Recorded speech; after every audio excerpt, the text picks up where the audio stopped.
MLAC is organizing a 2-day international conference on global goals, local solution, which is integrating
Check. What? Hey, one, check. Good morning, respected dignitaries, distinguished speakers, and dear participants. So we welcome you to the day 2 of the international conference organized in collaboration with MLAC and Bengaluru City University. I am Diksha S., guest faculty at Bengaluru City University, Department of Commerce. It is my honor to serve as the Master of Ceremonies for this track of the International Conference on Global Goals, Local Solutions Integrating Sustainability in Everyday Life.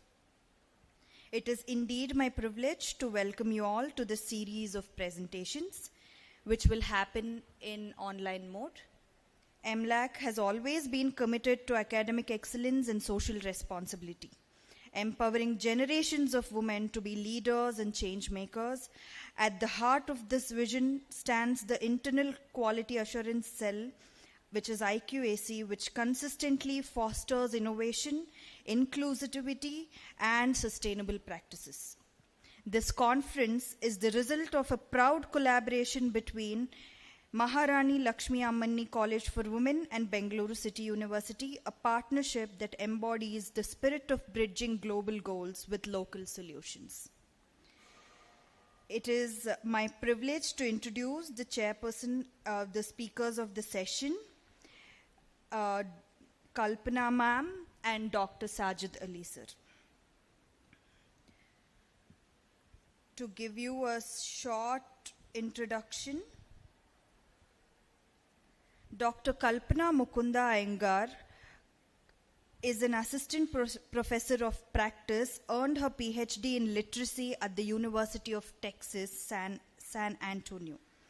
She was later awarded a postdoctoral fellowship in the Bicultural Bilingual Studies Department. She holds a master's in linguistics and Commonwealth literature from Bangalore University and a second master's in English education from Kutztown University, Pennsylvania. Dr. Iyengar received a BSc from Arkalguda Varadarajulu Kantamma College for Women, Hassan, India. Dr. Iyengar's research include cultural preservation, literacy, teacher preparation, Indic cultures, and multicultural education. She co-edited a volume with Cognilla Publishers, book chapters in IGI publications, and articles in peer-reviewed journals including Educational Studies, South Asian Review, Dev Sanskriti Interdisciplinary Journal, and English in Texas. Dr. Iyengar was awarded the San Antonio Writing Project Summer Institute Fellowship in 2007. She subsequently became a teacher, consultant, and co-director for SAWP.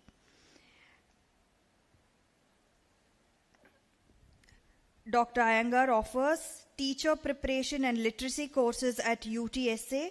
She was lead faculty for the Family Literacy Project sponsored by the Center of Inquiry and Transformation Literacy. It is indeed my pleasure to have her as one of the important guests of this track.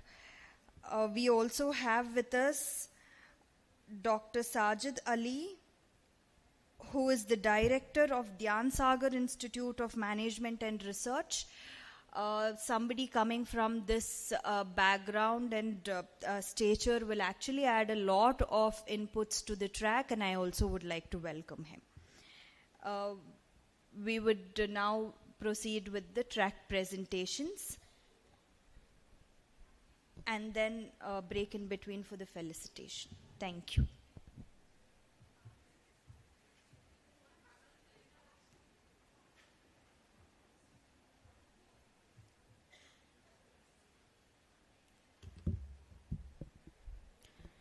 Good morning to all the delegates. We will begin our track presentations for day 2 with Ms. Lavanya CM. Participants, to please note that you are expected to restrict your presentations to your original work and your findings. The time limit allotted to you will be 3 + 1 minutes. Please adhere to that. Ms. Lavanya, you can take over.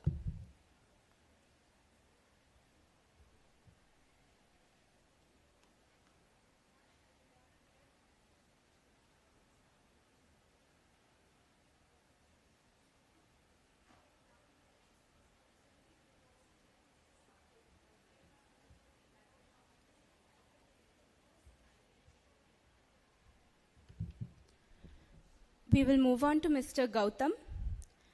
Dr. Sajid Alvi, to kindly note that the evaluation sheet has been mailed to you. You can please use that to evaluate the participants. Mr. Gautam S., you can take over. Yes. Yes, ma'am. Yes.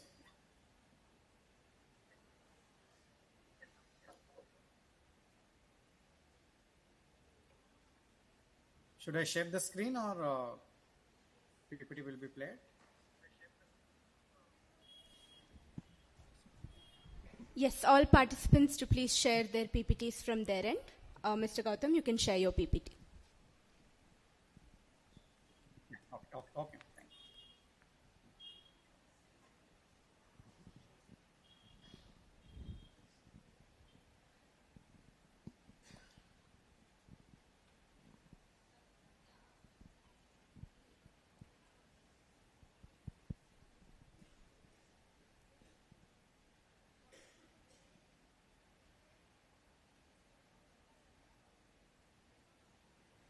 Good morning, everyone. I am Gautam S., Research Scholar and Assistant Professor, Department of Commerce in Saurashtra College. So my study is the impact of green apparel advertisements on purchase intentions, the mediating role of green trust. Let's move on for the introduction. So before we begin with the introduction, just take part to the right corner there. So here they have mentioned it as a Sustainable Development Goal 12. that is responsible consumption and production. So with this theme, I have selected this particular topic. So let's proceed with the introduction. With increasing focus towards the sustainability, companies are promoting green products through the advertisement. And one of the key contributors to the environmental degradation is apparel industries. I think you all can see we have overconsumption of the apparels and high amount of waste also we can see from this, and also through the fast fashion. So in order to overcome this, most of the brands have been started promoting its green initiatives such as sustainable clothing products and ethical production process, recycle and upcycle clothing, eco-friendly practices, and reduced environmental impact, and many more through their advertising. And here I have taken only the Gen Z consumers because they represent the future of sustainable consumption and are active participants in the digital advertising spaces, and they are tech savvy and digital exposure. They are also growing interest towards the sustainable lifestyles and increasing purchase power in the apparel sectors. So hence, the study looks at how apparel advertising influence on purchase intention among Gen Z through the mediation role of Green Trust. So with this introduction, let's move to the review of literature. So for the review of literature, initially I started with the three basic theoretical foundation, that is the theory of planned behavior, that is by Eisen 1991. He explains about attitudes, subjective norms, and perceived behavioral controls that shape the green purchase intentions. And secondly, that's the main how I have framed the title based on the stimulus organism and response model, that is SOR model, though that suggests that the green advertisements are the stimulus, and that is influencing the customer trust. That is the consumer trust, that is green trust what we are speaking about is the organism, and which in turn drives the purchase intention, that is the response. So and we also taken one more this one review of literature, that is green trust theory, that is by Sen in 2010. That highlights the mediating role of trust in strengthening the relationship between the communication and purchase behavior towards green products. And three other studies are Shen and Chang 2013, that is investigating how consumers develop trust in green products by examining perceived quality, perceived risk, and satisfaction. And Jain and Mishra 2022, that emphasizes on green Gen Z fashion choices are not only about style but also on environmental values. And lastly, Paul Modi Patel 2016, that is to understand why consumers are going for the green products. So this is my conceptual framework. So here we have taken the SOR model, that is SOR. So that is stimulus is green apparel advertisement, and trust is our organism, and the response is the purchase intention.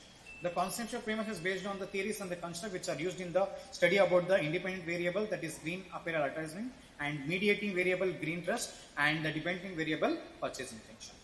So now we will move on to the objectives of the study. So the first objective is to assess how green apparel advertisement influences the Gen Z consumers trust green apparel brands, to examine the effects of green apparel advertising on Gen Z consumers intentions to purchase eco-friendly clothing. Next, third is to evaluate the mediating role of green trust in relationship between green apparel advertising and Gen Z purchase intention for eco-friendly apparels. So the methodology which I have used is sampling and data collection. The study is a quantitative and pervasive sampling method has been adopted here to ensure that the Gen Z, they belong to the Gen Z, and also a prior experience with the apparel shopping. So we thought that we can't take that's in the screening. In the screening part, we have just test that, and further study has been done only for the Gen Z consumers. Through Google Forms, primary data was collected for a sample of around 385 respondents by framing the structured questionnaire with the Likert scale items measuring the green apparel advertisement, green trust, and the purchase intention. And also all the that is the variables have been tested with the Convac Alpha, and that all the three constructs with the four sub variables also we have verified with the Convac Alpha. Mr. Gautam? 5. Yes, ma'am. Mr. Gautam, you have another 1 more minute to close. Yes, ma'am. Yeah. Data analysis technique, what we use is SPSS to the SPS software. We analyze the correlation and the regression for hypothesis testing, and Sobel test for analyzing the mediation significance. Now let us go for the correlation matrix. So in the correlation, I think we can see here, there is a, it shows highly positively significant with the R value of 0.6 and above, and significance because it is less than 0.1. And we have the first hypothesis, hypothesis 1, green apparel advertisement has a positive effect on Gen Z consumer trust in green apparel brands. So you can see the coefficients here, that is the regression analysis is what we have done here. So you can see here the constant and the dependent variable and the independent variable. So independent variable is the green apparel advertisement and the dependent variable green trust. So here you can see the T value, that is it is showing 10.424 and the P value is less than Mr. Gautam, I would request you to kindly wrap up. Yes, ma'am. I'll just go for the findings. The findings from the study shows that the green apparel advertisement does have an influence on purchase intention and through partial mediation. That is, we have done the Sobel test and we understood that there is a partial mediation. And the test has a critical link between the marketing communication and the advertisement, and purchase intention also has been increased through this. And limitations is we have just strict down for the Gen Z consumers, and that is urban Gen Z consumers who belong to the Bangalore, and only we have chosen only the apparels. We are not gone for the other green products. Thank you.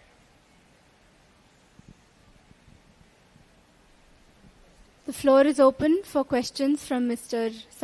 Dr. Sajid Alvi.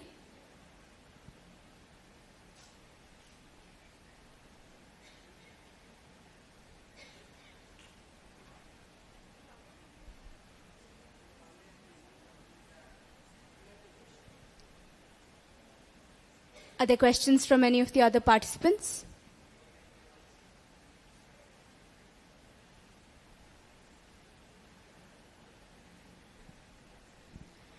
Thank you, Mr. Gautam. We will move on to the next presentation. Our next presenter will be Ms. Lavanya CM. Ms. Lavanya CM, are you ready with your presentation? Yes, ma'am. Kindly share your screen and you can begin. Your time limit will be 3+1 minutes. Please adhere to that.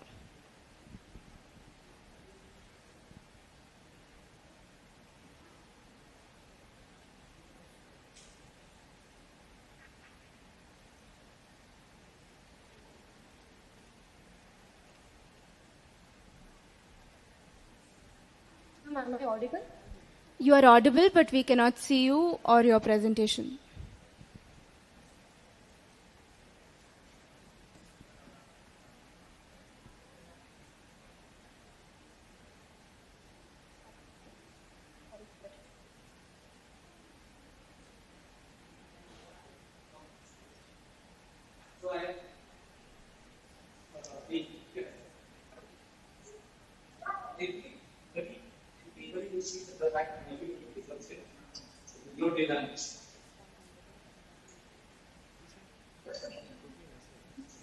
Ms. Lavanya? Yes, ma'am. I'm sharing my screen. What, ma'am? Ayyo, Agnihotra Road, sir. Actually, I told my husband I'll go by my two-wheeler, even though it's this thing, no, okay, fine, because I know that this road is also not good, and there is one signal there. Two-wheelers means we can use another. Ms. Pavitra HP?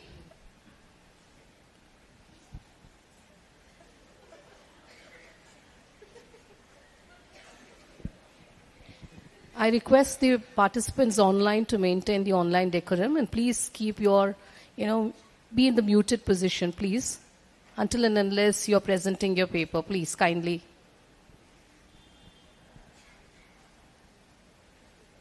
Ma'am, I request you to mute everyone from your side. Once the presentation is over, then you can unmute. Noted, sir. Noted, sir. Thank you. Very good morning. So here I'm presenting a paper on the policy-oriented analysis on public-private partnership. So in agriculture district and supply chain development. So here I have taken a secondary, basically the introduction part of this paper is, so here I have consolidated some of the papers and the case studies where they have connected through agri-logistics and some of the esteemed development in agriculture system. Well, it reaches to the ultimate consumers either through farmers or by agent or any of the contract or any of the e-commerce platforms adopted. So here I've taken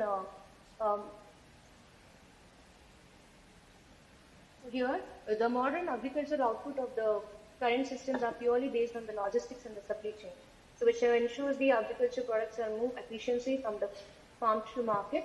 So inadequate warehousing and the transportation infrastructure, as well as a substanding process and the distribution networks, continue the productivity as they do in many developing countries. As we know that India is one of the countries where it's growing drastically in a form of economic perspective, especially in agriculture. If we see, there are so many innovations that are happening, but still it's not reaching for our ultimate consumer, either for our farmers also. So main point is here, my target is to achieve that the farmers should be benefited. So especially in the form of reaching to the ultimate consumer, instead of involving the agents or e-commerce platforms where they are getting more profit out of the agri products, as we can see right now also. So here, with this intention, I'm trying to bring such PP collaboration with public and a private partnership, so that the ultimate farmers will be benefited with at most a least cost. Either it is transportation, or either it is reaching the products to the consumers, or either it might be purely, I'm concentrating on outbound logistics here. So basic objectives are like this. So here I'm trying to cover up with the comparative analysis of different countries, so where they have adopted the best practices in the agriculture sector. And similarly, some of the effective PPEs which is modeled, and they have showcased as an effective way in their respective countries. And even in India also, we have adopted so many innovations in the norm of either it is a cold storage, either it's a PPE enhancement, from only for the selected places, which have done very successful manner. But this is not common, and most of the farmers are unaware of the schemes on the innovation which is right now available. So here, this is the objective. So entire research is purely done on case study basis, and also some of the articles that have been reviewed. So where I'm trying to compare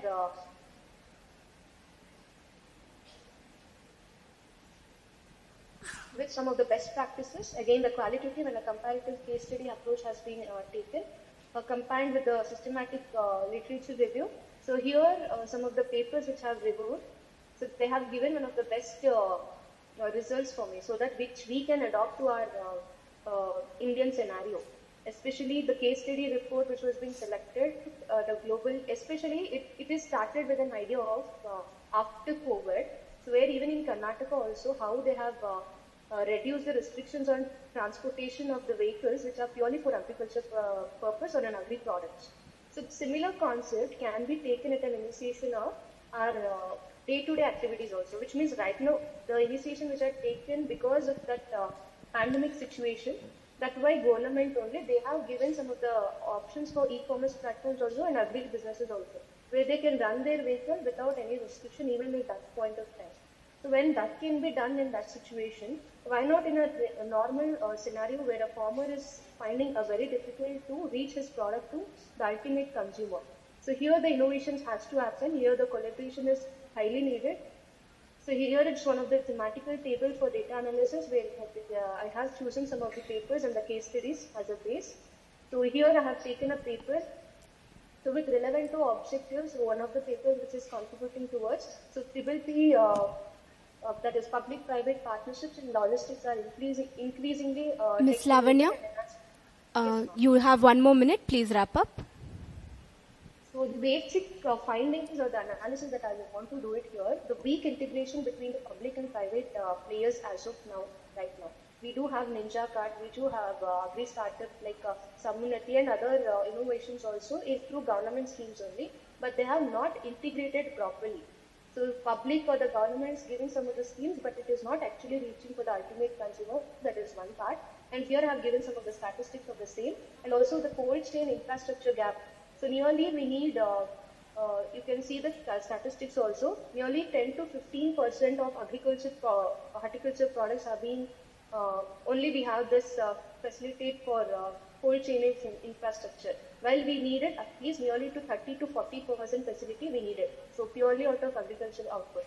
And similarly, so right now this is the statistics what we do have it in a cold storage system in India with special reference to Karnataka that I have taken. So what is the standard capacity or an ideal coverage? What exactly we do have it.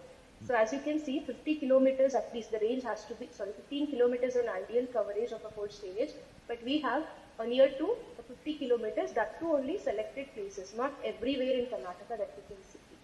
Ms. Lavanya, please wrap up. Yes, ma'am. Again, this is statistics regarding one of the initiation taken by PPAs. And also digital penetration and platform access. Nowadays, even in agriculture also, we are trying with AI-based aspects, but accurately we are not able to reach. That has to be developed, and also post-harvest losses. Nearly 20 to 25%. The common basis, we are losing our agriculture and agri products which are perishable in nature. And economic viability and small farmers' access are very rare. If a large farmer who is having an acres of land, he is managing at a right way, but for a small farmers, these facilities or these information also not available. So that is where the gap is there. So major findings are this one. So common thread across all the cases is it is important to align initiatives between a public and a private partnership, which is supported by clear policy makers. So that is what the impact. As you can see in the COVID pandemic, where the initiation or the information or the awareness, the platforms are made it very easy. But right now, if you see a farmer who is growing, a very small farmer who is growing his crops, reaching his product to the ultimate market is very challenging task for him. So because of that, he's forced to sell it for an agent. So this can be avoided with a proper policy makers, and there must be an involvement of a government where even this agri businesses are involved. Either it might be given through subsidies, or either it might be giving an initiation of a risk awareness, so risk avoidance for even for agriculture also, even for the agri startup also. If that has been given, so it will go in hand to hand, and the farmers will be highly benefited by this. So in India, post-harvest losses, as I told, nearly 30 to 40% are in perishable goods. So this can be avoided, and this will lead for a good economic output in the name of GDP also, and also circular economy can be created out of this. So for India, combining of these models would be provide a holistic approach, as we know that our backbone is of India. At one point of time, we are earning a lot out of agriculture output only, and we are exporting also. Nowadays, though these platforms are there, that can be seen only in Tier 1 or Tier 2 cities. But very regional cities or for a small farmers, it is not at all helpful. So this can be effectively integrated through PPP models. So that has to be taken care by the policy makers. So this is my major suggestions. Thank you, Ms. Lavanya. Yes. Your time is up. Thank you. Dr. Sajid Alvi, the floor is open for any questions. Yeah, Ms. Lavanya, based on your findings, have you come out with some solution? And is this solution tried, tested, or implemented at some place? Actually, it's not tested, practically speaking. So as I've given a suggestion that 4PL logistics, which can be effectively used, most of the cold storage, and also the drawback what we have, this can be covered with the model of 4PL logistics. So this is a theoretical assumption which can be practically implemented, but it is not exactly tested in India nowhere. So that can be seen, but it can be seen in a commercial space. This 4PL logistics which had effectively utilized in commercial spaces, but not in an agricultural way. In agriculture area, it's never tested or not even executed properly in Indian scenario or in special reference to Karnataka. That is one of the drawback of this. But still, with 4PL logistics, that we can effectively suggest the government or the policymaker that this ideology to come up with the solutions. So they will have a least losses for the post-harvest losses, and also cold storage management can be done effectively. So this is all. And also PPE role, we do have some of the PPP's models where I have explained here in this slide. So in Belgaum, they have effectively executed. But this has to be integrated all over India. Though we have so many schemes in agriculture sector only, and that has not been integrated or that has been not even aware to the farmers. So that can be done through an effective PPE model. And most of this agri startups are not going for Tier 3 or Tier 4 cities purely because of the heavy risk, or they have already faced some of the losses out of it. The Ninja card where they are tried out of this, that they are good in Tier 1 and Tier 2 cities, not beyond. So that can be taken for them if the government is giving an initiation for the risk bearer. the government is giving some sort of the subsidies or any of the monetary benefit, even those startups will take an initiation to move forward for the regional areas, so type 3 or type 4 cities. So this can be implemented. So that is what the major solution that I have.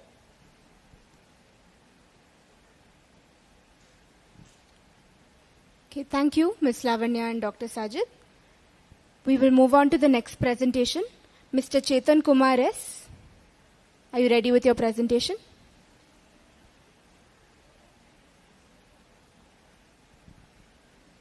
You can share your screen and kindly begin. I remind the participants to stick to their findings and the original work that they are presenting in view of time. Thank you.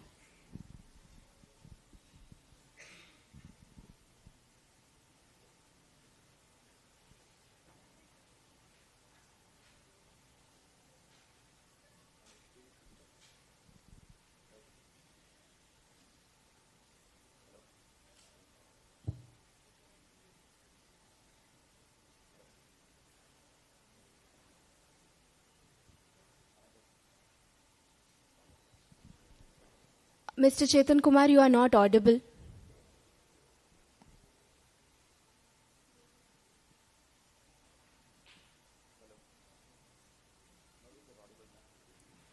Your voice is very low, sir.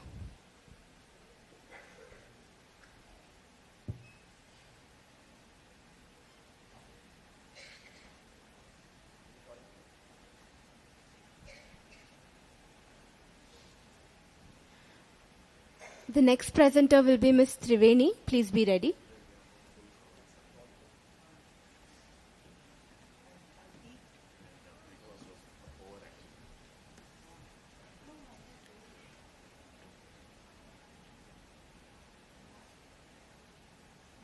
No, sir, we still can't hear you.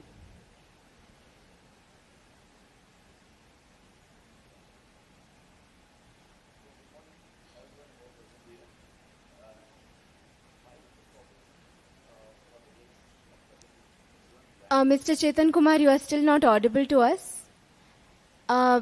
Could you please sort out your audio issues and we will take your presentation next? Ms. Triveni, if you are ready, can we have your presentation first?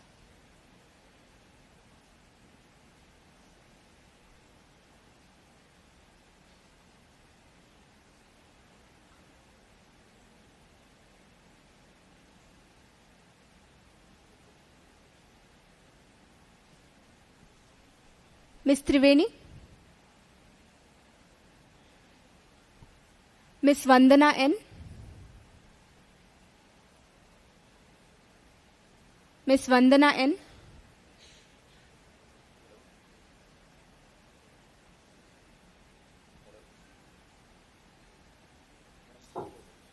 Yes, ma'am. Yes, you may begin your presentation. Mr. Chetan Kumar, we will have yours after this. Kindly sort out your audio issues.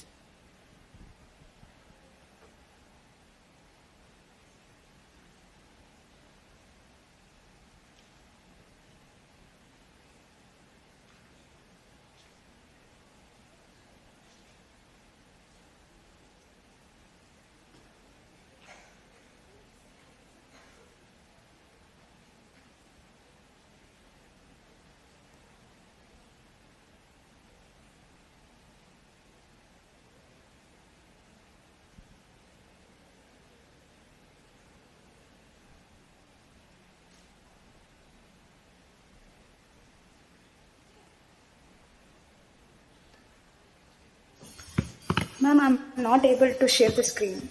All right, please figure that out and we will move to the next presentation and come back to you. Mr. Yashwant N. Hello, ma'am. Ma'am, this is Triveni, ma'am. Can I start, ma'am? Here is a... Yes, Ms. Triveni, you can start. Okay, ma'am. Can I share screen, ma'am? Mr. Chetan Kumar, can you please stop sharing your screen so that Ms. Triveni can share hers?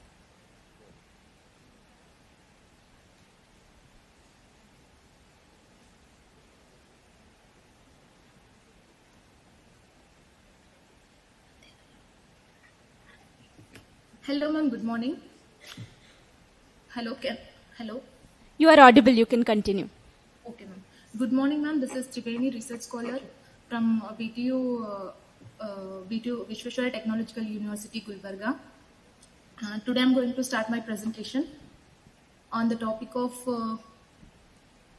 transforming financial services, the strategic role of artificial intelligence in fraud detection, risk mitigation, and customer engagement. We'll go with the introduction part.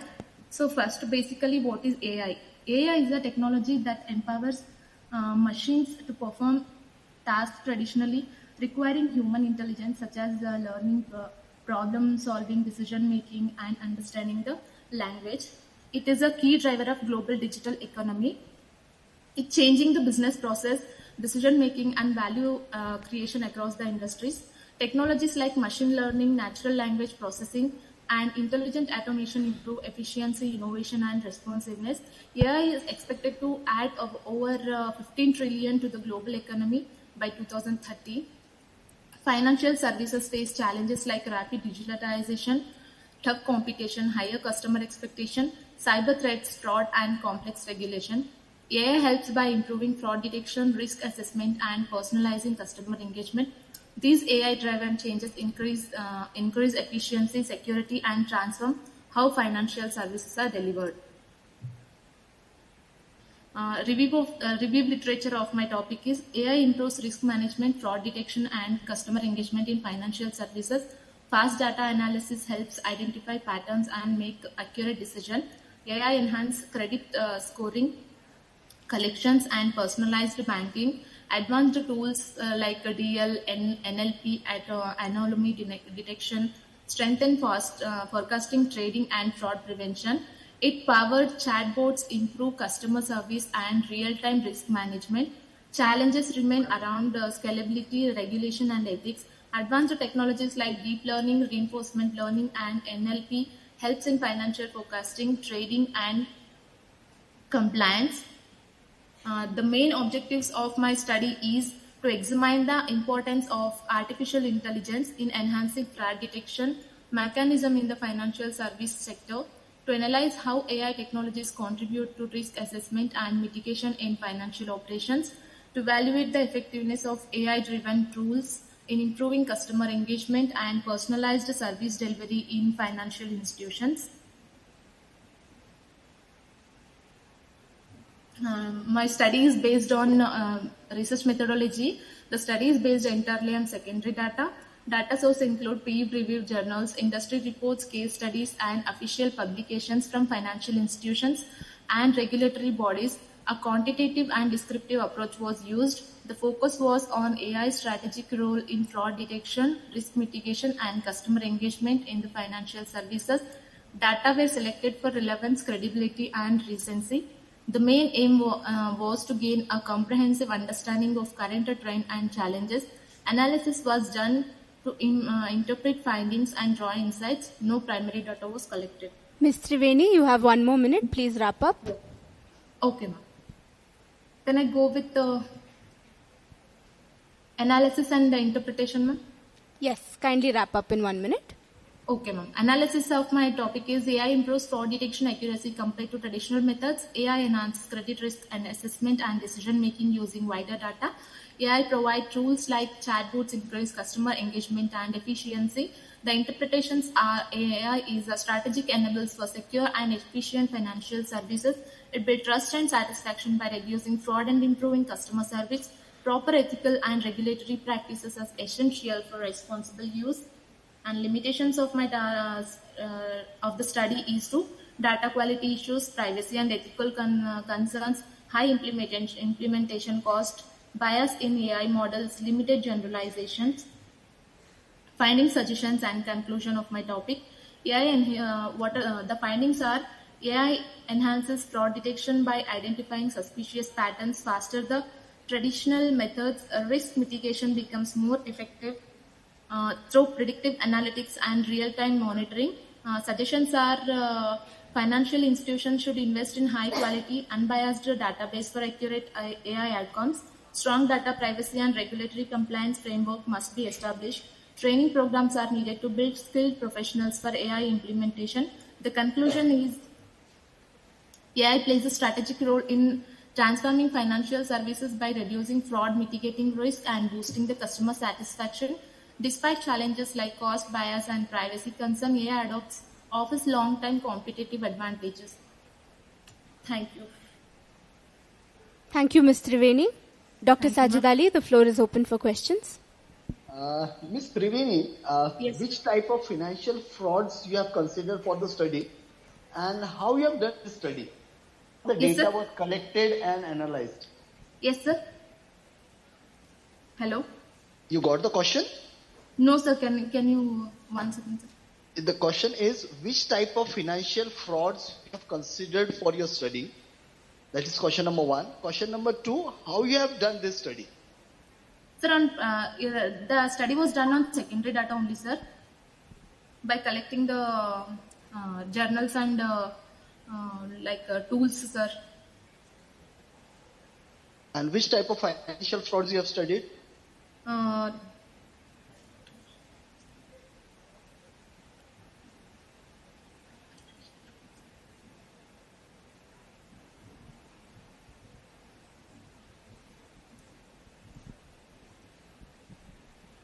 Frauds like corporate and accounting frauds and banking frauds, sir, especially loan frauds, sir, taking loans with forget documents or willful defaults, and the ATM and debit card frauds, sir, closing cards, sir, skimming and phishing, check frauds like fake or stolen checks, altering amounts, like this, sir.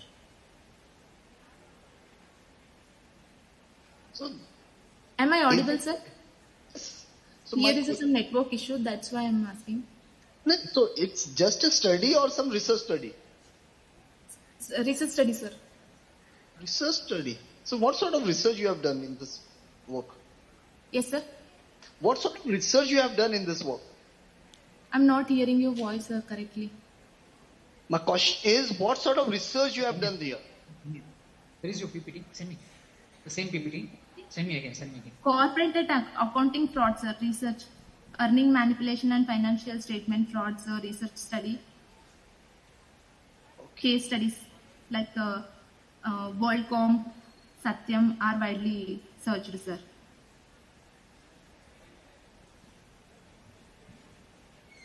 Okay. Okay, sir. Thank you, Ms. Triveni and Dr. Sajid. Mr. Thank you, Chetan ma'am. Kumar, would you be able to present now? Am I audible now? Yes, you are audible. Ms. Triveni, you can stop sharing your screen now. Yeah, thank you. Ma'am, is my screens are visible? Yes, sir, it's visible. Namaste and very good morning, the one and all who are present here, and also all the delegates who are presented for today's conference. And my name is Mr. Chetan Kumar S. I'm a research scholar in Department of Commerce, Government Horticulture, Commerce and Management. And today I'm going to present about the beyond banking, the behavioral transformation of underbanked population through the digital financial solution.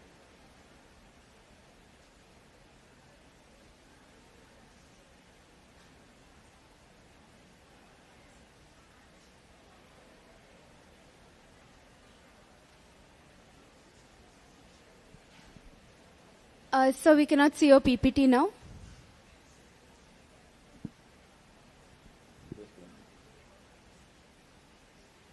Now? Yes, sir.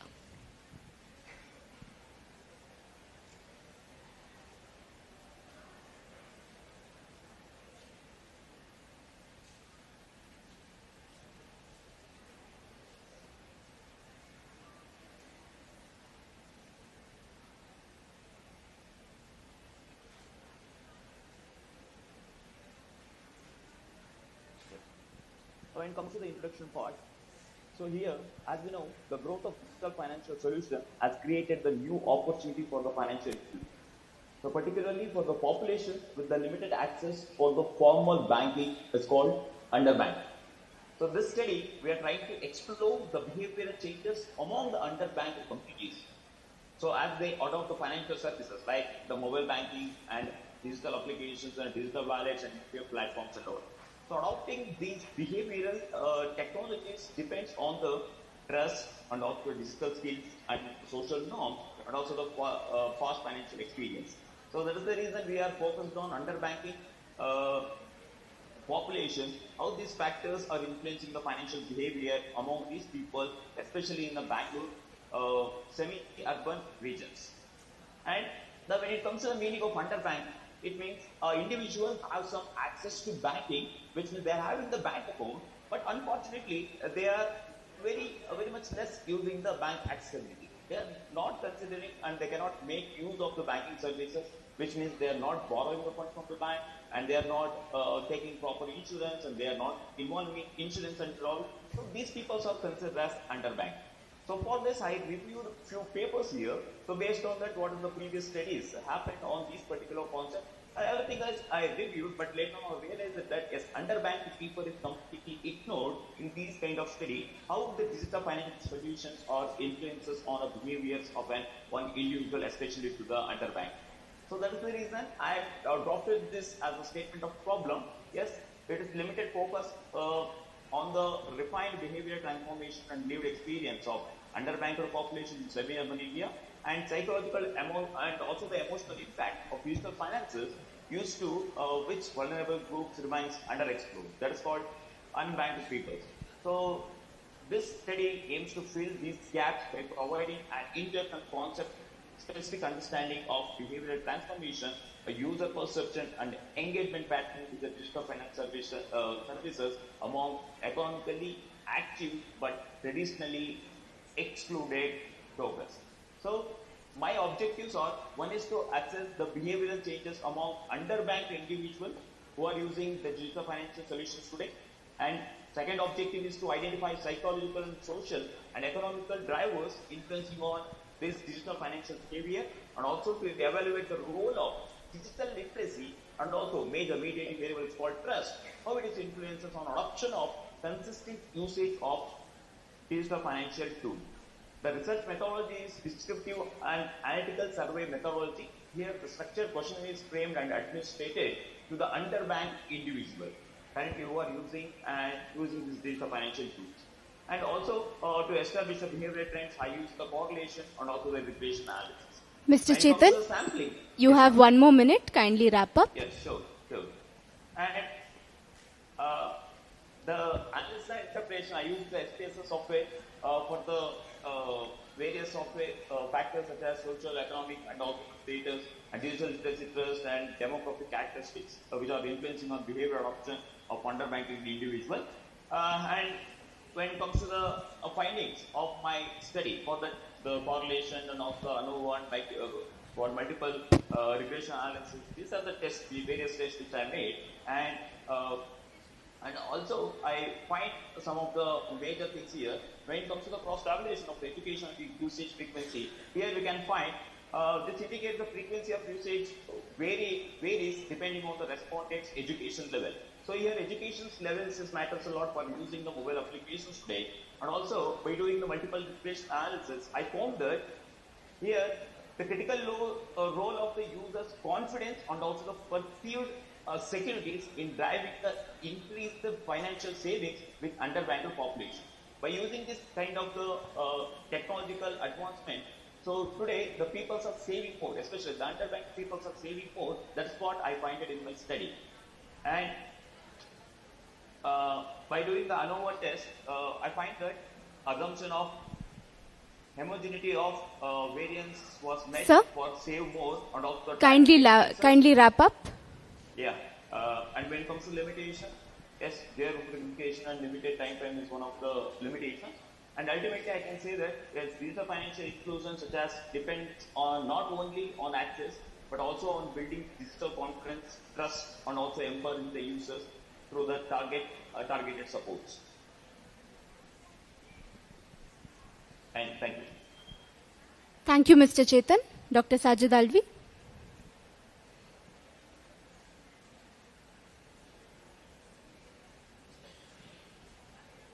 Any questions, sir? Yeah, Mr. Chetan. Yes, sir.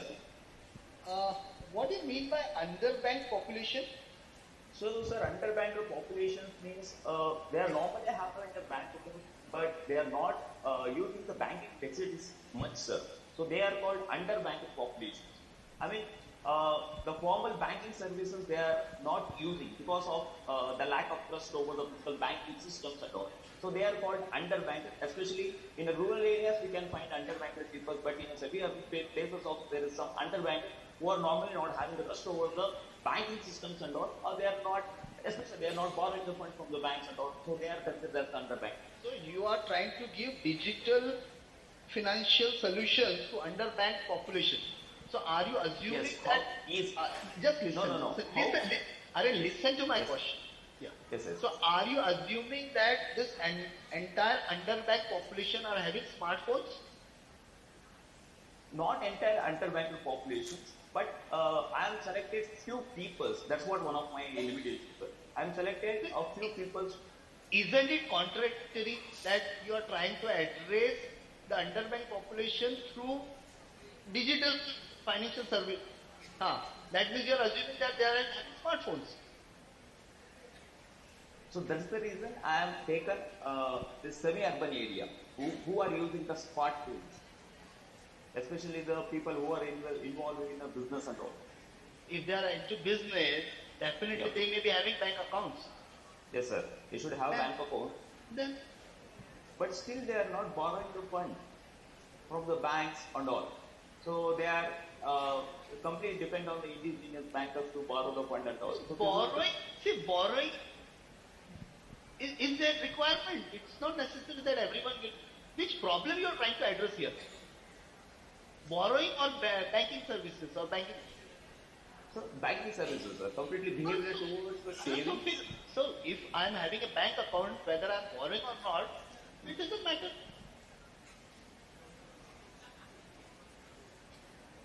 So what's the problem that you have identified? And what problem you are trying to address here? So the problem is whether the underbanked, the people who are considered as underbanked people after the introduction of these kind of digital platforms, whether they are using the banking services. So you mean to say people who are not having bank accounts? Yes. So not bank accounts. So who are having bank accounts, but still they are not using the more services from the banks. They are called underbanked. So have you tried to identify the reasons why they are not using these services? Because of lack of trust over the physical banking. That is your perception. My point is, have you identified the reasons through some study or some research?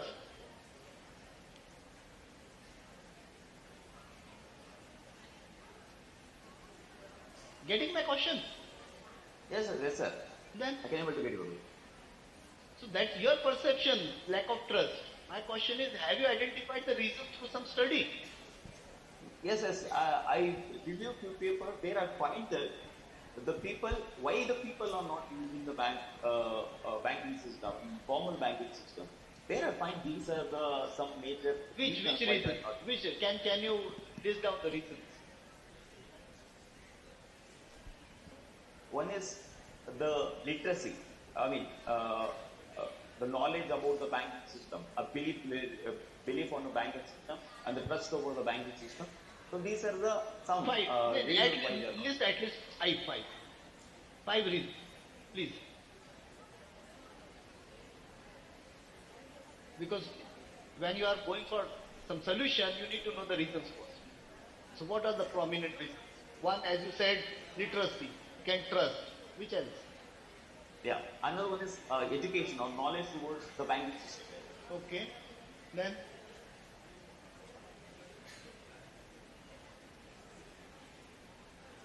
And how you are going to address these reasons through digital banking? You are saying lack of trust? Yes. Knowledge, lack of knowledge. So if they are having lack of knowledge, how you are trying to give them directly the solution of digital banking? Because when you are saying lack of trust and digital banking, two extremes.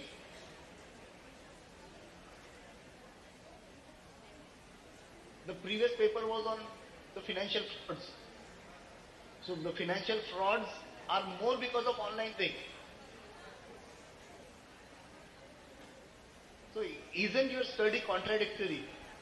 What you are trying to study, what solution you are trying to give?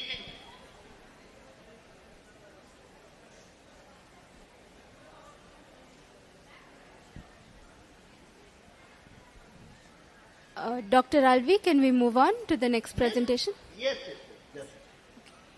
Thank you, Mr. Chetan. Ms. Vandana, would you be able to share your screen now? Yes, ma'am. Yeah. Please share your screen. You can begin your presentation.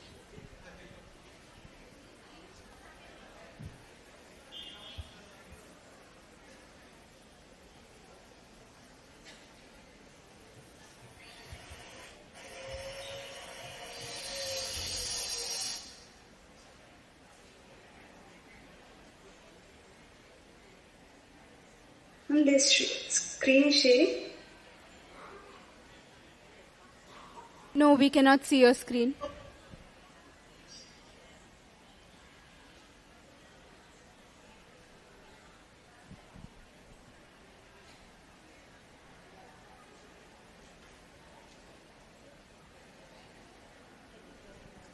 Ms. Vandana, would you be able to share your screen, or shall we move on to the next presenter?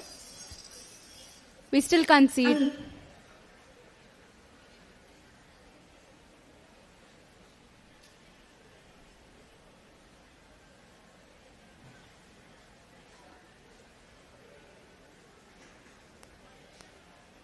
No, Ms. Vandana, we cannot see it. We will come back to you. Mr. Yashwant? Mr. Yashwant? Could you please share your screen and begin your presentation?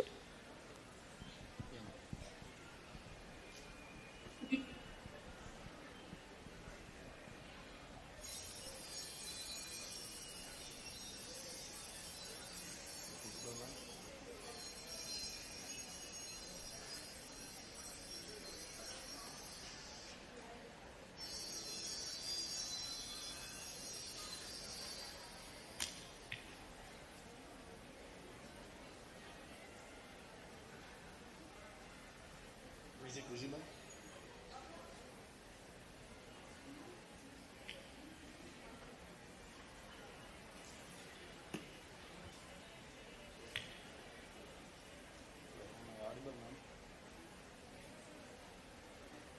Your voice is very low. No. Yeah, much better. You can begin. Can I continue? Hello. Yes, please continue. Yes, myself Yashwantan. I'm presenting here drug detection using image processing. I'm studying in PS College of Engineering, Mandia. Introduction. Drug abuse is a growing concern affecting public safety, health and productivity across various sectors. Nowadays, youths are addicted to the drugs. Then I prepared this. The eyes, especially the scala, the white part, show visible changes under drug influence, such as redness and dilation. Image processing and deep learning offer a non-invasive, fast and automated solution for detecting drug dyes. This project is proposed a machine learning based system that classifies eye images as a drugged or normal using visual patterns and image segmentation techniques. In literatures, CNN based classification utilizes the convolutional neural network to automatically learn and classify the extracted features as belonging to either a drugged or not drugged eye category based on large data set of labeled images. RGB image pre-processing isolated and identifies the regions of eyes and red or bloodshot, which are the key indicators of drug use by using color-based and threshold algorithms. Reddish area segmentations involves converting the raw image data into a format suitable for analyzing, applying techniques like resizing, normalization, and color space conversion to enhance the features of the eye. Local binary pattern for feature extraction. For feature extraction, quantifies the texture of the segmented eye region by creating a histogram and of pixel patterns, which can reveal subtle changes in the eye appearance due to drug use. Methodology, image acquisition, capturing eye images using webcam or mobile devices, accept standard formats like JPG, PNG in 4:3 ratio format. Image processing, capturing images using feature extraction, using local binary pattern to extract texture-based features, focus on redness, symmetry, and contrast. Classifications use the CNN to classify images as drugged or not drugged. Output display detection result to the user. Visualization of results optionally show histogram pixel analysis for interpretation. Limitations: manual observation by medical profession, low accuracy, poor handling of IRS images, drugs, inability to detect subtle redness, long processing time, not scalable or robust. These limitations are overcome in my project.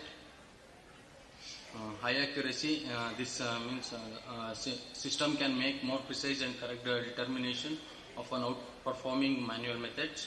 Fast processing, this refers to ability to analyze and process information quickly and saving time. Reduced human error, the system minimizes mistakes that can occur due to human fatigue and oversight or misinterpretation. Support all image qualities. The system can functionally effectively and provide accurate results regardless of whether the image is high or low quality. Support radiologists. The tool assists medical professionals by providing an additional layer of analysis by automating the routine tasks, allowing them to focus on complex cases. Handles large volume of data. The system can efficiently manage the process and massive amount of information without a decline in performance. Mr. Yashwant, please wrap up. You have another minute. Real-time data integration, connect with the live drug database to compare image analysis results with known substance effects, and mobile applications, develop dedicated mobile app for this site drug, advanced analytics, dashboards and monitor trends, pupil dilation, model optimizations, and security and privacy. Implement strong authentication and encryption to protect sensitive data and ensure compliance with healthcare data standards for all images analysis results. Conclusion: the drug detection using image processing should effectively summarize the project success and broader implementation. It should state the project successfully demonstrated the use of machine learning and deep learning for accurate classification of images, highlighting the superior performance of model like CNN for their ability and to learn feature automatically. The conclusion should be also briefly mentioned that while deep learning offer high precision, simple machine learning models, random forest remain viable and efficient.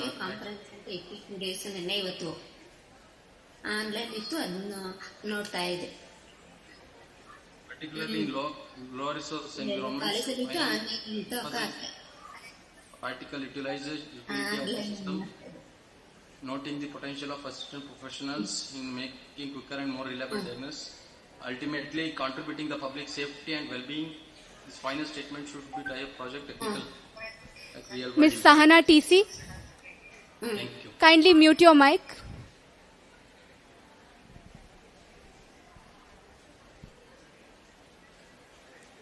Hello, ma'am. Apologies, Mr. Yashwant. You can conclude.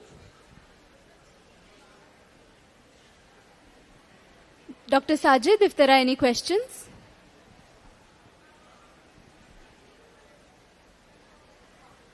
Yeah, Mr. Yashwant. Yes, sir. What was your contribution in this project work? Sir, I have prepared an application. Okay, so you are into IT. Yeah. I'm CA student, graduating next week. So this is the final year project of us. Okay, so what problems you have identified? Sir, nowadays young people are addicting to drugs. So we are finding out if the person is drugged or not drugged by using their eye image. Okay.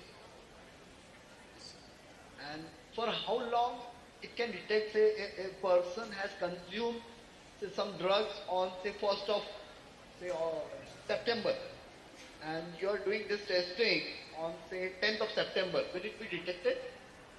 Yes, sir. This all are based on image, sir. It detects on image only. So, if the image is taken say after 10 days of consumption of drug, will it detect? No, sir.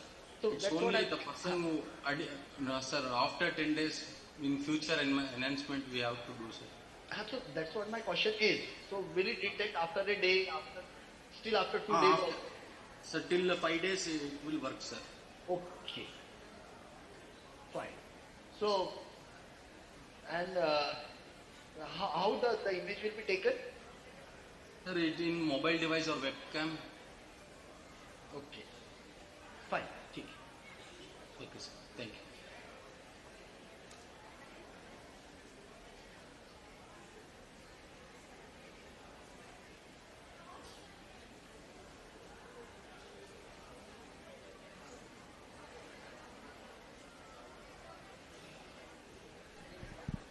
Miss Vandana, can you try one more time?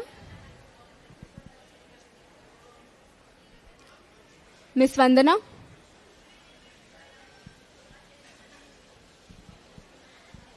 Miss Vandana?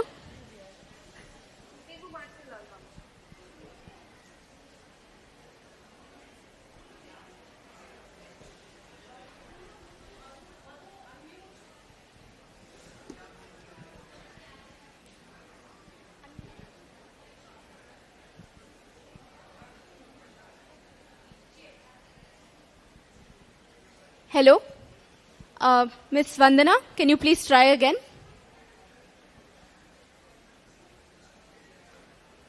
Miss Vandana?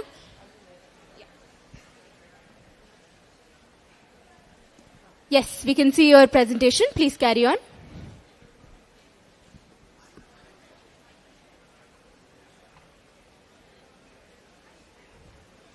Ma'am, kindly unmute yourself.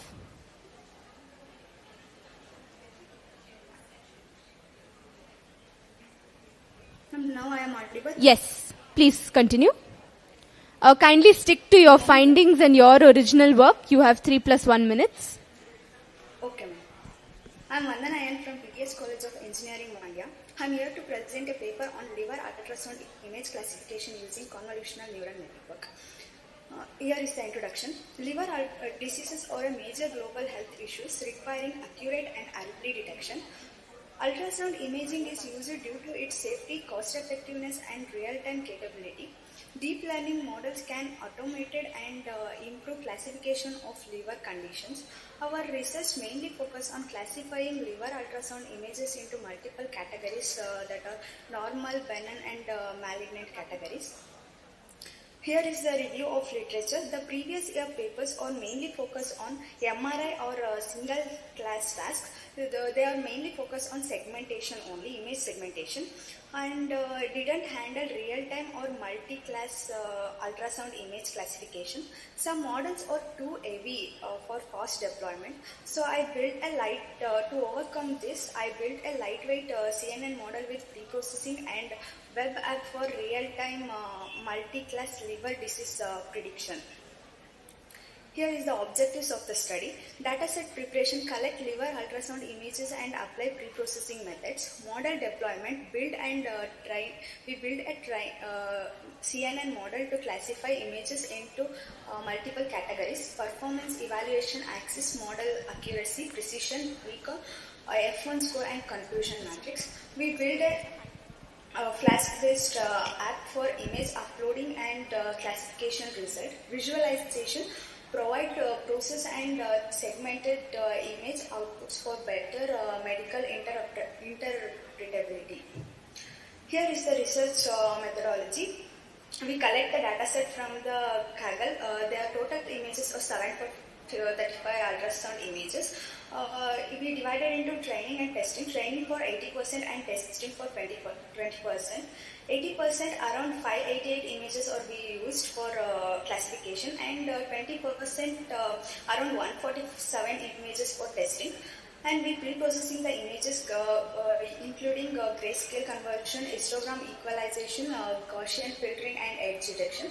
We build a model, CNN model with convolutional pooling, dense layer and softmax classifier. Deployment, we build a Flask-based web interface for real-time images upload and prediction. Here is the hypothesis testing. In test cases, we upload a valid liver ultrasound images. Input as given malignant image. The expected output will be prediction display with confidence score, and actual result also the prediction displayed with the confidence score. The status will be passed. Upload image in unsupported format, for example GIF file. So error unsupported format. The actual output also unsupported format, so the status will be passed. Next test case output, upload a corrupted image file, that is broken.jpg. Error message will display. The actual result also the error message will display. The status will be passed. Upload a Bannon image in the format of JPG. It predicted class will be Bannon, so the status will be passed. Ms. Vandana, you have 1 more minute. Please wrap up. Yes, ma'am. Analysis and interpretation. The CNN model with pre-processing achieved 95% of accuracy, providing effective in classifying benign, malignant, and normal liver ultrasound images. The Flask web-based app ensures real-time, user-friendly prediction, making it practical for clinical use. The system reduces diagnostic time and provides consistent result, acting as a reliable second opinion tools for the radiologist. It supports accessibility in rural and semi-urban healthcare, showing how AI can enhance early detection and affordable liver. Here is some limitations of our studies. Many studies use small or limited data sets, reducing the generalizability of their result. Several models focus on only CT scan and MRI scan with fewer addressing ultrasound images directly. Some approaches required high computational resource, making real-time deployment difficult. Lack of explainability and clinical validation was a common corner, limited trust in a real-world healthcare use. Here is the finding. CNN model gave 95% of accuracy and pre-processing improved result. Ms. Vandana, please wrap up. Conclusion. CNN enables fast, reliable diagnosis and Flask app supports doctors with second opinion. Thank you. Thank you, Ms. Vandana. Dr. Sajid, any questions?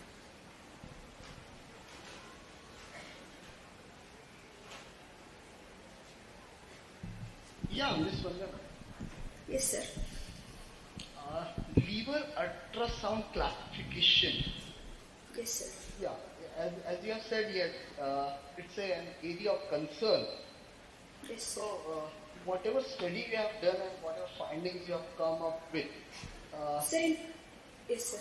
So, whatever are your solutions or suggestions, is it implemented at some place? No, sir, no. Have you given presentation to some of the concerned departments or people? Sir, I'm not able to. I'm not hearing properly, sir. My question is, whatever solutions you have come up with. Sir, in previous, they are only working with tumor and non-tumor diseases only. But we are research. Mainly our research is. Classifying liver ultrasound images into multiple categories like benign, malignant and normal. Yes, I understand what you're saying, but my question is, you have done a study, you have come up with some solutions. So are these solutions implemented at some place? No, sir. So have you given presentation to some of the doctors or concerned authorities or departments? No, sir, I'm studying in PS College of Engineering. CS student. Fine. You are a student. You have done some study. You have come up with some solutions. Yes. So, you should not restrict your study just for the sake of publication of paper.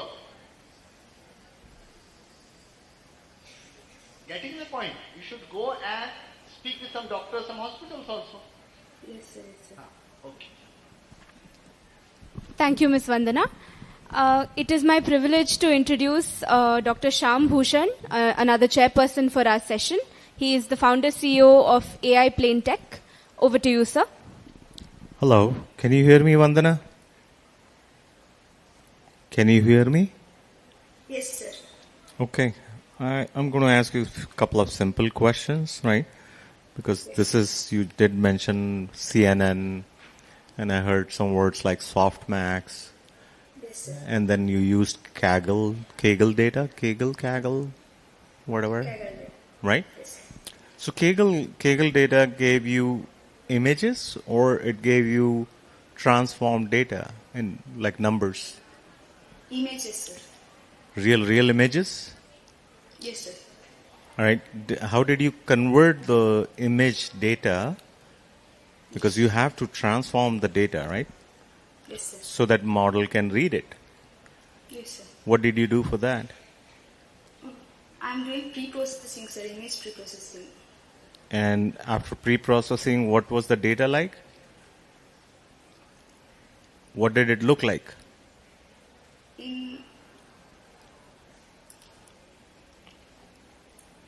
Image data, I get it. Like you take a picture of the, liver, and that data is good. But when you did pre-processing, that liver image converted to some other form of data. What was it like? Yes, sir. In pre-processing, we make a resize the image. Okay. 300 into 300 pixels. Then. So that's my question. Like, Kaggle gave you the pixel data in pixels, 300 by 300 pixel data, or it was more, maybe 28 by 28, whatever. Like 300 by 300 is a lot of data, but anyway. But let's say, so it was converted to pixels and pixels to matrix, some numbers, right? Yes. Something like it, right? So you could read the pixel values, right? Yes. That's what Kaggle gives you. I think Kaggle gave you that. You didn't generate that data, right? Okay, either ways, what is softmax used for? What did you use? What does softmax do? Do you know? Vandana, you mentioned softmax. What does it do? Did we lose her? Are you still there?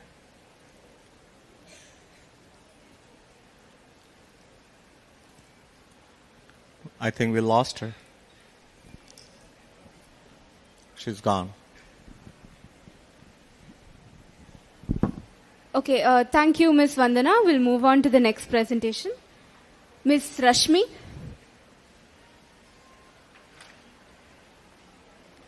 Yes, ma'am. Yeah, Ms. Rashmi could, I think I'm looking for Ms. Rashmi, who wrote the paper titled Triggering Impulse, the Effect of Flash Sales on Online Buying Behavior. That's you? Yes, ma'am. Okay, yeah. You can please continue with your presentation. Share your screen.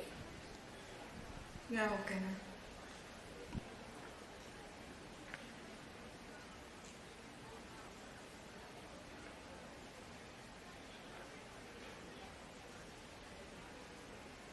It is visible, ma'am?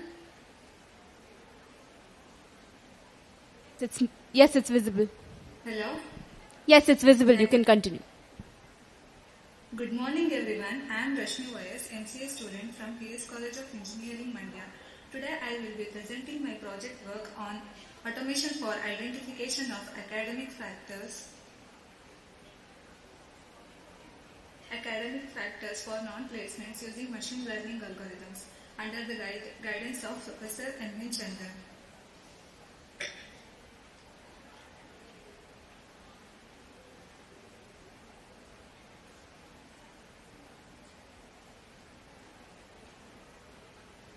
This project focuses on how automation can help identify academic factors that affect the students' placements. We collect the data such as academic records, attendance, extracurricular activities, and faculty feedback. Using machine learning, especially random forest, we analyze the patterns linked to non-placement and provide insights to improve student employability.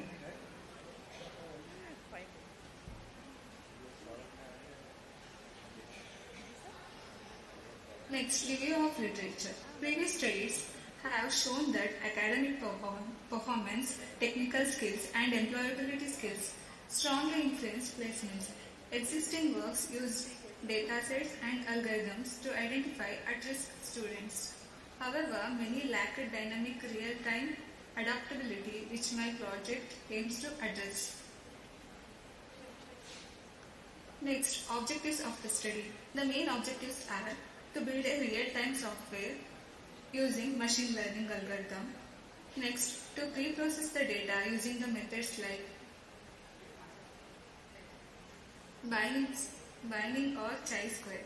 Next, to use random forest to predict non-placement factors.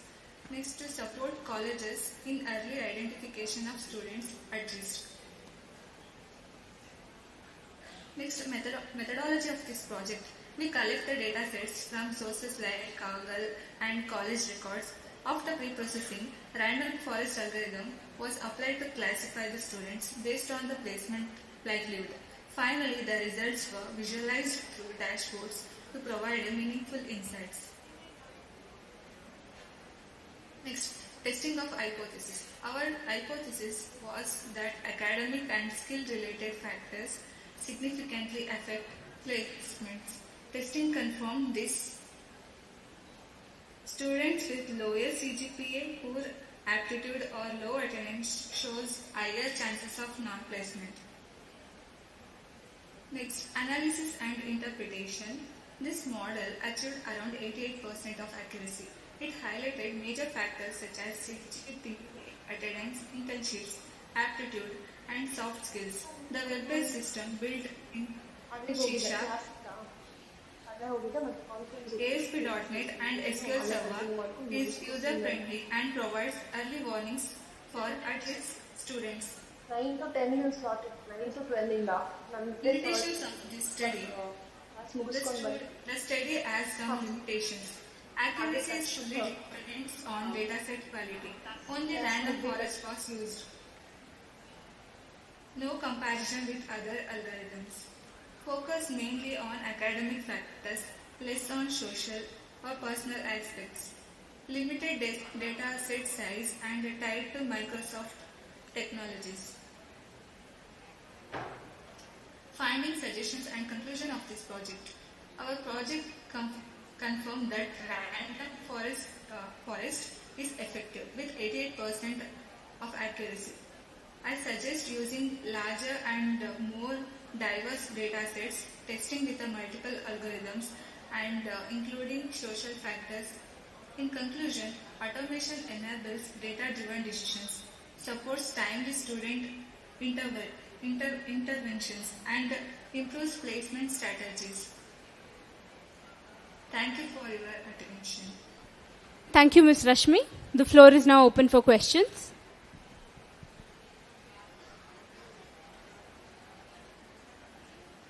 Rashmi, who are the respondents for this study?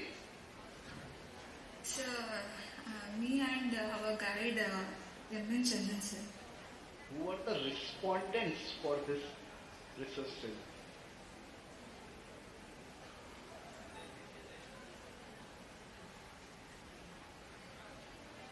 You have collected data from some respondents? Yes, sir. In college and Kaggle data set, we have to collect the data. So from whom the data was collected?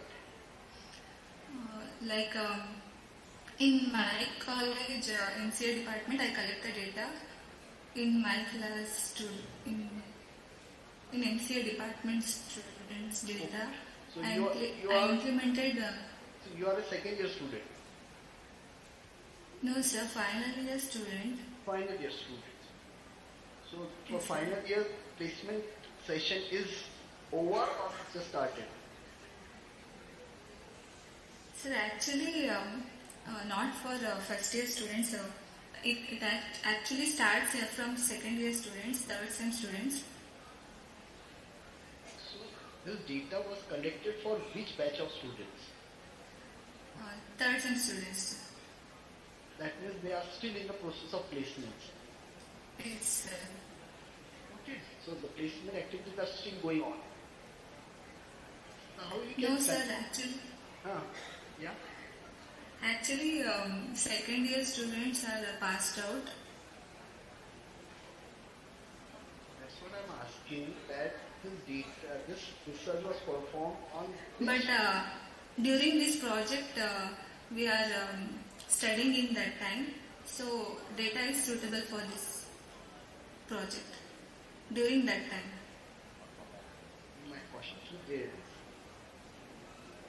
this study pertains to the students who are pursuing MCA or the students who have passed out? Pursuing degree, sir, actually. So how you can conclude regarding the placements if they are still pursuing? Sir, actually, it is suitable for pursuing students because CGPA and internship aptitude and soft skills are basic raw fact things to students. Okay,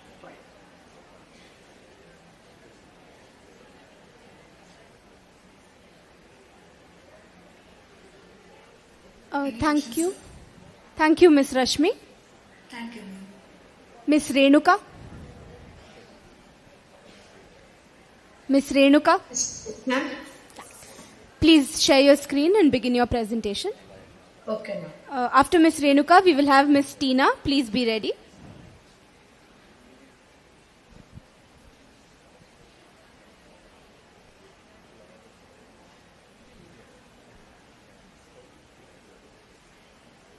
Good morning, everyone.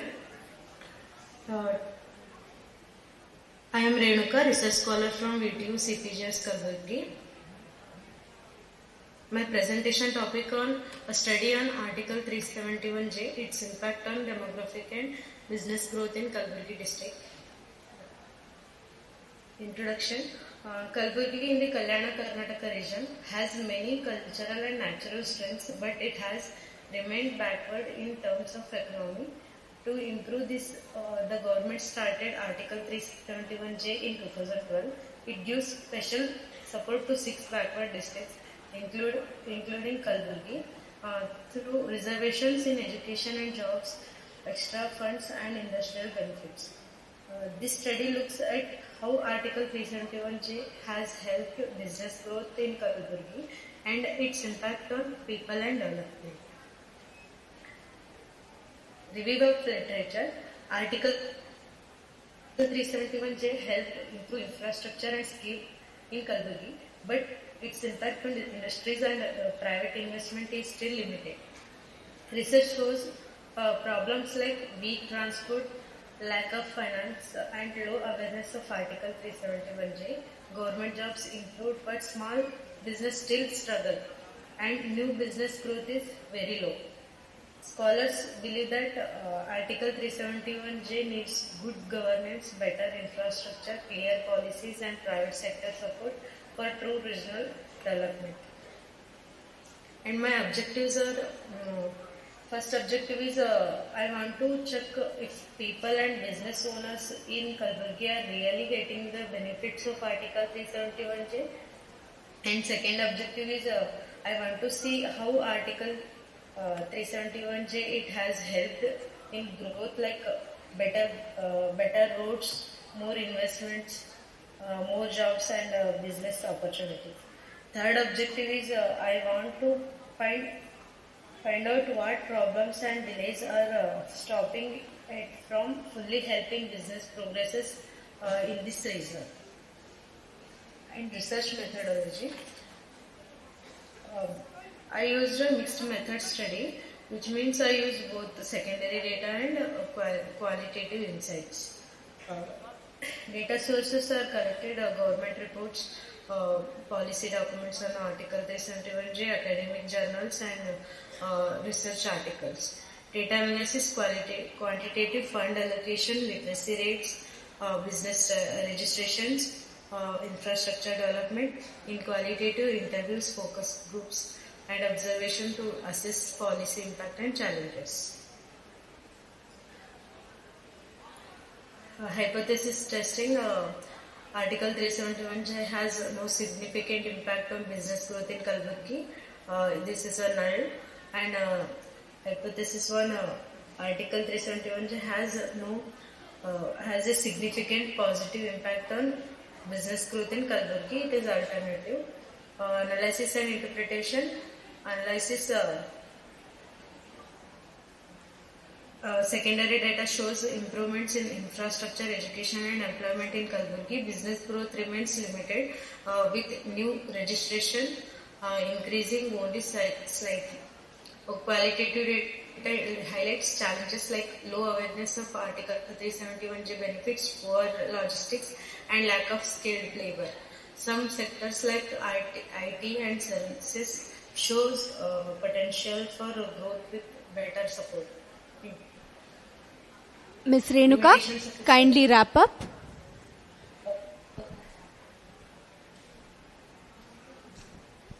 Mostly uses old or secondary data, not real time. Depends on people's awareness and honesty. Limited data on private business growth. Findings and suggestions, conclusions. My findings are Article 371J improved roads, education and jobs. Small businesses still face transport, power and skill issue. Many business owners don't know about its benefits. IT and service can grow if given more support. Suggestions are spread awareness about Article 371J, fix power, transport and infrastructure issues, support MSMEs with finance and skills, promote private investment and partnerships. My conclusion is Article 371J improved infrastructure, education and jobs, but business growth is still slow due to low awareness and challenges. Better governance policies and private support are needed for full regional growth. Thank you. Thank you, Ms. Renuka. Any questions? Renuka, when was this article implemented?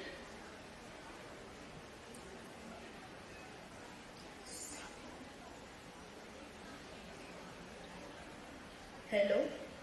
When was this article implemented? In 1967, sir. 1967. Yes. And when was this study conducted? In 2012. In 2012, it is implemented in India, sir. Again, I am asking, when was this article implemented?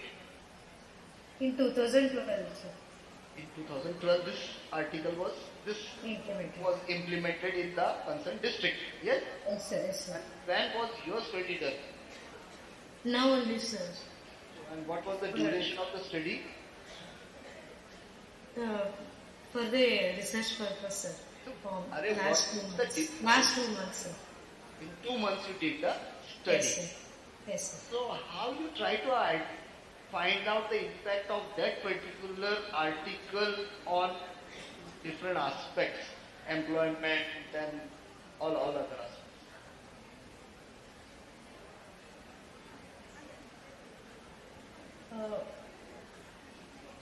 In education, employment, in education, reservation in professional courses. How you studied it?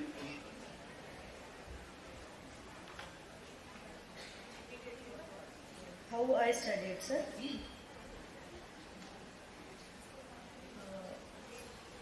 I studied this topic by reading government reports, earlier research papers and policy documents. Okay. So only on the basis of secondary data? Yes, sir. Secondary data. Okay, fine. Thank you, Ms. Renuka. Thank you. Ms. Rashmi, if you are ready, you can present next. Yes, ma'am. Please share your screen and begin.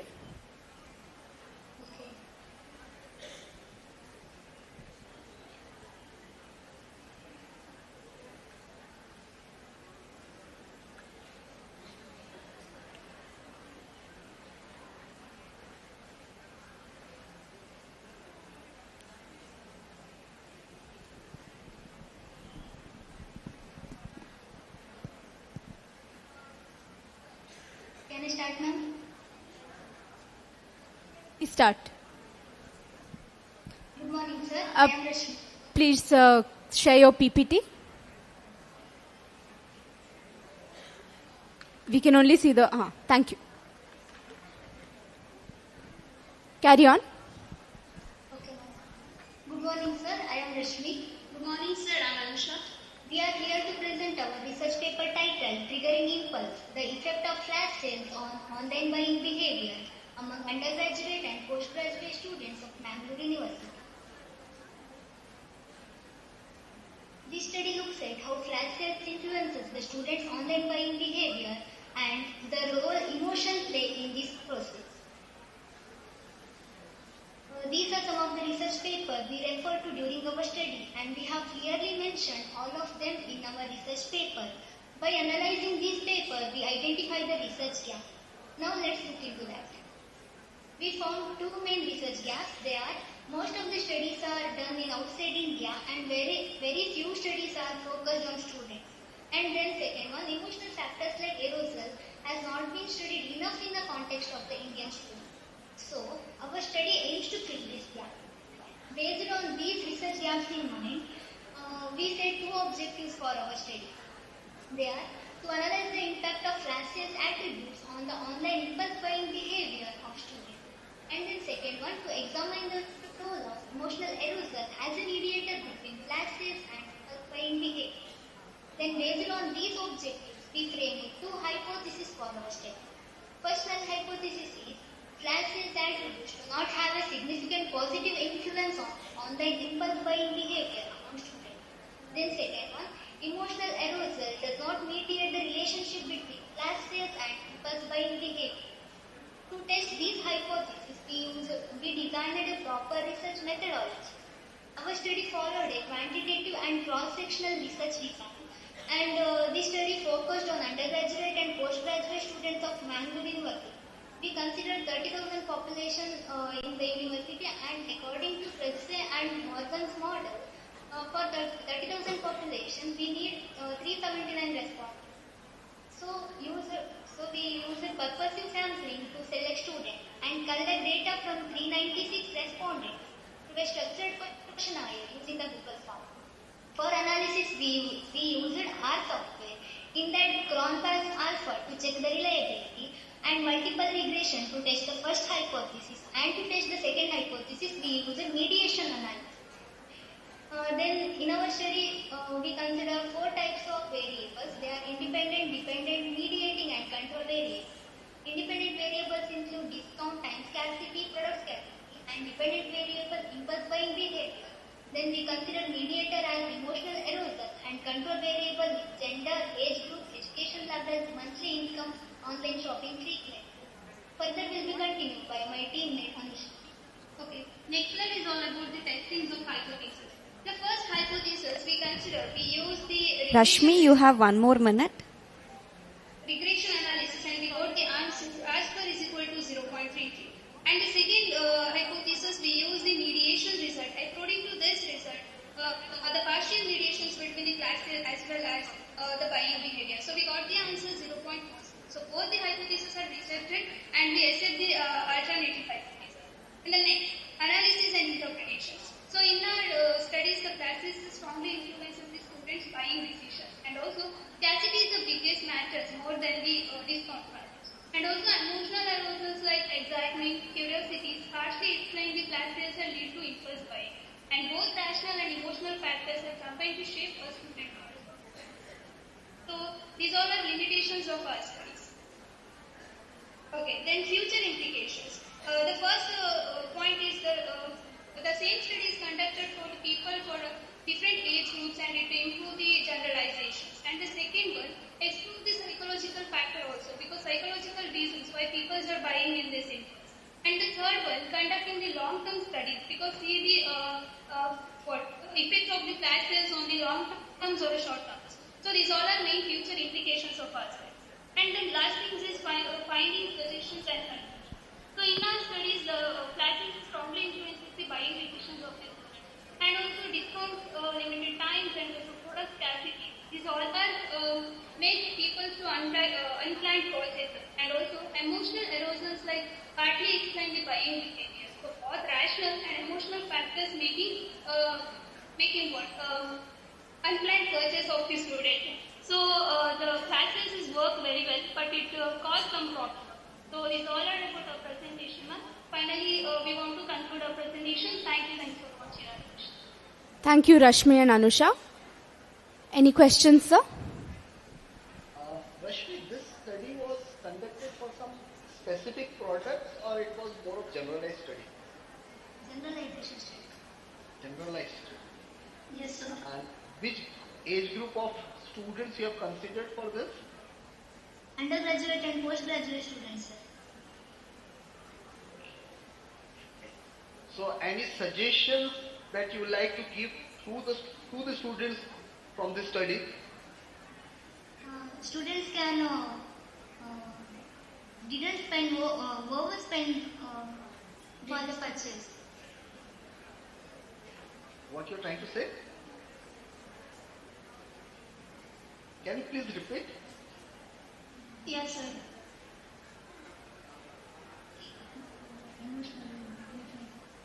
They are not emotionally influenced, so they think what they buy. Overspending is not right, so that's why. My question is, any suggestions that you like to give to these youngsters that they should not fall prey to some aspect? Yes, sir. When they are buying product, they don't make urgencies. Just think about that product. Okay.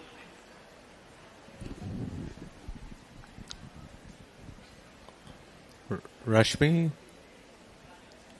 and Anuradha. I'm sorry, the other name is Anusha. Rashmi, Anusha. I think this is a brilliant thing. I just want you to know. I hope you guys have plans to monetize this. In other words, to make money from this research. Do you guys plan to make money from this research? No, sir. Do you know who will pay you for this? Research and the outcome, if you share your data, your conclusions, your findings, do you know who will pay for it? No, sir. All those merchants who are selling online or in this doing those flash sales, they'll be happy to pay you for this. I hope you plan to make money. All right? Those merchants will be are good candidate customers of yours. Good job. Thank you, sir. Thank you. Thank you, Rashmi and Anusha. We will move on to Miss Tina. Miss Tina, are you ready?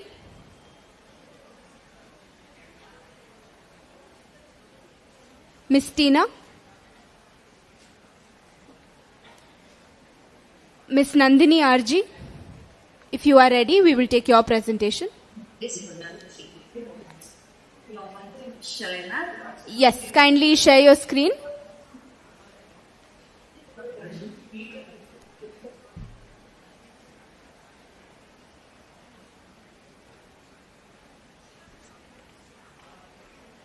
Miss Nandini, can you please share your screen?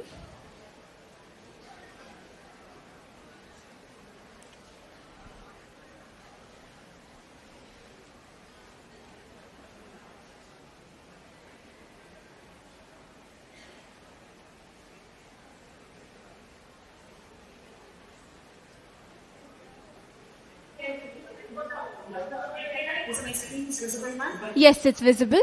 Good morning. Ma'am, there's a lot of background noise on your end. This is a great time in college. Could you please move somewhere else, or could you try to reduce the background noise? Ma'am, now it is audible.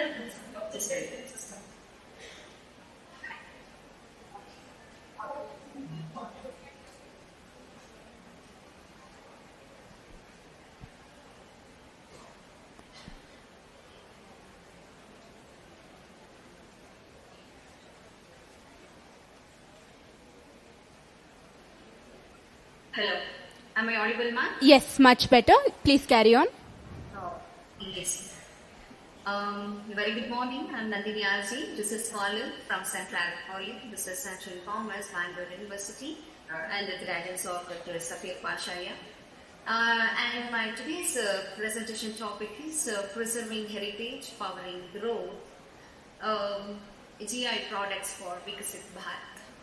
India is a very rich in heritage, culture, and very much, artisans are living over here. In order to protect all these things, India is adopting a GI Protection Act. It is Geographical Indication Act under 1999. It is one of the part of intellectual property rights. So here, GI products are nothing but where the name of the place is also attached to the product. So presently, as per the IP data, that is as per July 2025, 658 products are registered under India and 48 products are registered under Karnataka as a GI products. So presently, agricultural, food, manufacture, handicraft and natural products comes under the category of GI products. Here, when it is come to the GI products, it is preserving these products is very much important for the Vikasit Bharat, that is nothing but through the various digital economy. The present days we are living in a digital economy. E-commerce plays a very important and powerful role in bridging the gap between the traditional producer as well as the modern global consumer. With this regard, I have conducted a 15 to 20 literature review. With that, I came to know that Vikasit Bharat 2047 focused majorly on inclusive growth through the technology and manufacturing, etc. And to preserve this cultural heritage, I have taken many initiatives presently, that is legal aspects as well as many promotional aspects. With this, I also found some of the gap through the literature review that still there is a need to have a focus towards e-commerce platforms are very much potential to promote their GI products. With this, I have objectives for my study, that is to know the consumer perception towards e-commerce platforms and to analyze the role of e-commerce platform for powerful GI products for a Vikasit Bharat. And the research methodology which I used in my study is, that is, convenience sampling methodology or adopted to collect the data. Your primary and secondary both data are used. 71 samples I have collected through the structured questionnaires, which is circulated among the consumer who is engaging in e-commerce platform. To examine the relationship of GI, that is e-commerce platform and empowerment of GI product. When it is come to the testing of hypothesis, I have taken out two. Miss Nandini? Yes, ma'am. You have another minute. Please wrap up. I have testing hypothesis here. There is no significant relationship between authenticity trust and e-commerce platform and also sustainable growth of GI product. And there is a significant relationship between authenticity trust of e-commerce platform and sustainable growth. Through the regression and also correlation tests, I have conducted correlation over here in order to test these two hypotheses, and I have also used this regression test in order to by considering 4 independent variable, 1 dependent variable, that is GI products purchase, what are the various factors going to influence on that. Here buying ensures that authenticity and quality through the GI products. This is the one of the second independent variable is influencing more on GI product purchase. So when it has come to the limitation of the study, fewer samples have been taken to analyze the data, that is 71 sample, and study restricted to Bangalore city. So through the findings, 25% of the respondents are lack of awareness to a GI product, and your second independent variable, that is buying GI products online, ensure the authenticity of quality. This makes the people to purchase more GI product through the online. A positive significant relationship will be there through the hypothesis. Suggestion is here to the enhancing the awareness campaign is very much needed, online, offline channels and e-commerce platforms. Since authenticity and quality assurance, people believe e-commerce platforms, so that we can also give a chance more products we can sell through the e-commerce platform with a separate log for the GI products. And it is also suggested collaboration of local producers, which is their need of the e-commerce platform knowledge, so that they can also involve in these kind of activities. So this is what finally I can say that e-commerce platform plays a vital role. So we can adopt this strategy. We can also train the artisan trainers, one who is involving in GI products, so that we can give a contribution for sustainable rural development, for digital India and Viksit Bharat, for the future sustainability. Thank you. Thank you, Ms. Nandini. The floor is open for questions. Yes,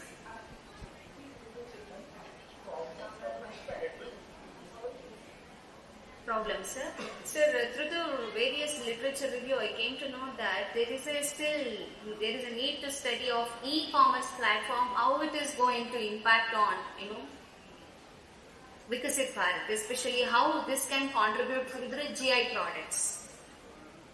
We can see very less products through this e-commerce platform, that GI products availability and all. We can also give some kind of, a separate log for the GI products, so that people can also aware more about that product, and it is easily available to anywhere, anytime shopping can be possible through this platform.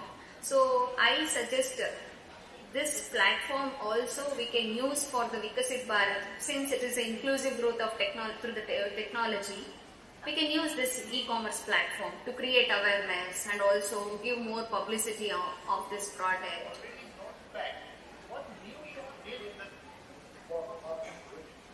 So in my research, I tested this hypothesis and also I did an analysis through this regression test, that what factor which influence, especially for the people.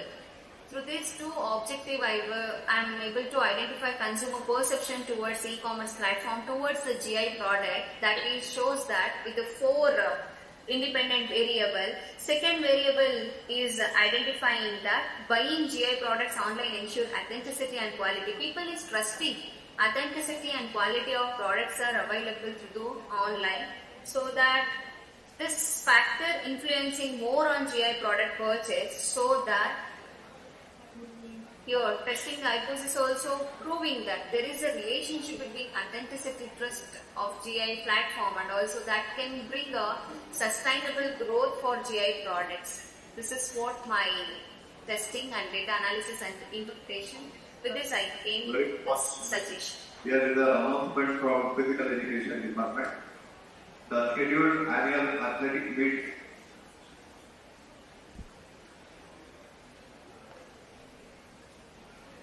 Thank you, Ms. Nandini and Dr. Sajid. We will move on to Ms. Swapna.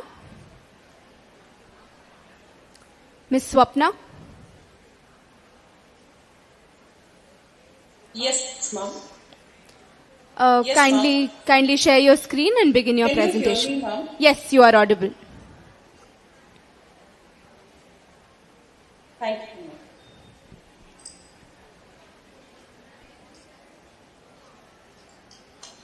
Ms. Tanushri, we will have you after Ms. Swapna.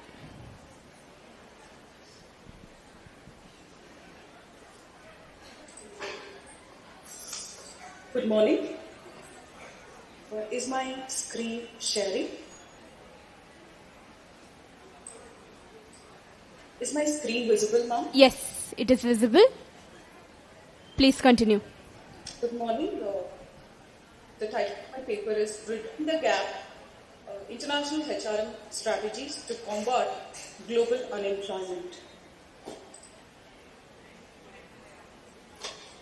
Basically, in the introduction, we have tried to source from various sources. We are trying to find out what is the global unemployment rate. According to International Labour Organization 2022, it's 5.7%, where the impact is on youth, women, and marginalized groups. The root cause of this unemployment, global unemployment rate, is basically the skill mismatches, automation, digitalization, globalization, and shifting labor markets.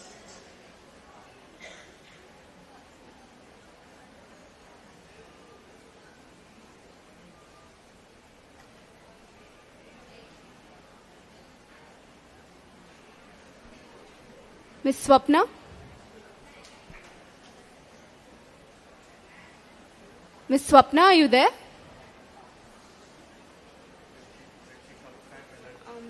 We'll circle back to Ms. Swapna. Ms. Tanushri? Yes, ma'am. Could you please carry on with your presentation? Yes, ma'am.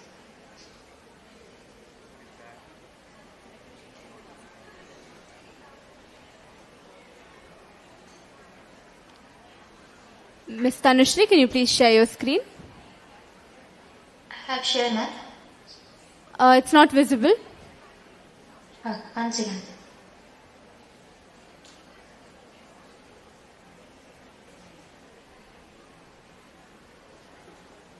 Ms. Madhuri, we will call you after Ms. Tanushri. Kindly be ready. Tanushri, you can carry on. Yes, ma'am. Good morning. I am Tanushri from PS College of Engineering, Mandya. Today I will be presenting my work on drug-to-drug interaction prediction. Drug discovery through experiments is slow and expensive. Machine learning provides a faster and cheaper way to predict drug-target interaction.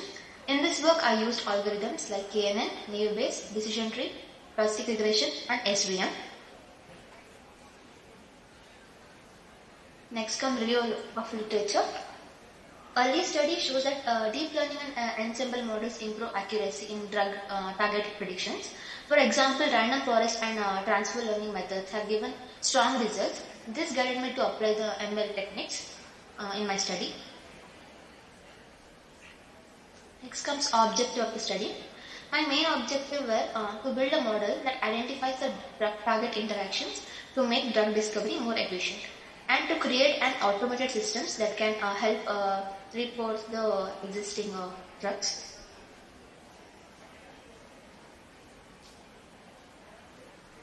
Research methodology.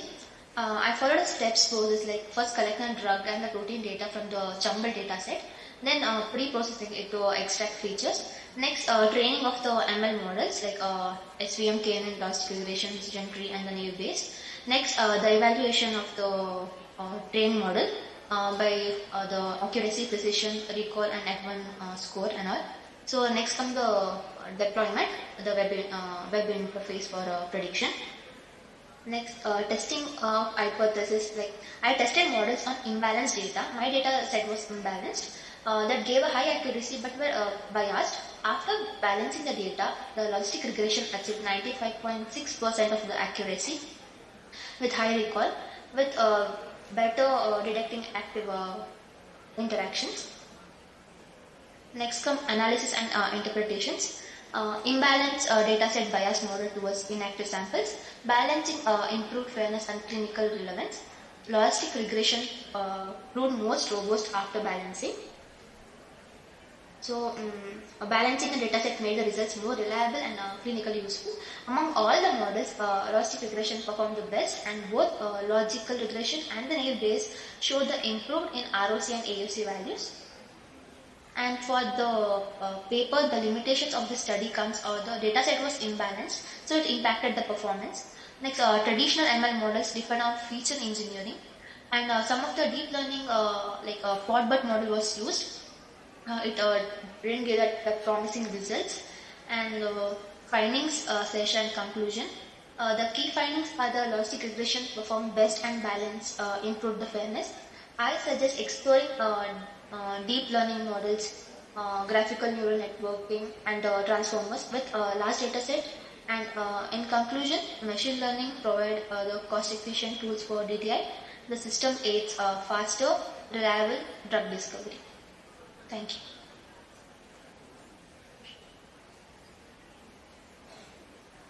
The floor is now open for questions.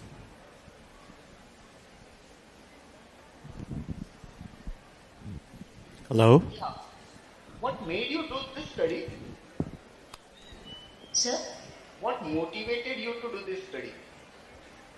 So as we know that the traditional lab drug discovery can take over the time and the cost also. So ML doesn't replace the lab completely, but it reduces the number of experiments needed. So saving both money and time. So.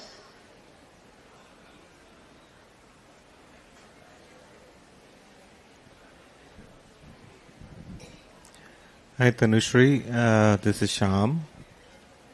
Yes. See, the data, eventually you are getting data from somewhere, right? Sorry, sir? Where did you get the data from? From the Chambal data set, sir. And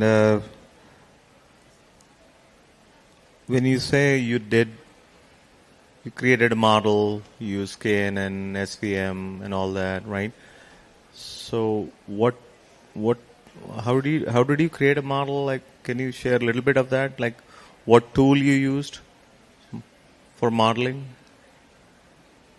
Just like for front end, for creating a UI, like you said you used UI for predicting. I don't know how UI can be used for predicting, but what tool, how did you code? What did you use to create the model? What language you used? It's a Python. And you used some interface to create the model? Coding you did where? Where did you do the coding? Jupyter Notebooks. So you used Jupyter Notebook, right? Did you use any framework? Any AI/ML framework? Have you heard of TensorFlow, Keras, PyTorch? Yes, sir. Yes, sir. TensorFlow. Did you use TensorFlow? Yes, sir. All right. So, and then you said you used, finally it was logistic regression, right? That worked for you, right? Yes, sir. All right. So how did you decide the weights and biases? How many layers of processing you did? Like, and then weights and biases for it? Was it single layer? Single layer perceptron? Multiple layer perceptron? All right. You want to answer or? Okay. Thank you.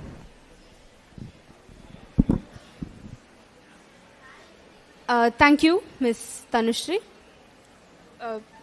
Next, we will be calling Ms. Madhuri NP for her presentation. I would also request all other participants to stop sharing their screens. Ms. Vandana, could you please stop sharing your screen?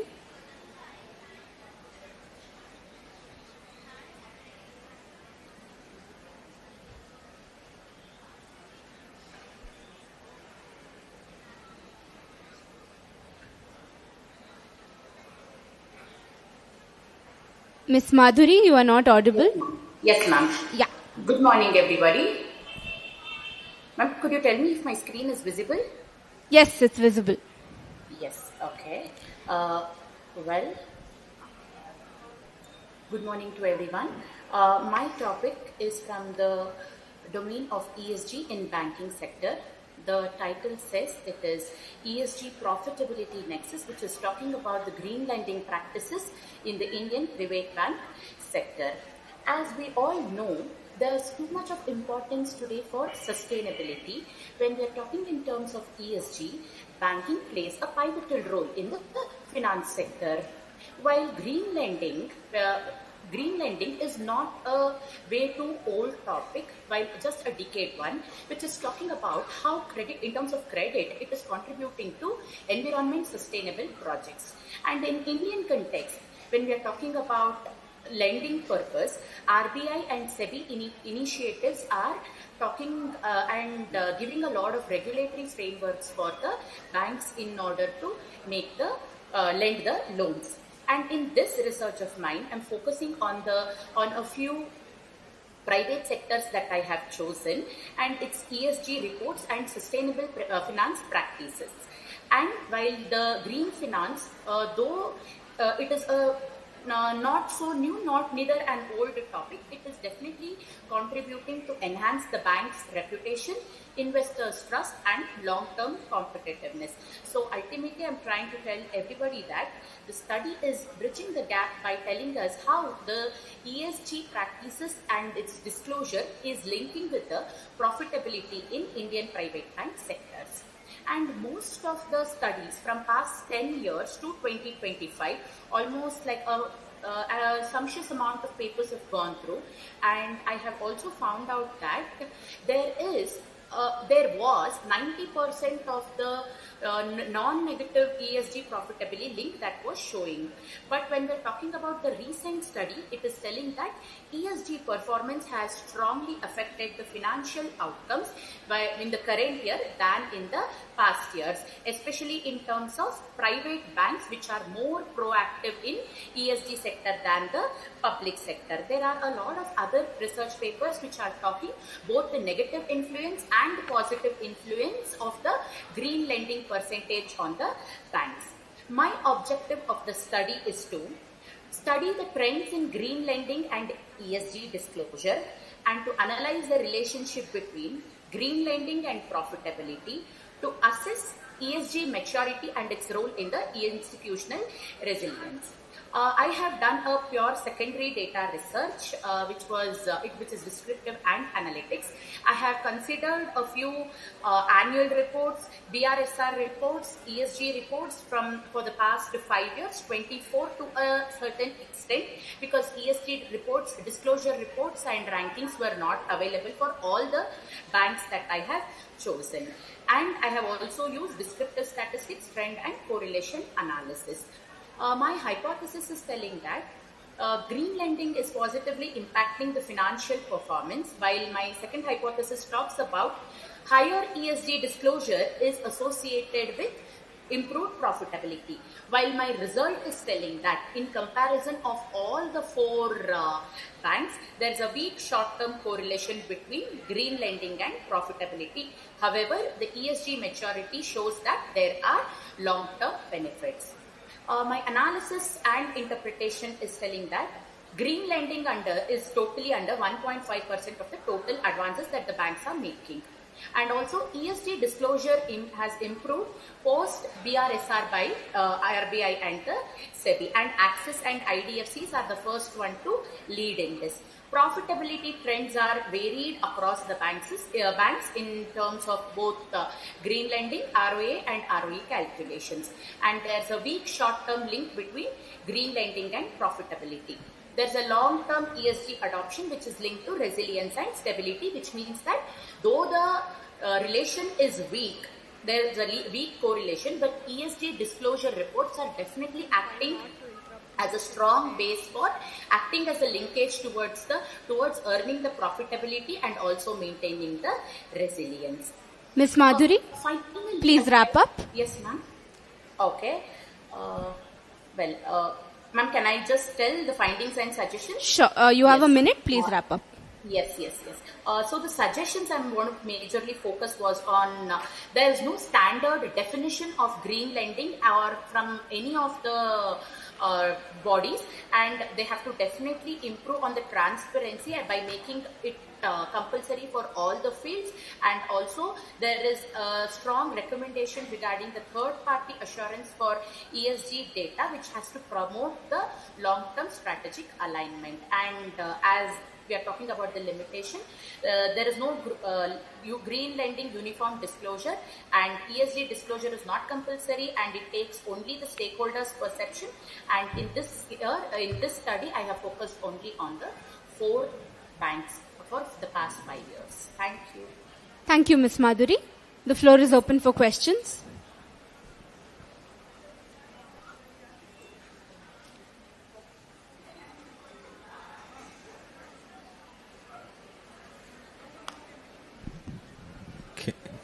Can I ask a question, Madhuri? Yes, sir. Yes, sir. This is Shyam. Namaste, sir. Hello, namaste. Namaste, sir. Where did you get the data from? Once again. Sir, I have taken all the annual reports, BSRS reports, and some data from Sustainalytics, which is telling the reports of ESG disclosure and ESG rankings, green lending percentage, green lending advance, how much they have done. All this I have collected from the financial and annual report. So this data is available in and authentic in public domain? Public domain, sir. All right, so that's good. When you say, again, did you say, was it enough data? 1 year data, No, 2 year data? Sir, sir, as I want to tell you, for listed banks, if their turnover is more than 1,000 crores, then it is compulsory for the ESG disclosure. From comparison point of view, enough data was not available. Reason being, it is not mandatory for everybody. If I have to compare, I have to compare between the top listed private banks only. I was not able to compare a bank which is just established or something like that. That was one limitation that I could find out, sir. Yeah, I noticed, like, because initially you had a long list of banks, and eventually you, I think, ended up with IDFC and maybe Axis or something like that. Those are the listed banks that Right. I had to focus because it was available. Yeah, and how many years of data you said?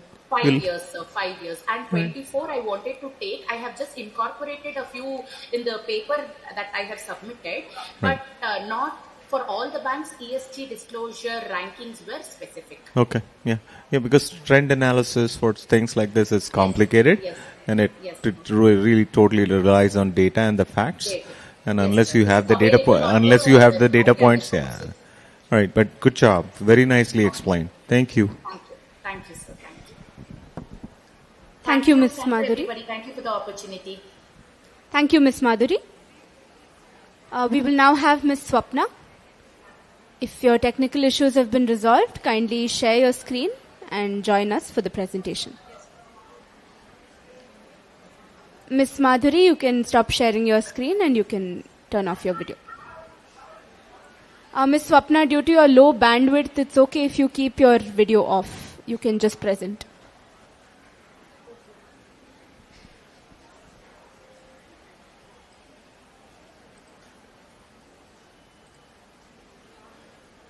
Bridging the gap, international HRM strategies to combat global unemployment. This is the title of my paper.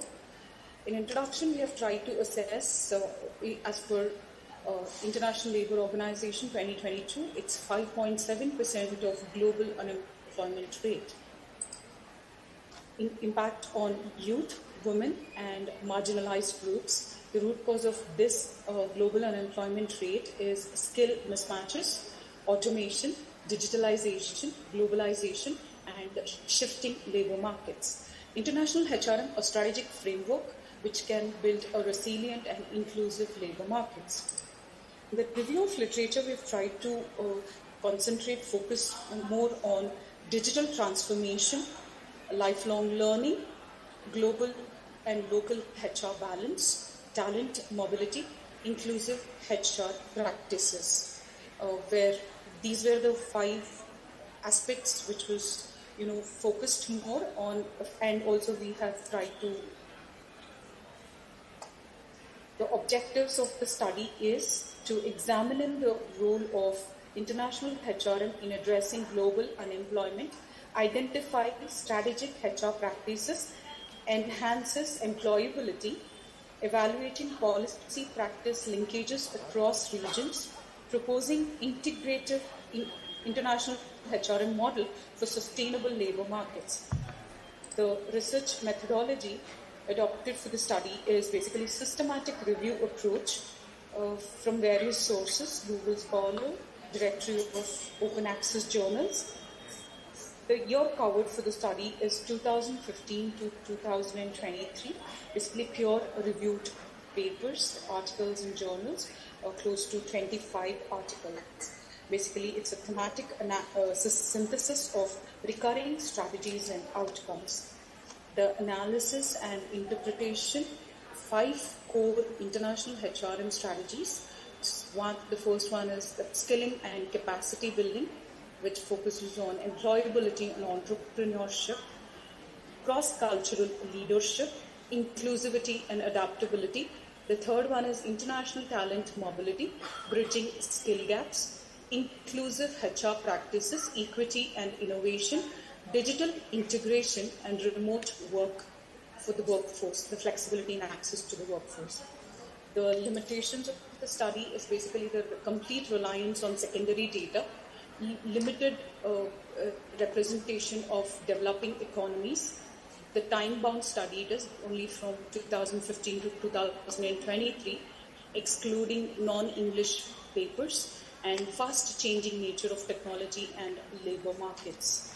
The findings of the study is adaptable, culturally aligned HR strategies, collaboration among government, corporations and communities, policy frameworks to be developed which has inclusivity, entrepreneurship and lifelong learning. The suggestions basically embed upskilling and inclusivity in national and corporate agendas, reforming immigration and recognition system for talent mobility, investing in digital infrastructure to reduce inequality in the workplace and the corporations, fostering cross-cultural leadership to manage diverse global teams across the globe. Ms. Swapna? Future research can also look into. Yes, ma'am. Ms. Swapna, your time is up. Kindly wrap up. Yes, ma'am. One more point, and if future research is taken on the same topic, it has to be longitudinal and regional studies have to be carried out, ma'am. Thank you. Thank you, Ms. Swapna. The floor is open for questions. Yes, ma'am.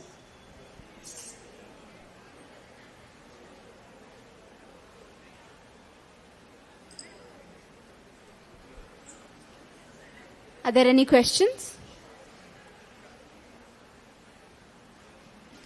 If there are no questions. Same question I have. Swapna, maybe I missed like where you got the data from? Sir, it is peer-reviewed papers, so it's basically a directory of Open Journal Access, Google Scholar. From there only I have got the articles and journals here. Did you say data from where? Or it's just a study? So, it's just a study, so it's a conceptual study. Okay. So there is, all right, there are no data points, right, to share. All right, no questions. Thank you. Thank you, Ms. Swapna. I would also like to thank our chairperson, Mr. Shyam Bhushan, for being present and for evaluating this session. Thank you for your valuable insights, sir.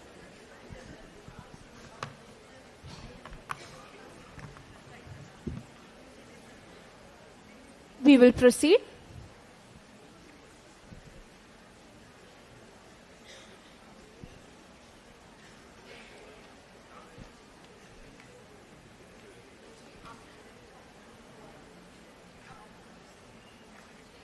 We will proceed with Mr. Dinakar GB. Mr. Dinakar? Yes, ma'am. Yeah. Kindly share your screen. Mr. Ravi Shankar will be next. Kindly be ready. Mr. Dinakar, you can continue. Okay.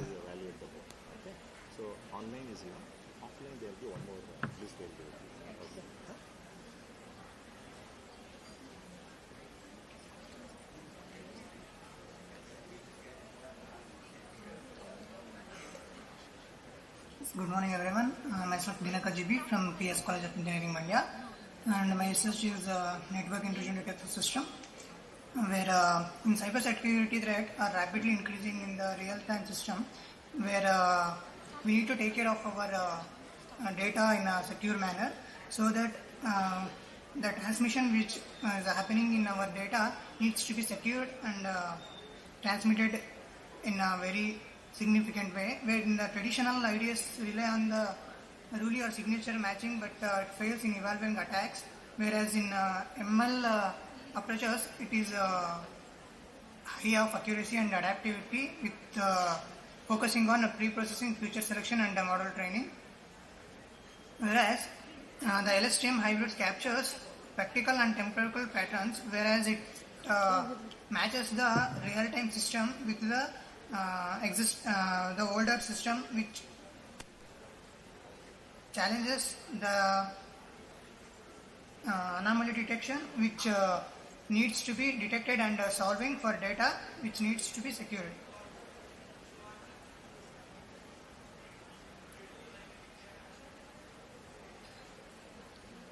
The data which we need to include for the algorithms are in the alphabetical order. So to transmit that data into the numerical, we will use one-hot encoding, which converts the character data into the numerical, which the algorithm can easily understand.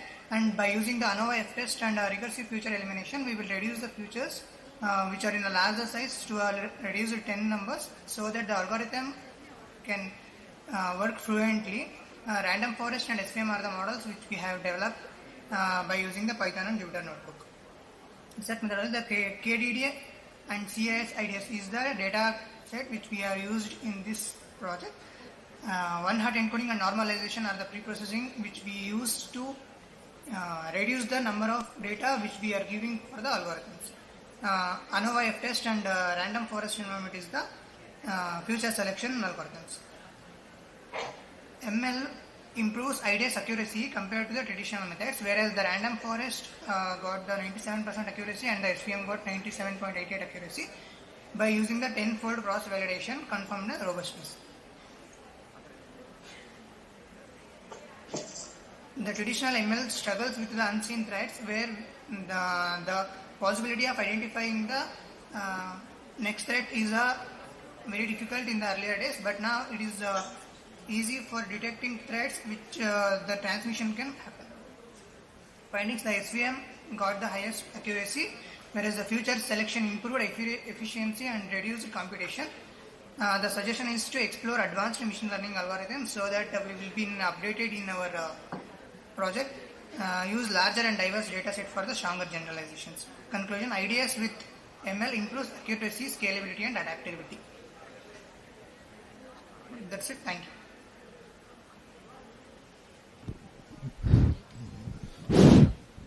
Thank you, Mr. Dinakar. The floor is open for questions. Dinakar, good presentation. Can you go back to the title slide? Can you show the title slide? Yes, sir.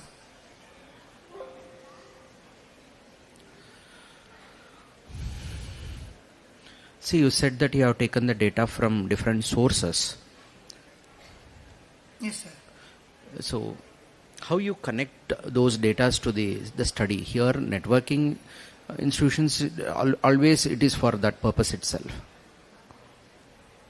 Sir, basically it's just for the study of the project. So I collected the data from the internet sources, where from Kaggle I get the data, and then I reduced the data which is already present in the present generation, where it uses 32 to 42 futures to detect the attack. But now by using future elimination algorithms, the number of futures has reduced to 10, so that the algorithm will run smoothly and efficiently. Okay, fine. Thank you. Okay, sir. Thank you. Dinakar, which issues you are trying to address through your study? Sorry, sir? Which issues you are trying to address through your study? Sir, basically the DOS attack or the probe attack. So the DOS attack is denial of service attack, where the attacker in the middle of the transmission he will just deny the service which needs to be transmitted. Suppose if the mail is to be transmitted from person 1 to person 2, the denial of service attack will deny the service in the middle, where the person 2 will be waiting for the mail to be sent by the person 1, but the person 1 is waiting for the acknowledgement by the person 2 so that the mail is securely reached. But both the transmission is not happened just because of the denial of the service attack. If it is identified and solved, the transmission would work efficiently and smoothly.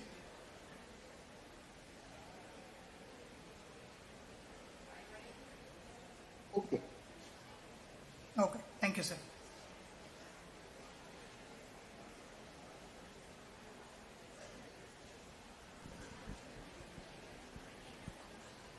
Online presenters, kindly note, we will now have some offline presentations and then return to the online mode.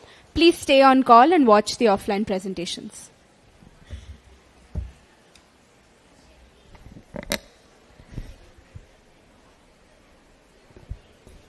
Greetings, respected dignitaries, distinguished speakers and dear participants. I am Aditi, Assistant Professor in the Department of Psychology at Maharani Lakshmi Ammani College for Women, Bengaluru, and it is my honor to serve as the Master of Ceremonies for this track of the International Conference on Global Goals, Local Solutions, Integrating Sustainability in Everyday Life. It's my privilege to welcome you all to the offline presentations track of today's conference. Here, it is my privilege to introduce the chairpersons of this session. I welcome Dr. Girish S., Associate Professor in the Department of Commerce at Christ, deemed to be University, Bengaluru. I also welcome Dr. Komal Dave, Associate Professor, St. Joseph's College of Commerce, Bengaluru. Welcome, sir. Welcome, ma'am.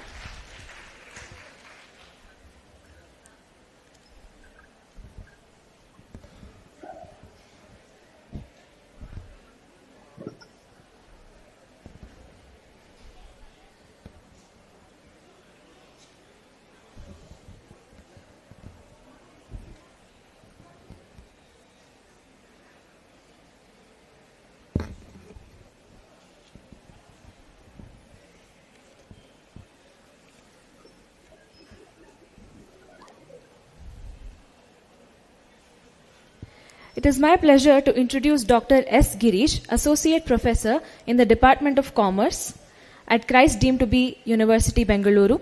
Recognized for his ability to embrace challenges with determination and effectively lead and organize initiatives, Dr. Girish holds an MCom in Advanced Management Accounting and Finance from the University of Mysore, a PG Diploma in Marketing Management from BIMS Mysore, an MPhil in Accounting from Sri Venkateshwara University, Tirupati, an MBA in Finance from IGNOU, New Delhi, a PhD in Finance from Rayalaseema University, Kurnool. His academic interests include banking, insurance, accounting, taxation, investments, and finance.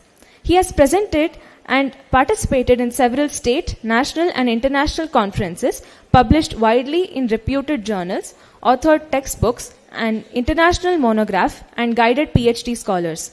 He has worked on Government of Karnataka projects, served on boards of studies and examinations, and actively contributed to outreach initiatives such as Ganasamanvaya. We are honored to have him chair this session, sir. I would also like to extend a warm welcome to Dr. Komal A. Dave, chairperson for this session. Dr. Dave is an accomplished academician and researcher with over 13 years of teaching experience at St. Joseph's College of Commerce, Bengaluru, where she currently heads the postgraduate department of commerce. She holds postgraduate and MPhil degrees in commerce, qualified the UGC NET in 2010, and earned her PhD from Bharatiyar University in 2020 with her research focusing on developmental finance and micro-health insurance. Her areas of specialization and research include finance and marketing, and she has guided numerous students' research projects, published extensively, and authored a book on pygmy banking. Beyond teaching, she has contributed significantly in administrative roles, including serving as placement officer and actively engaging in NAC, NIRF, and autonomy-related initiatives. Madam, we are honored to have you chair this session. We shall now begin with the with the track presentations.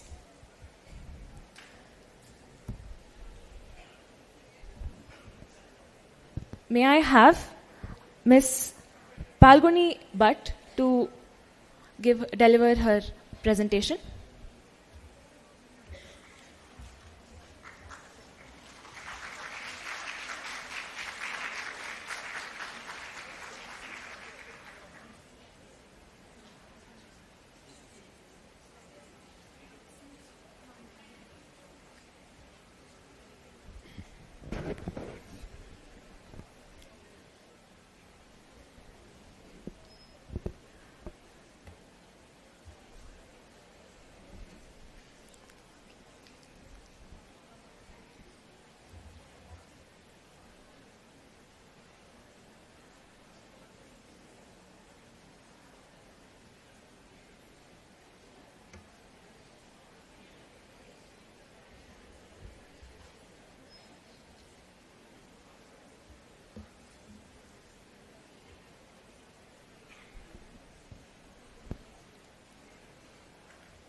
Good morning to one and all present here.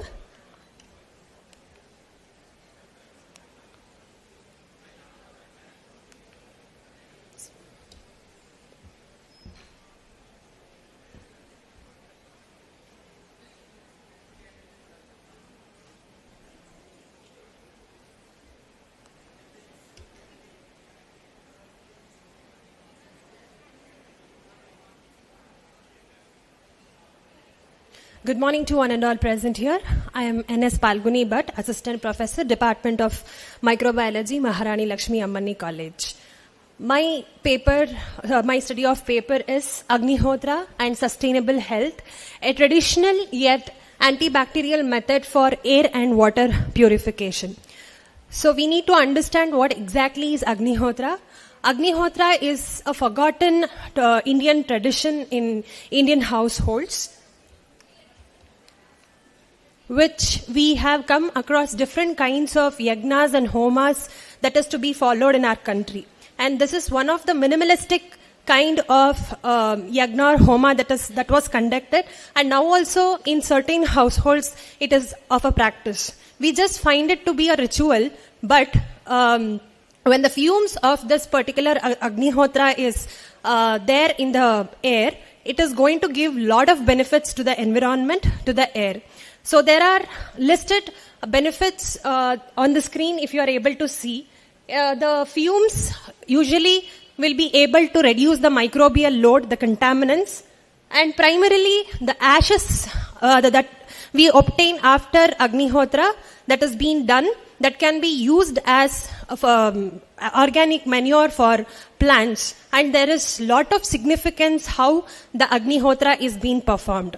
Mainly it requires a copper pot, a specialized copper pot, and it requires cow dung, ghee, and brown rice. Only these materials are required to perform this, and these materials has to be put in the copper pot, and it has to be fired, and the fumes will be generated out of this. So this is the usual way of practice that is being carried out. Next slide.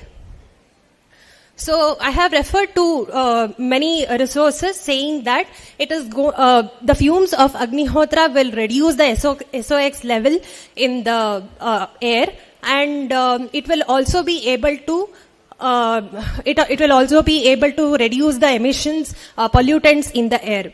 Mainly, Agnihotra is performed during sunrise and sunset, and it also has significance because it releases more of carbon that can be intaken by the plants in the environment during sunrise and sunset. So it also helps the plants for the photosynthesis. Apart from this, my interest led to the investigation of decreasing in the number of microbial colonies in the air. So this was my interest. So the study was there with respect to environment, with respect to reduction of carbon gases in the environment, but there was no more study about the decrease in the number of microbial contaminants in the air. Next slide, please. Next slide. So mainly objective is to know whether the fumes of the Agnihotra will be able to reduce the indoor bacterial load, and also if water will be able to get purified with the ash. Next slide. So the research methodology is being divided into two parts. The first part is about the air exposure method. During sunrise and sunset, before and after performing the Agnihotra, the microbial load were examined by air exposure method.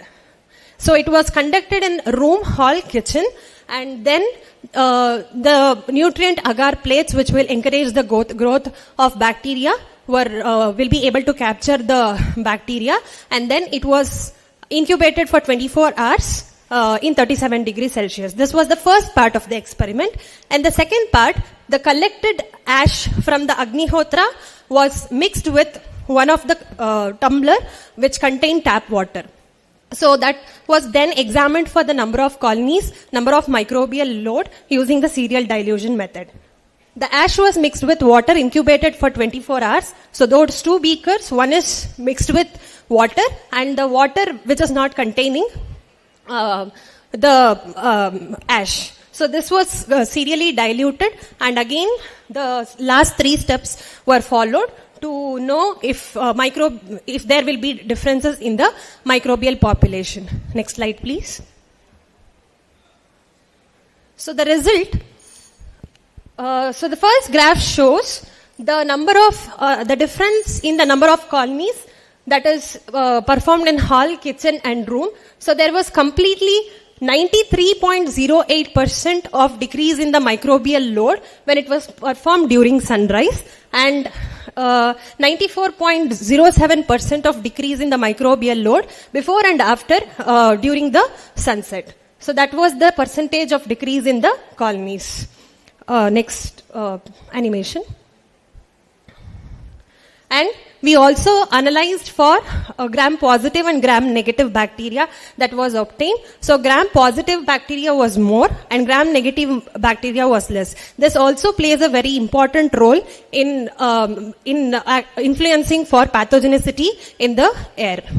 So this is the next part, the result of the next part, where you can see that water with Agnihotra ash did not contain any bacterial colonies, whereas water with Agnihotra ash contained around 35 to 11 bacterial load. So this will prove that doing or performing Agnihotra in a day-to-day life according to the protocol will enhance the air quality, will increase the health with no other medications. Next slide.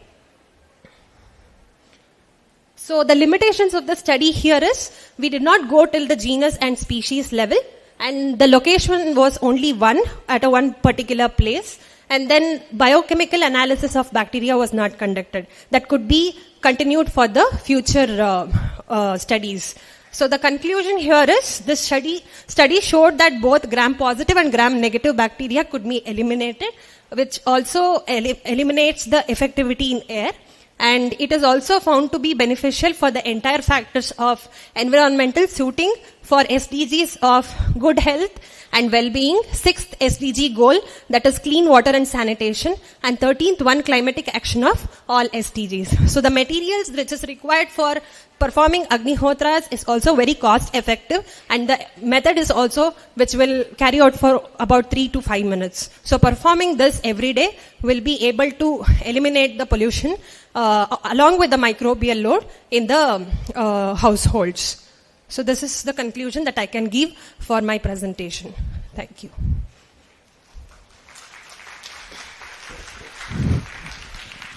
Ma'am, very good presentation. Thank you, sir. We have a few questions.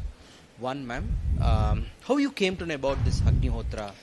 My mother performs this every day, sir. So you said that this will going to help. So in the SDG goal 3, 6 and 13, whether this has been published, so whether the people are aware. So across the country, across the globe, this Agnihotra. Yes, sir. There are many papers that are being there in the journals regarding how it is going to reduce the carbon emissions. But my study completely focused upon the microbial load. So this, I think it can be the new kind of aspect. Ma'am, very nice. It was informative and insightful. Could you please tell us for how many days you performed this experiment? This I performed for 1 week, but I have taken the results of one day, that is during sunrise and sunset. Okay. Yes. So it is just a day's. Maybe I think if you can improvise it by consistently conducting and looking at the experiment, then I'm sure this paper can be published in one of the best journals. Thank you. Very ma'am. nice. Thank you so much. I will consider your suggestion. Thank you so much.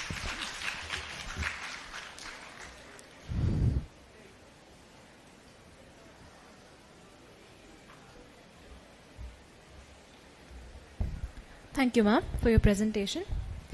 Presenters, I would like to inform you that the offline and online presentations are currently happening here in a combined method here in the auditorium.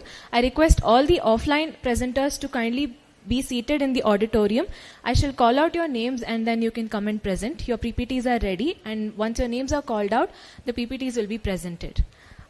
Next, I call upon Redemma to present her track presentation.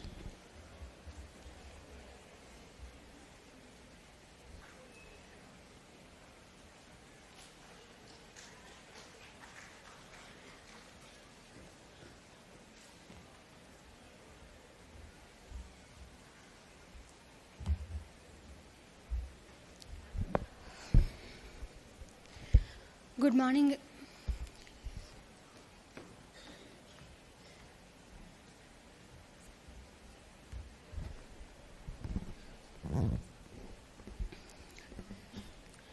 Good morning, everyone. I am Redamma. My guide is Dr. Bhuneshwari BC ma'am. And my title of the study is a study on the role of digital wallets and UPI interface services with reference to Bengaluru. And my introduction is next slide.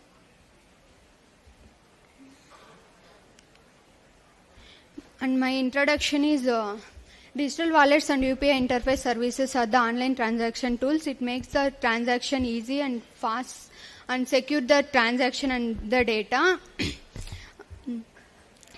More the government initiatives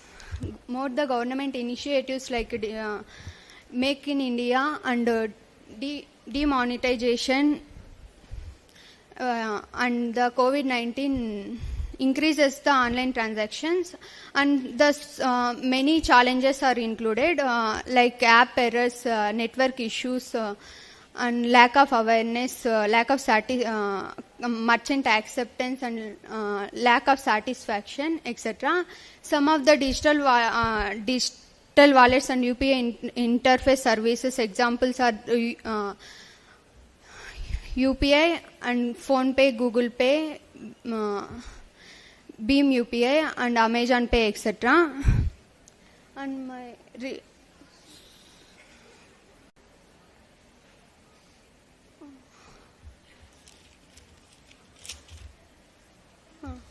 my ROL, I collected 40 ROLs. Here I am presenting 2 ROLs. First one is Suresh Kumar 2025. This study highlights the consumer behavior on the digital wallets, and second one is Patel and Sweta 2025. This study highlights the leadership styles and organizational effectiveness, employee behavior, and the study on the MSMEs. And my objectives of the study is frequency and patterns used by the users of digital wallets, how frequently they are using, and which digital wallets apps are they are using. And second one is satisfaction and trust of the digital wallets, and third one is challenges faced by the digital wallets. And research methodology is the primary data was collected through the structured questionnaire, and secondary data was collected through the research papers, articles, and website. And my sample size is 132, and my population definition is all the users of the digital wallets, and population unit is individual users of the digital wallets. And data collection tools I was used is regression analysis to test the hypothesis, and method of analysis is percentage analysis to interpret the data. And research methodology and testing of hypothesis is here. My alternative null hypothesis is there is no significant impact of identified challenges used by usage of digital wallets by the users. The null hypothesis was rejected because the p-value is less than 0.05. Null hypothesis was rejected, and the alternative hypothesis was accepted. Limitations are this study was limited to Bengaluru, and this study was conducted through the limited frame time. Findings are most of the Bengaluru city people are using digital wallets, and more are satisfied with the convenience, speed, and security. And however the problems are faced, it affects the usage, and suggestions are to educate the people and enhance the security and app performance, providing high network and increase the merchant acceptance, providing rewards and cashback offers to the customer to encourage them. And finally, conclusion is most of the digital wallets are using and helping the people, and currently the challenges are there. To decrease the challenges, it will be helpful for the users. Thank you for giving this opportunity.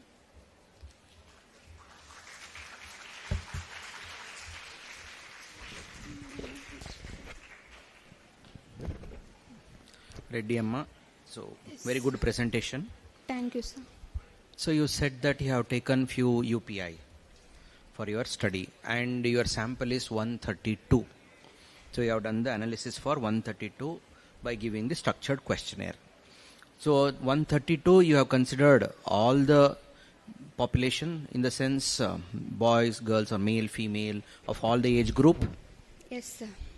So in your study, which age group they are more using this UPI? 18 to 25. 18 to? 25. Okay. Then men or women? Men. Men. So they are the one who is using the UPI more than the women. So demographic, you have taken only Bangalore. Yes, sir. Okay, fine. Reddy Amma, appreciate your encourage your courage to come and stand here and do the presentation. Thank you, You should do many more presentations.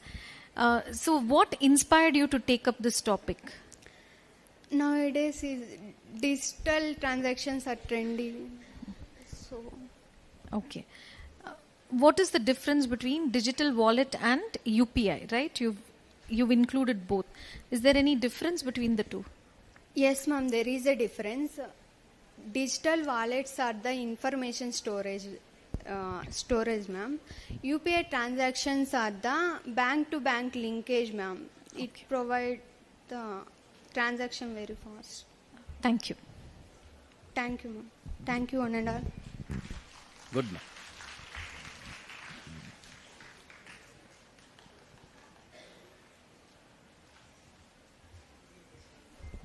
Thank you for your presentation. Next, I call upon Purnima Shri to deliver her track presentation.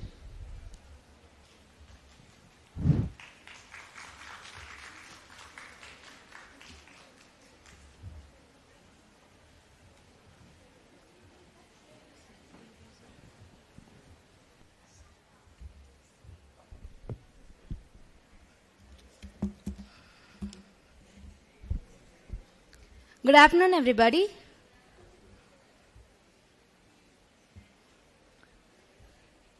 My name is Purnima. I would like to say, by giving the statement, I am a weaver's granddaughter. I know it sounds really interesting with me introducing myself as a weaver's daughter. Okay. In this introduction, so I would like to introduce you to a migrant group which is settled in Tamil Nadu. It is called as Saurashtra. The community is called as Saurashtra. I belong to that community.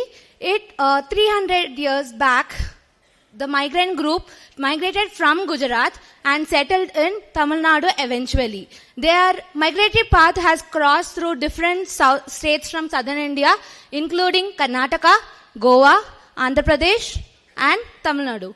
So this language is very distinct. The culture, everything is quite distinct, and we have kind of assimilated local practices, a lot of culture, traditions from other regions that we have settled in.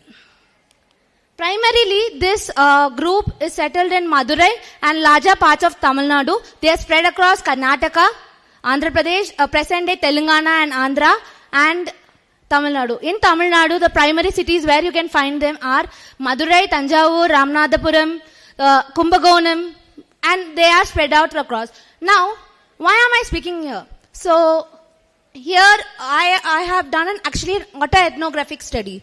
That is, autoethnographic study refers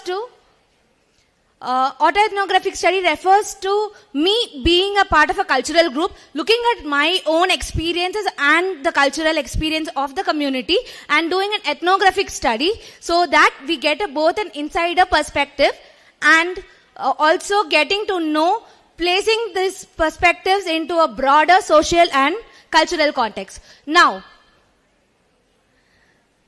why? Because today weaving is not just a profession of my community, but rather it is more of a cultural and a heritage symbol. Now, I would like to use these terms called as loom to legacy. Loom, very distinct feature of being a weaver is, although they have migrated 300 years back, the profession has stayed with them. So they were first known to be, they were very famous for weaving silk, best quality silk. So they were brought down, they had migrated all the way from Gujarat down to Vijayanagara Empire when Ghazni had invaded Somnath. Frequent invasions caused them difficult livelihood, so they had migrated south. When they had settled in Vijayanagara Empire, they were given royal patronage because of the fine weaving artisan skills that they had. In that case, they have moved across. Now, coming to the present history of mine, my grandfather was a weaver for more than 70 years. But the sad reality is today, the people in our community who are weavers are moving away from the profession and moving into white-collar jobs. The different reasons for the decline include the lack of the entry of power looms into the scene, and also the decline of the supply, the demand of the current cotton weaving products. So now I would like to tell you about the research methodologies, the sources that I have used. It includes personal histories. My uncle was the first graduate. My grandfather and my great-great-grandfather had a dyeing factory. He owned that factory till he was 85 years old. He had to close down because of acute shortage of labor and the decrease in demand for the products. Now, the real problem here I am looking at is loom is a very integral part of a community, because wooden looms were the wooden pit looms were the traditional looms that were used by the Saurashtrians. Now it would cover almost 150 square feet in a room. So the weavers from our community use, when I have interviewed several of our weavers from our communities, including my father. Sadly, my grandfather passed away, but from my father's history, I have known that this is a statement given by one of the weavers. From being, I have crawled under the loom. I have grown up seeing the loom. Education was not a major part. The parents did not think that education was required, and this weaving has been passed on from generation to generations. And it is a heirloom. It is considered to be a heirloom that was passed on for generations. Now, one more interesting fact is, weaving is not just specified to one weaver. The entire family was involved in each process of weaving, starting from making yarn from raw cotton, dyeing the yarn, stretching it out, making sure to insert it into spools, weaving it, and at the end, till the end where the saris were folded. That means either the mother or the father in the family would be a weaver. The kids were included in smaller jobs like pulling the yarn, dyeing them, and teaching them how to fold the saris. Today in Madurai, we have several Saurashtrian families living in fewer districts. The problem here I see is they have this wage system where you have merchants having weavers under them, where they supply raw cotton and they produce the saris. Now the problem here is the wages for these weavers are pretty low, which is like the wage that they receive per sari is 250 to 500 rupees. But in reality, weaving a sari is a very long process. So it takes around 12 hours to 1 week to weave a complete sari, starting from the raw cotton, from the raw material to get the finished product. In that case, it's a very labor intensive process. Now the problem is, where is this exactly going to? Where is this where is this weaving exactly going to? I am worried that weaving will someday go into non-existence, because my grandfather itself made sure that none of his kids got into weaving. My dad had worked, he knew certain process of weaving.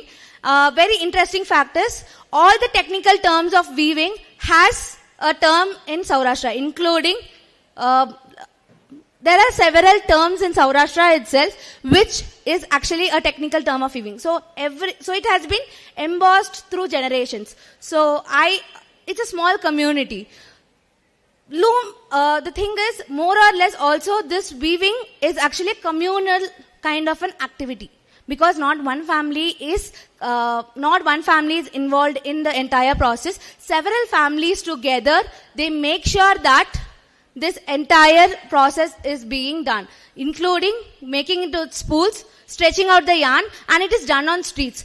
And I grew up in an area called Krishnapuram Colony, where I heard the sounds of looms every time I pass. I have seen yarns being stretched on the wooden bars. So in that case, why am I speaking about this? Because I bring in the notion of cultural sustainability over here. Because preserving culture is a way of engaging communities and preserving the heritage of the community. So in that case, I look at weaving as a product of the culture and heritage.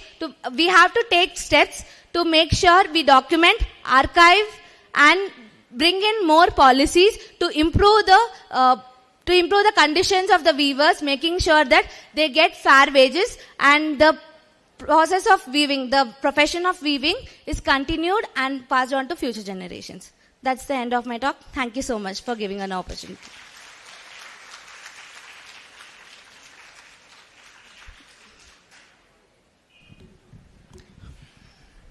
Purnima ma'am, very good presentation. Thank you, sir. You yourself, you have taken your family as an example and then you made a very good presentation. Ma'am, now you said that your grandfather was weaver and then your father was taking care. So now to continue this weaving profession, government has come with a lot of initiatives. Yes, sir. Actually, even I was reading about it. So there, actually there is a special kind of technique called, there's a special product which has a GI tag specific to Saurashtrians, which are made specifically. It's called as Madurai Sungdi saris. It has a GI tag which was given in 2005, and there are a lot of cooperative societies trying to make sure that the raw cotton is given in lower prices. But the problem here is, during the 1990s, government used to source the raw material and would give to the weavers directly through cooperative societies, and they would buy the cotton saris at a good price and would sell it. But today government is not doing it, but instead what is happening is private merchants are using these opportunities to exploit it, selling, paying them wages at lower rates and selling the same sari, which they pay 500 rupees for a sari, and the shopkeeper sell it for 2,500 at minimum. So they say that even a small family of 4, a weaver family, they run their lives only at 8,000 rupees per month. In that, since it is a labor-intensive process, the really heartbreaking to see is, so in Kaiteri Nagar, when I had interviewed a lot of weavers, they said that poverty needs to end with me.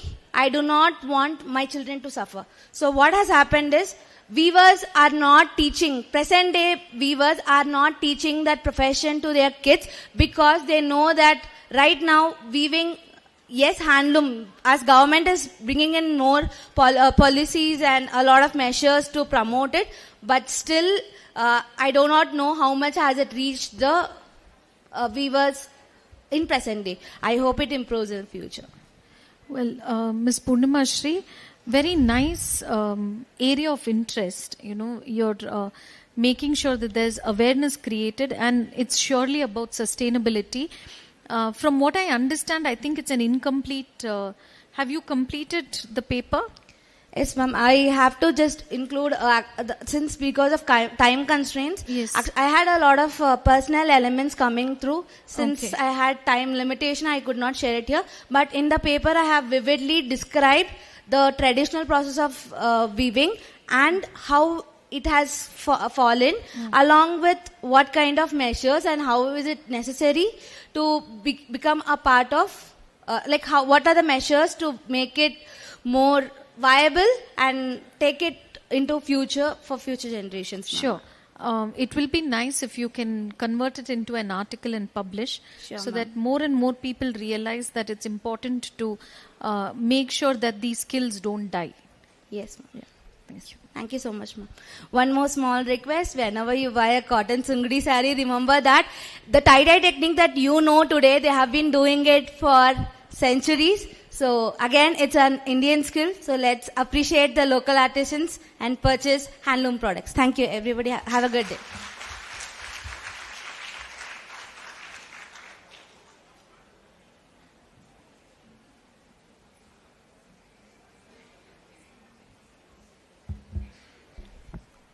Good afternoon, everyone. We will now transition back to the online presentations for a little while. Could we please have the Zoom screen shared?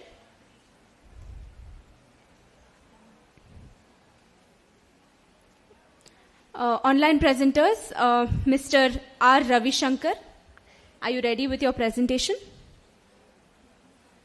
Yes, ma'am. Yeah. You can please share your screen and begin. You are audible.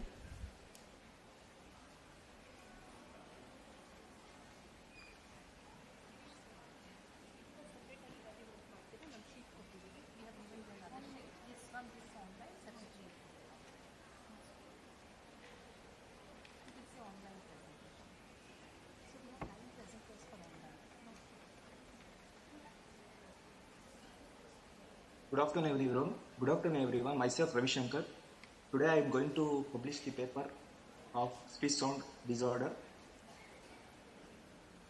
Introduction.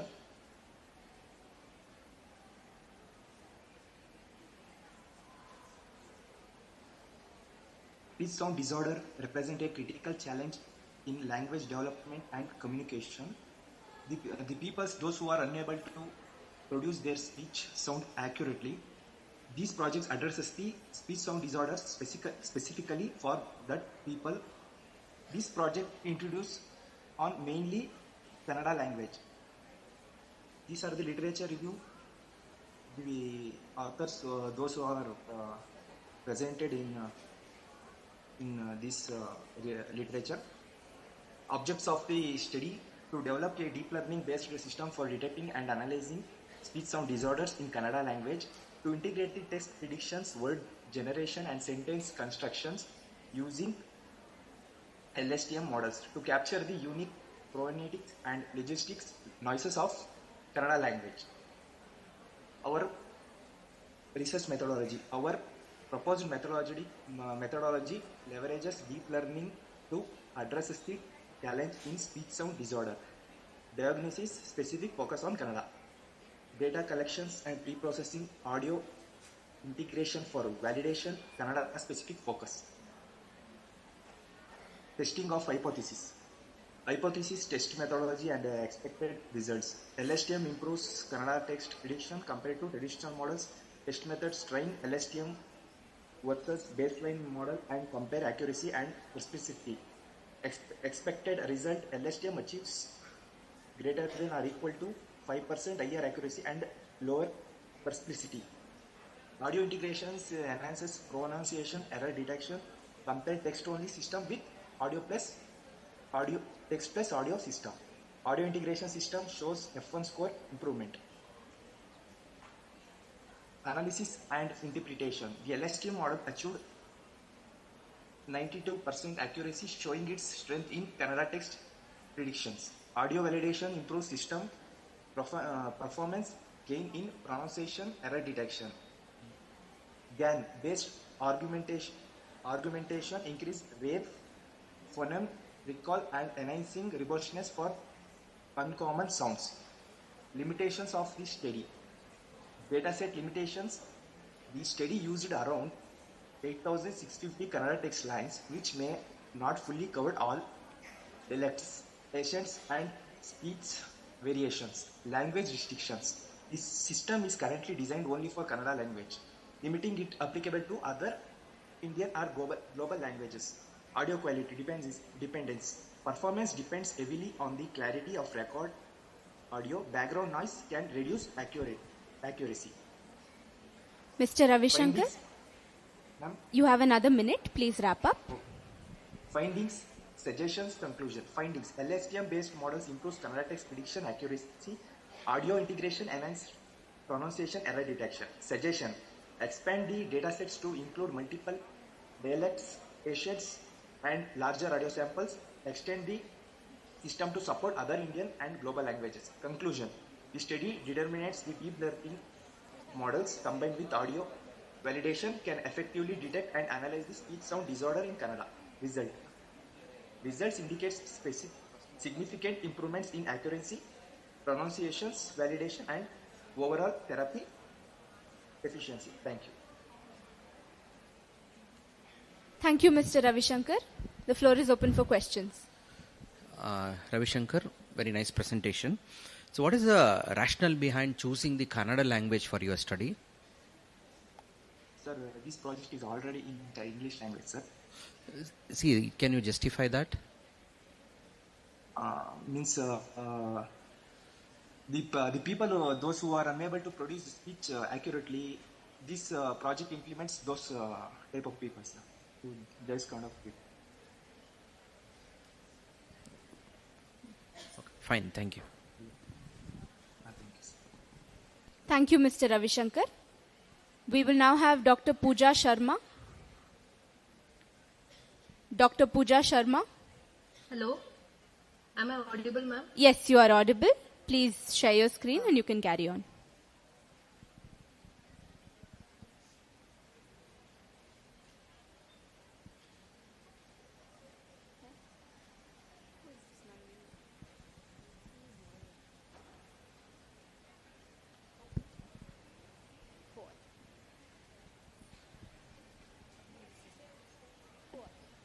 Good afternoon, everyone. Myself Nandini Kamath from the Anand Sagar College of Arts and Commerce.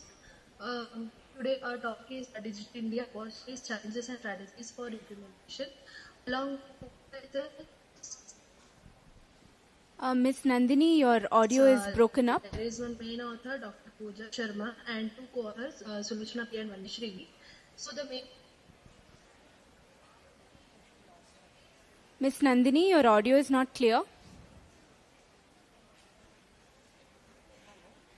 Hello, am I audible? You're audible, but it's breaking up. Hello. It's a poor connection, I think. Please carry on. We will see if your audio is working now. Okay. So the main reason for choosing this topic is, as you all know, this is the major national initiative taken by the Government of India. And this is not just a single project, but a comprehensive force which mainly focuses on developing the society along with the special concern to the healthcare sector, financial sector, as well as educational sector.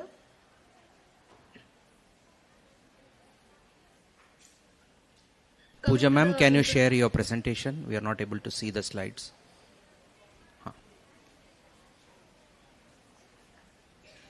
Just a minute, I'm not able to. Is it visible now? Yes. Yeah. So coming to the introduction part, as we all know, digital technology is transforming our day-to-day lives, day-to-day works and communication.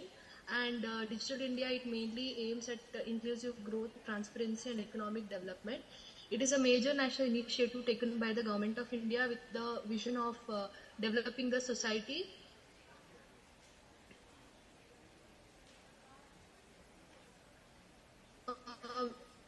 Coming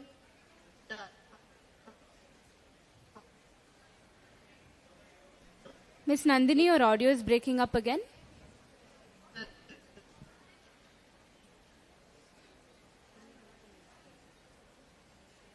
Am I audible now? Yes, you are audible. Yeah. So we have used major important paper. Mainly conclude by saying, they mainly say that this study highlights the need for digitally empowered society by strengthening infrastructure, governance and citizen participation. Whereas the second paper mainly speaks upon the digital India, stressing the opportunities for employment and innovation, and also it explains the challenges faced in the implementation procedure. And moving on to the objectives of this study, we mainly chose this topic to understand the initiative taken by the Government of India and also to analyze the Miss Nandini, your audio is not clear at all. Miss Nandini, your audio is not clear and you are very short on time.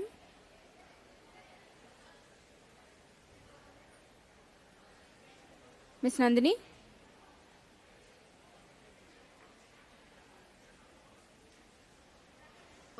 It improves the economy of the nation as well as to identify. Yes, ma'am. Your audio is very unclear and you are very short on time. Could you please wrap up?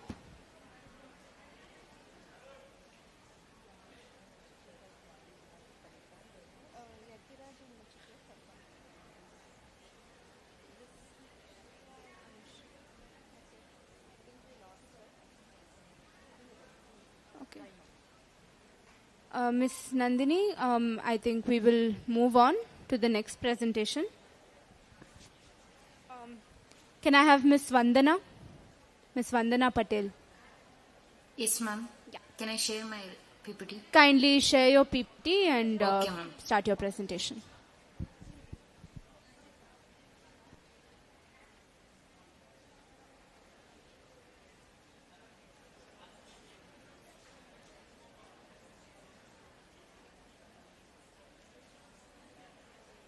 Is it visible?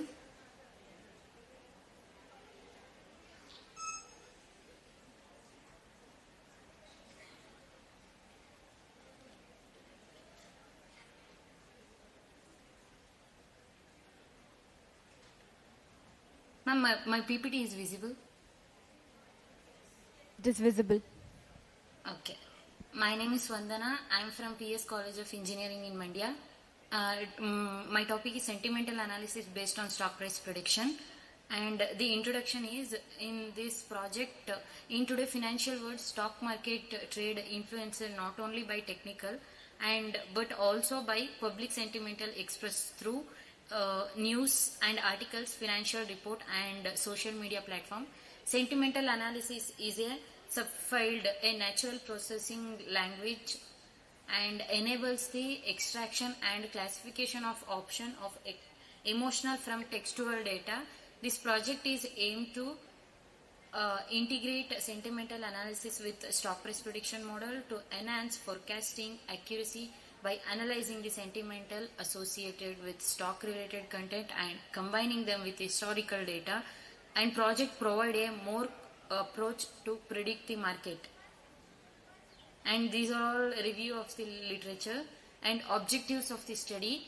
To develop a sentimental analysis model, the accuracy classification, financial text, message or news or natural sentimental category used various surprise machine learning classification to create a stock price prediction engine using historical stock data, which applies machine learning regression technologies like SVR, linear regression, decision tree and LSTM forecasting price trades to evaluating the performance of the different model using F1 score, means squared error, MSE and visual plots. And these are all research methodology, collections and pre-processing, model training and evaluation deployment, testing of a hypothesis, testing invented multiple ML model on imbalanced and balanced dataset. Before balancing high accuracy SVM, LR accuracy is 97%. After balancing, the logistic regression improved to 95.6 accuracy with high recall. Analysis and integration, it is usability and reliability and maintainability. And limitation of the study, dataset is imbalance, include imperformance, and traditional ML model depends of features engineering. Deep learning model like Portbird of promising but computationally heavy, limited generalization on screen datasets. This is conclusion. Sentimental analysis helps to understanding the investors and analyzing it, also analyzing the news, Twitter and online posts. This information can predict the stock price movements, because positive sentimental often lead to price increase while negative sentimental can cause prices to fall. By combining a sentimental data with stock marketing trade, prediction become more accurate and timely. Thank you, ma'am. Thank you, Ms. Vandana. The floor is open for questions.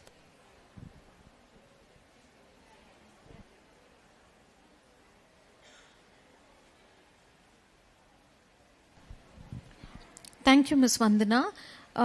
What encouraged you to take this topic? What was so interesting that you took up this topic? Because there is a lot of study already conducted in this area. So what is different? Ma'am, because I had interest in stock market.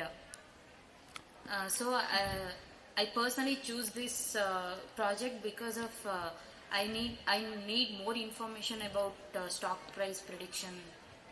What is the gap in your study? Gap. What is the research gap? Research gap. Yes. Ma'am, I think I don't know, ma'am. No problem. Okay. Fine, madam. So I have one last question from my side. Have you taken any specific event and then the study is done? No, sir. We know that for any sentiment analysis, any special issues like election result, election date announcement, or any budget, or any kind of incidences which is happening within the country or outside the country which affects the country. So that will going to affect the stock market. Have you done any study considering any of the event? Yes, sir. It is based on customers, some. For example, we selling a product in online platforms. All comments are like this product is good, bad. Based on these comments, we take a data sets, and based on those comments, we can invest, sir. Okay, ma'am. Fine. Thank you. Okay, sir. Thank you, Ms. Vandana. Thank you, ma'am. Our next online presenter will be Mr. Veeresha. After this, we will return to offline presentations and then return to our last two online presenters. Mr. Veeresha. Yes, ma'am. 1 second.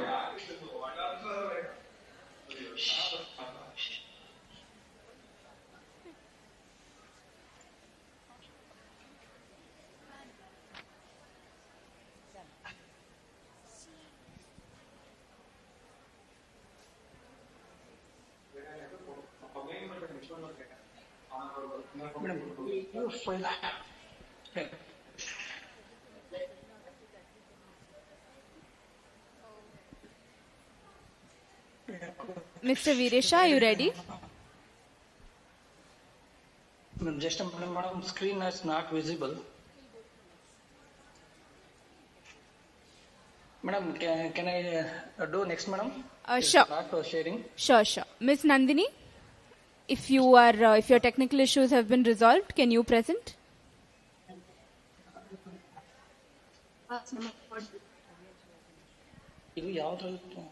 Mr. Veeresha, kindly mute yourself. Ma'am, am I audible? No, Ms. Nandini, you are still breaking up. Okay, just a minute.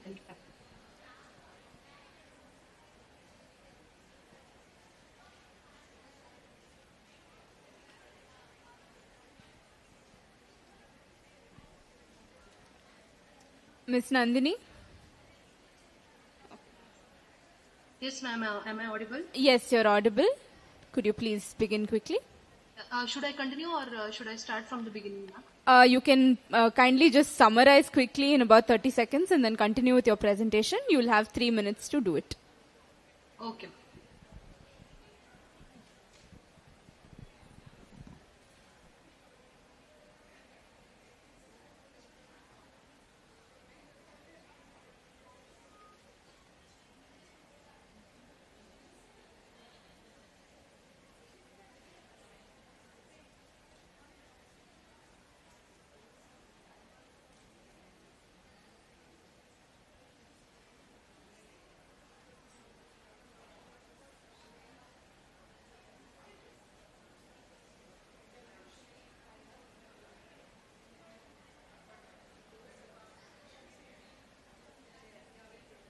Yeah, so I was telling that we have chosen this topic just because this is the major national initiative taken by the government of India, and this mainly focus on the major sector of our country, which is our economy, our healthcare sector, our financial sector, as well as our educational sector.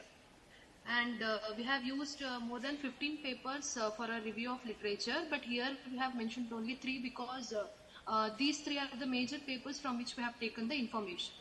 First is Jani and Tere. They mainly focused on the importance of digitally empowered society, whereas the second paper, Goswami, in 2016, they mainly focused on the opportunities challenges, which clearly justifies the title of our paper. So we have got major information from this paper. And the last paper was Jindal, which was published on 2019. They mainly gave the solution and impact on the our society. So this was the main paper that we have used for our research. Next is objectives for the study. So the main objectives were, the first basic objectives we can say is that to understand the Digital India initiative. So we wanted to understand and study in depth initiative taken by the government, so we have chosen this topic. Second one was to analyze the opportunities created by the Digital India initiative. So most of the people in our country still are not aware about the opportunities that government is providing for our citizens. So the main reason is to analyze the opportunities and to explore the various benefits given by the government to the people in our society. Then to identify the challenges in implementation. As we know, whichever initiative is taken by the government, there will be certain challenges to implement. So we wanted to identify those challenges and come up with some strategies or some solutions that can help in the successful implementation of this Digital India program. So we have used secondary data sources such as research paper, government websites, and various reports from online sources. So what we analyzed and interpreted through this research was there are various opportunities created by the Digital India initiative, that is job creation. It gives employment opportunities in India, which is a very big benefit for our country. Unemployment is the very big challenge that country is facing because of the population. So Digital India force mainly focuses on creating job opportunities with innovation and transparency among the public as well as growth in the society. Whereas certain challenges that we have gone through are the high cost, implementation cost is very high, and cybersecurity risk. So privacy of public data is very crucial in this digital era. So that's why cybersecurity risk is a very big challenge for the implementation of Digital India initiative. Whereas literacy gaps, especially in rural areas, people are unaware about the digital technologies. So literacy gap is one of the major issues, and creating awareness is also one of the major tasks in the digital era, especially in the rural areas. Ms. Nandini? Yes, ma'am. Please wrap up. Yeah. So limitations of the study is it's mainly based on secondary data, may not include the latest update, as well as regional variations are not fully covered in the study. So what we have found out through this study is Digital India bridges the gap and enhances transparency. And the suggestion that we would like to give through our studies to improve the cyber security and safeguard public data, as well as improve infrastructural facility and create awareness to improve the digital literacy, especially in rural areas. And the conclusion we would like to say is that Digital India is very important and necessary initiative taken by our government, especially for the India sustainable growth. Thank you. Thank you, Ms. Nandini. Ms. Nandini, very good presentation. We have one question from our side. What is the novelty of your study? Already so many studies has been conducted on this particular topic. What is the novelty? How this study will going to enrich the reader's knowledge? So can you repeat, Mas? Hello. Yeah, sir. It's audible. Can you repeat? What is the novelty of your study, ma?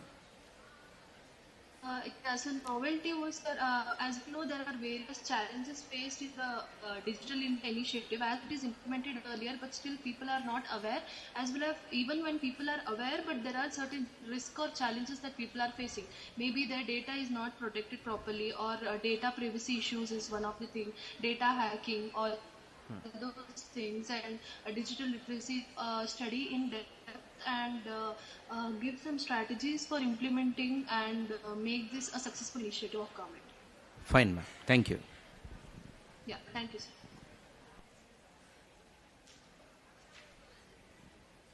Online presenters, please note, we will now have a few offline presentations and then come back to you.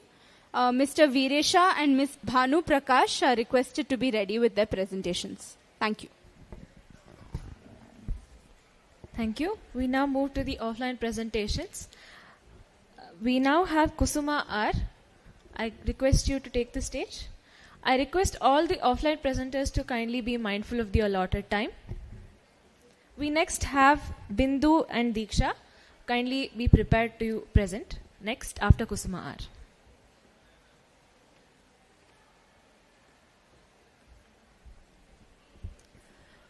Good afternoon to one and all. My name is Kusma R. I am currently pursuing MSc Biotechnology in NMKIV College.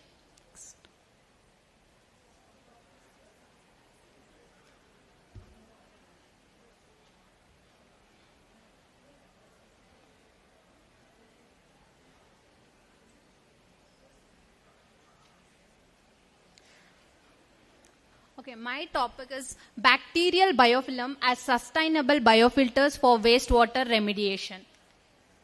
First, what is biofilms? Biofilms are basically the multicellular communities, which may be a bacteria, fungi, algae, which are held together by the self-produced extracellular matrix. And this extracellular matrix are consist of proteins, DNA, polysaccharides in different proportions. So, review of literature. Because of the time concern, I would highlight the important points. Biofilms basically play a dual role. One, it is a beneficial. We can use it for bioremediation, wastewater industry. And another harmful thing is it is a pathogenist and it causes the hospital infections, which make their study very crucial. Objectives: to isolate and characterize the biofilms from soil and water, and we made a comparative study of biofilms from mutant and wild type samples and development of biofilm filters for wastewater treatment. So, research and methodology. Here we taken a sample of 3 different samples from soil and water in different locations in and around the Bangalore University. Then we did a serial dilutions to reduce the microbial load and to isolate the colonies. Then we did a gram staining to differentiate between the gram positive and the gram negative bacteria. Then the isolated colonies were subcultured in LB broth for 37 degrees Celsius for 2 days, and we took the OD reading. Then this isolated colonies were subcultured and then exposed to UV treatment. So we can find out the environmental tolerance and its adoption. So next, the subcultured UV types are wild type and the mutated type, and we finally did the statistical analysis. So here you can see the growth of Staphylococcus aureus in agar-agar and nutrient agar. The waste water here in the agar-agar and nutrient agar as compared to agar-agar as less pollutants. And see, here I took 4 water samples. One is from the tap water, Rishabhavati water, treated wastewater with agar-agar and nutrient agar. As we all know, Rishabhavati river, which is one of the fresh river flowing in the heart of Bangalore, but today it has become a sewage water. And here in my analysis, the graphs which are representing here, you can see the pH of Rishabhavati water is abnormal, and the carbon dioxide and ammonia, nitrogen and most MPN test. This has like more values compared to other samples. So here I did the biofilm growth assay. Here you can see the sample drainage water, pond water and the soil samples. Compared to water samples, drainage water and soil samples has more biofilm formation. This is the bacterial biofilm characterization using confocal microscopy of different samples. You can see the more stain in the soil sample, which indicates more biofilm formation in the soil sample. And this is the biofilm growth steps where the free colonies were isolated and the extracellular matrix formation takes place with different stages. And limitations. Here we have taken the water sample and we did a research in the laboratory conditions, and only small amount of water sample was taken and short duration. Only we did it for 15 days. And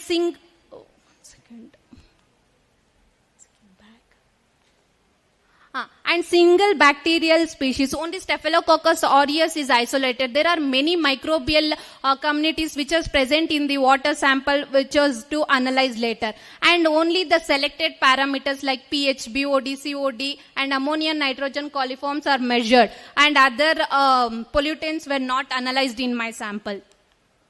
So, conclusion and futures, biofilms are based systems can be further developed into scalable and low water wastewater treatment technologies, and integration with renewable energy approaches and genetic engineering of microbes may enhance efficiency. Such advances hold the promise sustainable and eco-friendly solution for global water challenges. And us. If maybe a third world war happens, it might be a water. So it is our job to save, conserve and recycle the water to outcome from the global crisis of water. Thank you. how did you decide that that should be the statistical test? Ma'am, because as we are considering two parameters over here, one is the honey species and the second one is the concentrations, and we did it in triplicates, not a single one. So we had to go for ANOVA because we are considering two factors and we did it in triplicates. It was one of the best which we got. Very nice. Thank you. You should publish it. Yes, thank you.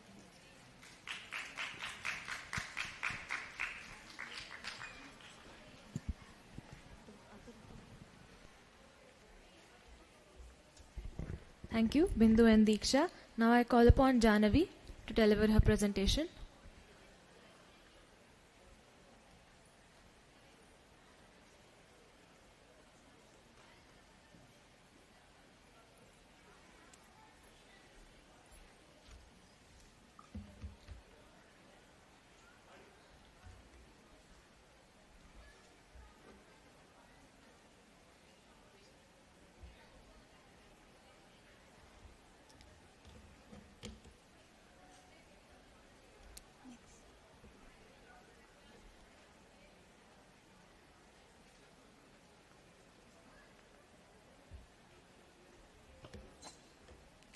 Next.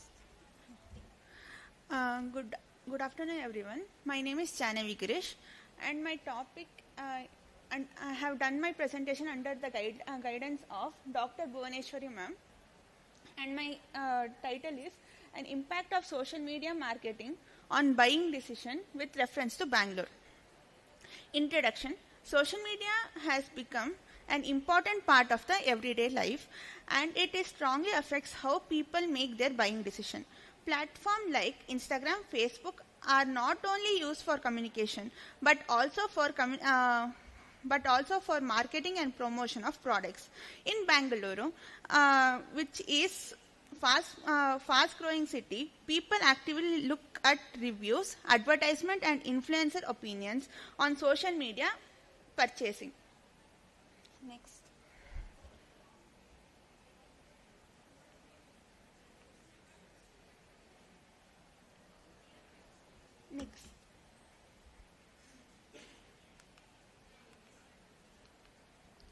I have conducted 50 review of literature. Objective: to analyze the extent to which social media marketing influences the information search stage of consumer buying decision among residents in Bengaluru, to examine the influence of social media marketing on consumer purchase decision, to investigate the role of social media marketing in shaping brand perception and preference among consumers in Bengaluru, and research methodology. I have taken primary data as have conducted primary data, and based on the questionnaire I have conducted, and secondary data I have conducted from books, journals, and websites, and sample design is population definition is consumers in Bengaluru exposed to social media marketing. Sample unit is active users in Facebook, Instagram, and YouTube in Bengaluru, and sample size is 141 responses, and sampling type is simple random sampling, and tools for data collection I have taken regression analysis in Excel.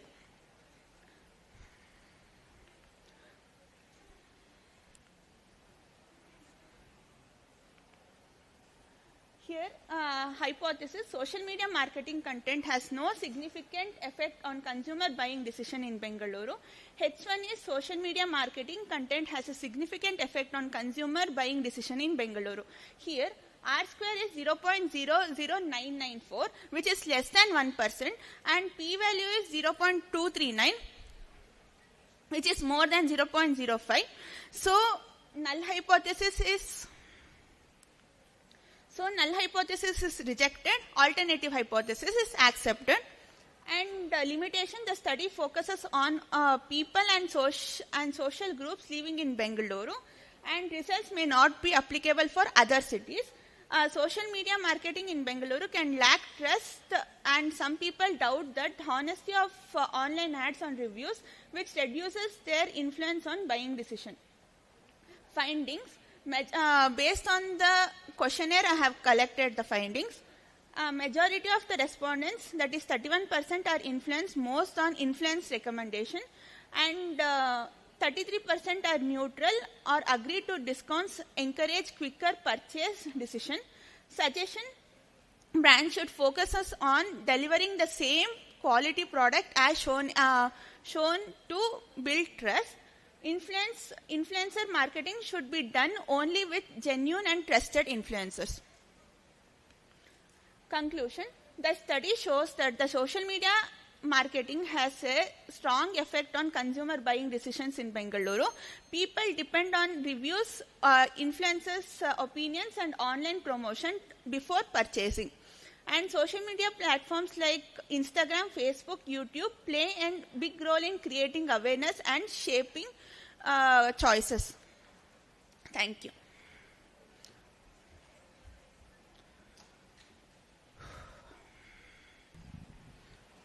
Janvi ma'am, yes, so you have done yes, the very good presentation. So what is the novelty of your study, ma'am? Already so many studies have been conducted on social media marketing, influence of social media marketing. So you can see there are a number of studies have been conducted. What is the uniqueness of your study? As it was a trending topic, and more after the COVID, many people have shifted to from traditional to online, and it is a time consuming, and online purchases are more trustworthy and time consuming, sir. So you said that 141 respondents, those who are from Bangalore, yes, sir, using Facebook, Instagram and YouTube, and it is posted by Bangalorean only. Yes, sir. It should be of that nature. Yes, sir. Posted by Bangalorean and user is also Bangalorean. Yes, sir. So you have taken. How you identified that? By questionnaire, sir. By sending the questionnaire to the participants, and I collected the data from the questionnaire only, sir. Okay, ma'am. So in this study, so male users are more or female users are more? Female, sir.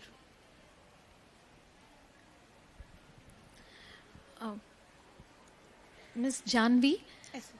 If you can help us understand, how did you decide on those statistical tests?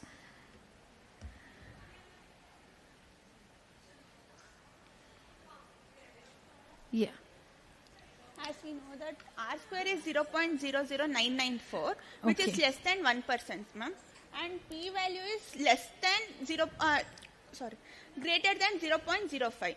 And that is 2.239. So null hypothesis is rejected. Alternative hypothesis. Okay. Thank you. Thank you.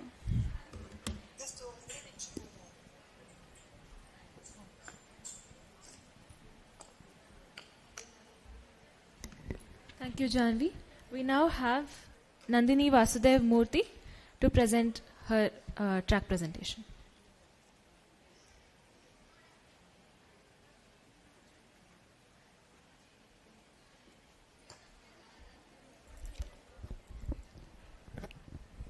Good afternoon to one and all present here. Where is going up? Okay, going back. Yes. Good afternoon to one and all present here. My topic, the power of language and literature to elevate marginalized voices. Do you think those who are sitting at the back line today, are they marginalized from those sitting on the front line? Do you think so? What about wearing 2 dozens of bangles, bindi and half sari? Does it make us marginalized? No, absolutely no. My topic is something different, and let me delve into it and let me make you understand my journey into my presentation. Marginalized means being outside the mainstream of productive activity and excluded from various privileges that we can naturally see in our big country like India. They are even prevented from participating in social, economic and political life. They have just become powerless. And this is why I have selected this topic, and I'm introducing you to the marginalized voices today. And they are represented by various communities excluded from mainstreams, including race, gender, and so on. And by the end of this presentation, you'll come to know how language and literature helps them. And the last proverb, which says, until the lion learns to write, every story will glorify the hunter. Moving on.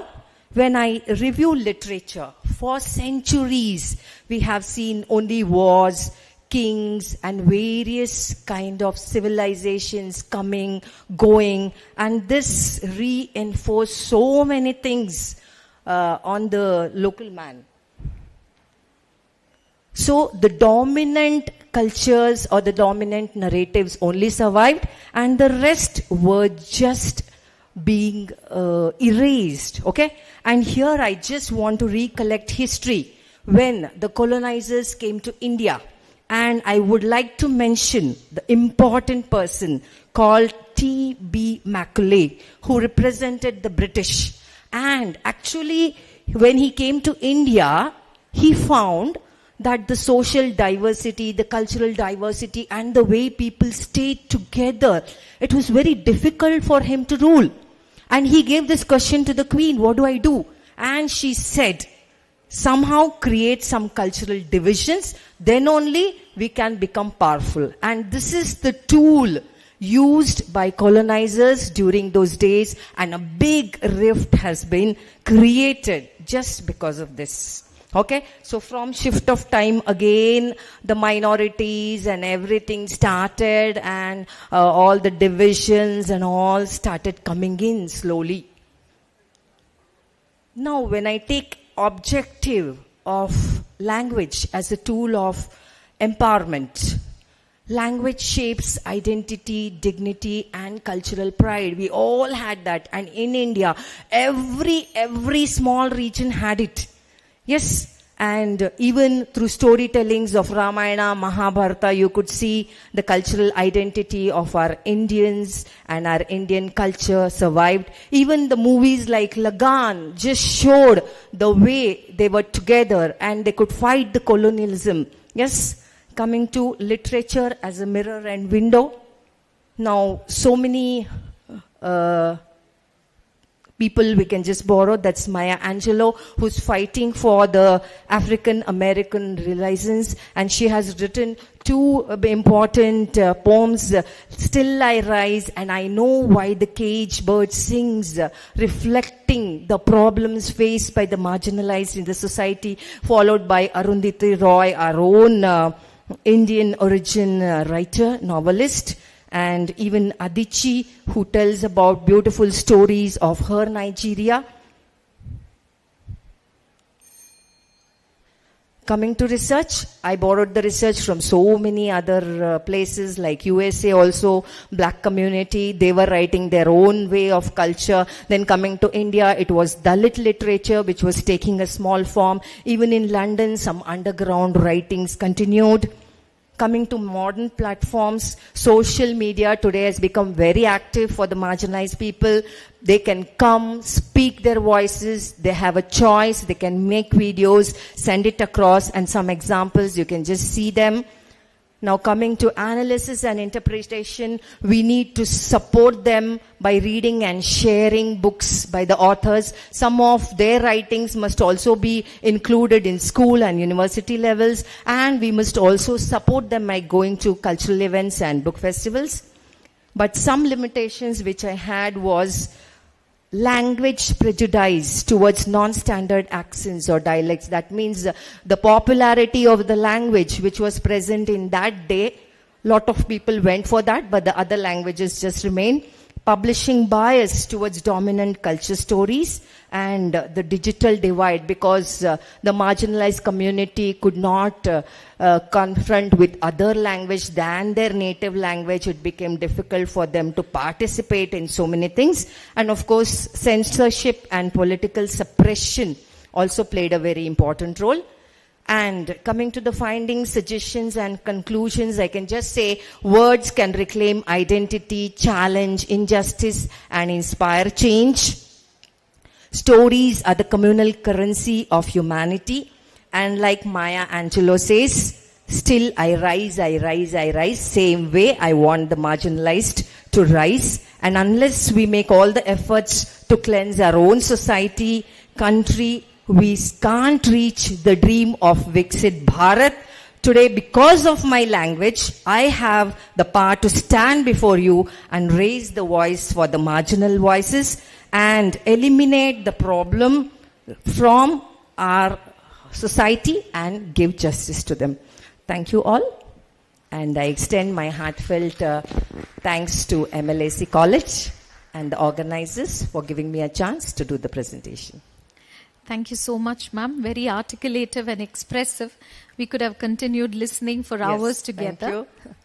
Only one question that we have is to understand how do you relate your study to the theme of the conference, which is related to sustainability. Yes. See, today I would like to mention our Kannada author, Banu Mushtaq, who has been, she's been asked to inaugurate the Dasra festival. Yes, though she's coming from marginalized, look at the way the people are acting.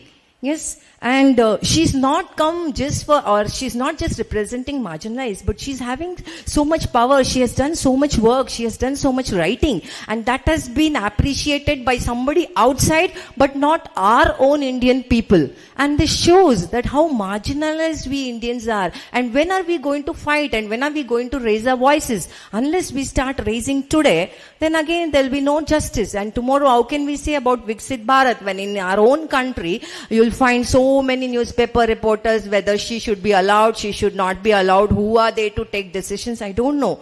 And this made me realize I should speak on this topic. Thank you. Yes.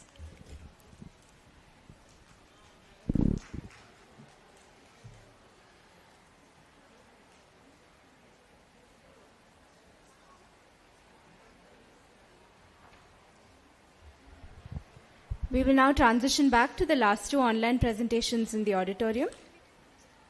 Can we have the Zoom screen, please?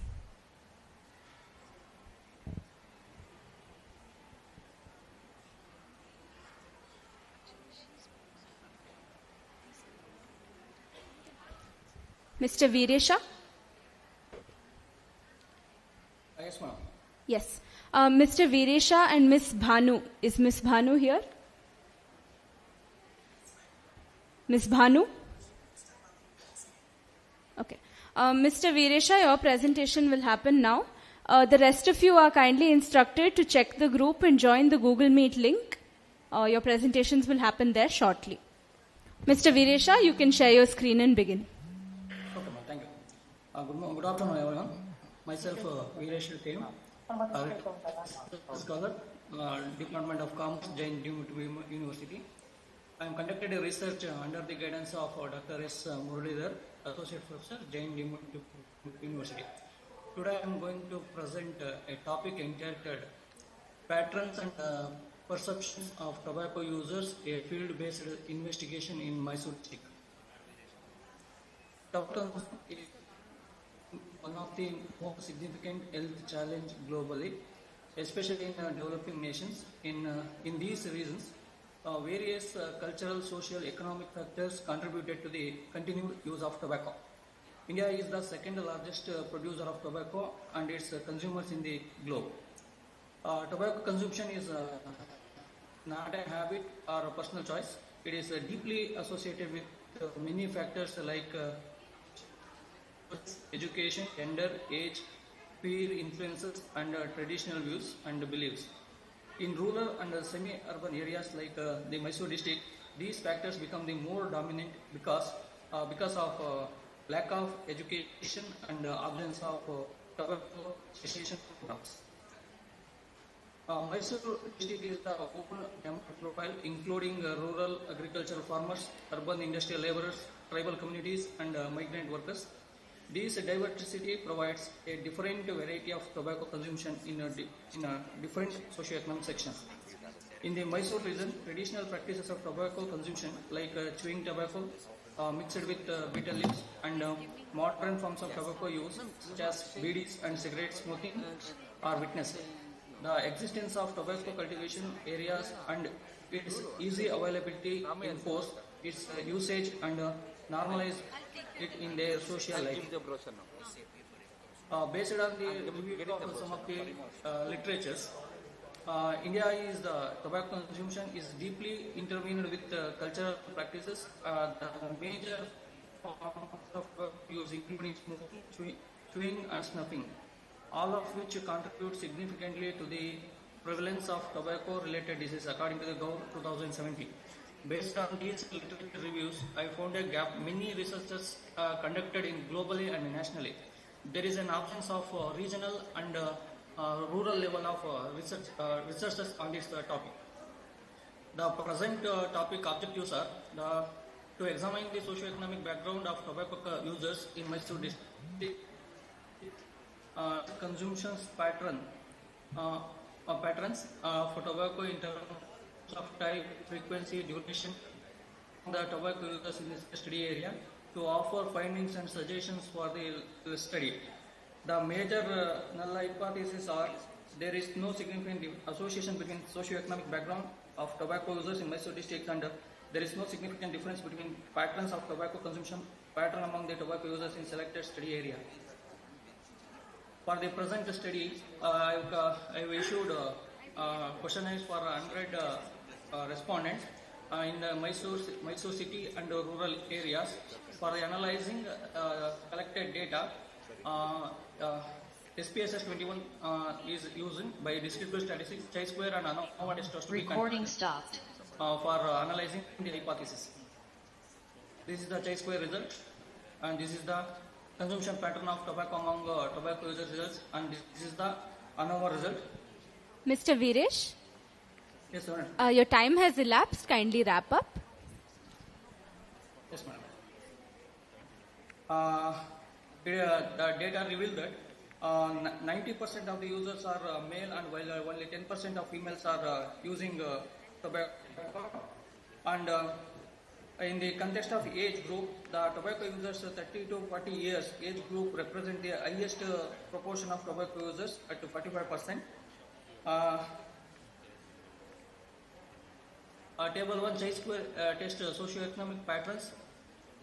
Data of pattern, gender, educational background and income residential area. The p-value is which is less than the alpha value of 0.05. It is found that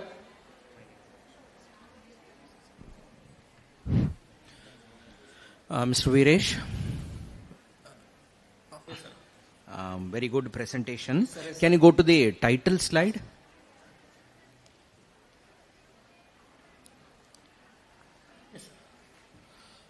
The pattern and perception of tobacco users. Sir, you know that tobacco of late, the GST rate is day by day it is increasing, and it is considered as very, hazardous product because it's causing cancer. Yes, sir. So, what is the rationale behind doing a study on this particular product, pattern and perception of tobacco users? Sir, because of more of the educated people are using tobacco consumption, especially in the cigarettes. In our because our colleges are situated in that's rural peoples and urban peoples are combiningly sit and taking these cigarettes, sir. That's why I'm seeing that issues. I'll choose a topic, sir. Okay, sir. And you have taken for your investigation Mysore district. What is the rationale behind choosing Mysore district? Yes, sir, Mysore district is one of the major contributor and grower of FCV tobacco. It's contributed more than 70% of FCV tobacco to the globe, sir. So in India. So that's why I am choosing this topic, sir. Sir, Mysore is a producer. Hunsur is the Yes, Hunsur is a taluk where the tobacco growers are more. But your topic is related to the tobacco user. Yes, and a field-based investigation in Mysore district. So it is nowhere, it is connecting to the title what you are saying. User is there and producer is there.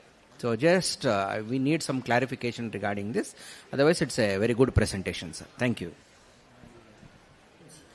Because, sir, if there is any connection between the growers and tobacco users, just one topic has to be chosen, sir. But my major concentration on whether it is a connection between the growing and the consumption. Fine, sir. Thank you. Thank you, Mr. Veeresh. Bhanu Prakash, are you here? Yes, madam. Let's start the presentation. Kindly start your presentation. Good afternoon, all. I'm Dr. Ramakrishna Shetty, Faculty of Commerce, Alvas College, Mudugudri, and we jointly prepared a paper, a study on the impact of digital learning and e-transmission on the students' academic performance, a case study of Alvas College, Mudugudri.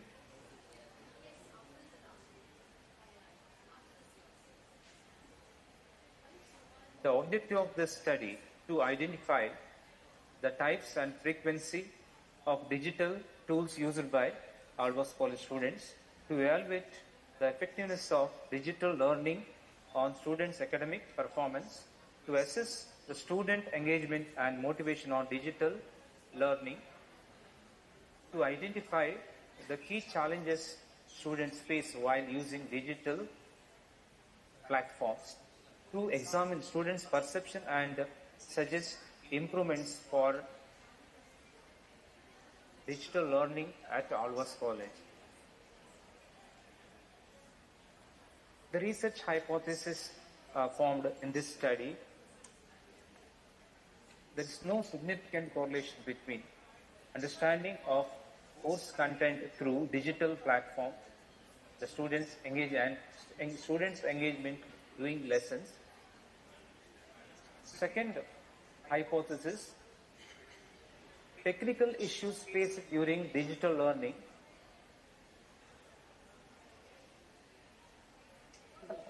Myself is Bhanu Prakash. I will continue the presentation.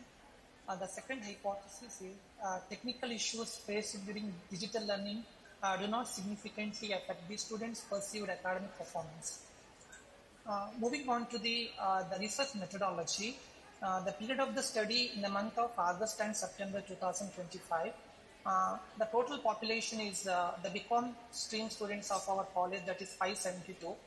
Out of the total population, we calculated by using the Taro-Yankee formulas, and we selected the sample size as 277.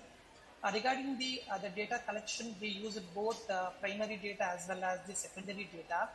We prepared the structured questionnaire while using the simple random sampling. For the analysis of the data, we tabulated the data into the SPSS 23 version of the software for the analysis of the data. Regarding the research techniques, we applied both descriptive as well as inferential statistics. So in order to know the reliability of each questionnaire, we applied Cronbach's alpha, and we got the result of more than 0.7, that is the acceptable the level of the significance. Regarding the data analysis and the interpretation, the majority of the respondents are the female students from the second BCom stream. With the they are using the e-learning platform on the weekly basis. These are all the type of digital platforms used for the students for the purpose of e-learning, which comprises of Google Classroom, Microsoft Teams, Canva, ChatGPT, and as well as the Freedom Edu. That is one of the English learning app which is implemented by the institution at present. Regarding the overall assessment of effectiveness of digital learning on academic performance, here the overall the respondents they are having a very good opinions regarding the usage of e-learning platforms.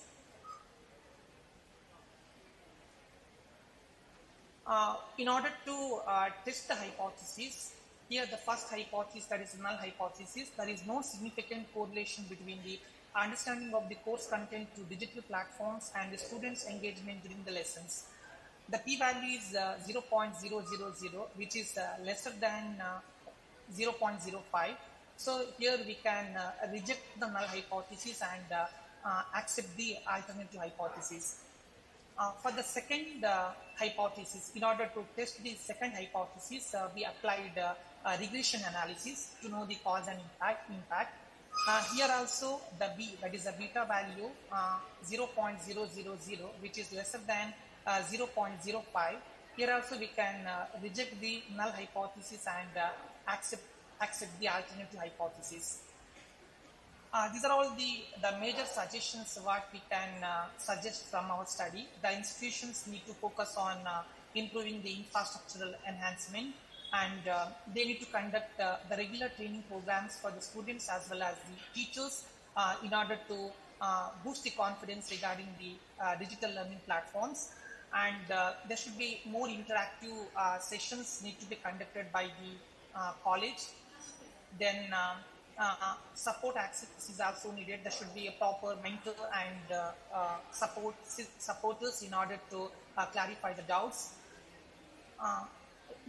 While moving on to the limitations of the study is limited to the Alva's college students, especially in Mudugudiri region. The research depends on self-reported data, which may be subject to some response bias. Then study focuses on the impact of digital tools on learning outcomes and does not consider the other factors such as teaching methods as well as institutional research in depth. So finally, we would like to conclude that digital learning plays a key role in improving the BCom students' performance at the Alva's College. Tools like Google Classroom and ChatGPT were widely used and found helpful for learning and assignments. Challenges which includes the technical issues, low participation in online tutorials, and the weak infrastructure.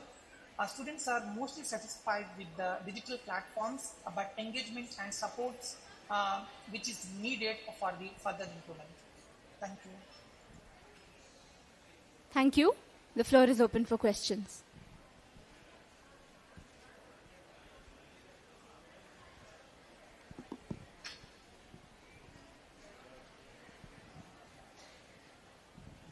Can you go to the title slide?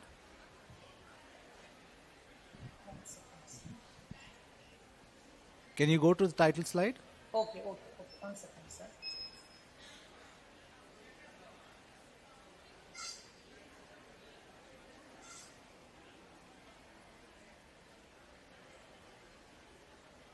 Yes, sir.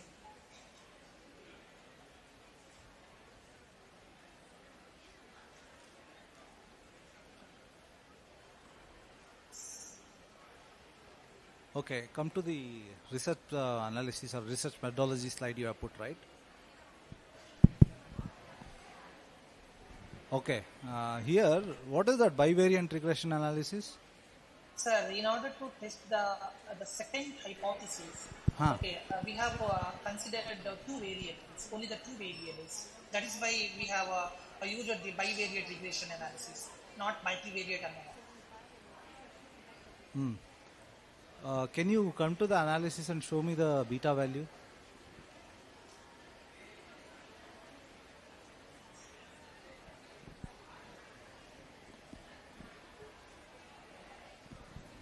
Where is the beta value here? Last column, sir. That is significance value, not beta value. Beta value we have not used that, sir.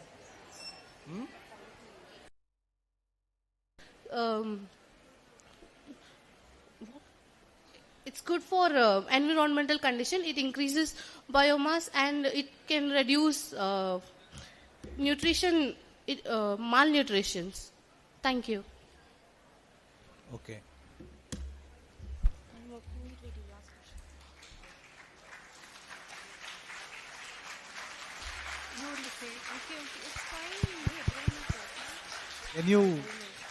Can you connect it to sustainability?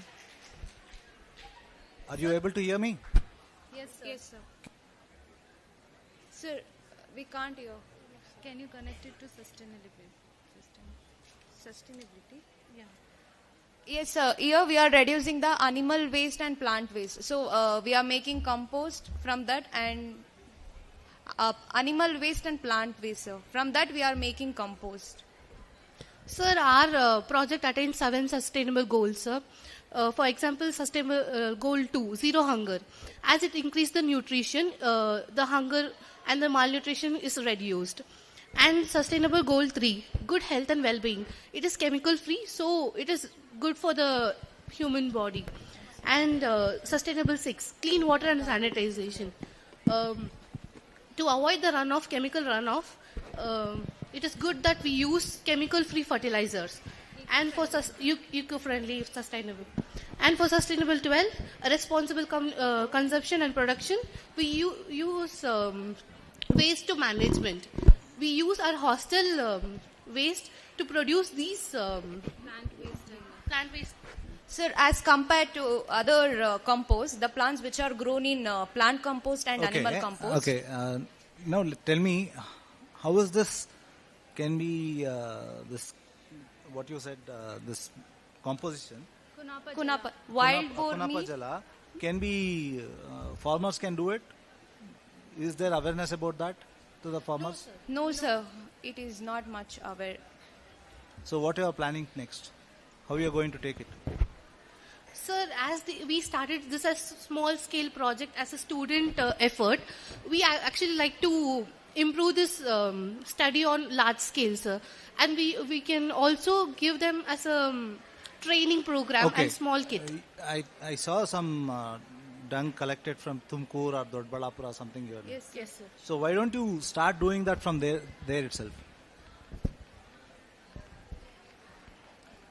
In the second slide, you said you are collecting some dung from Yes, sir. Dodbalapura, Tumkur. See, you have mentioned, right? Yes, No? sir. Yes, sir. Okay. Yeah. Why don't you start spreading this from there? Sir, we have a limitation that should be done in our college only. No, that's okay. Yeah. I'm talking about beyond this. Yeah, sir, we can. So what we are trying to do is this Konapa Jala that smells very bad. So like we have to implement some any kind of technique and make it in some powder I got it. You just continue the study, okay?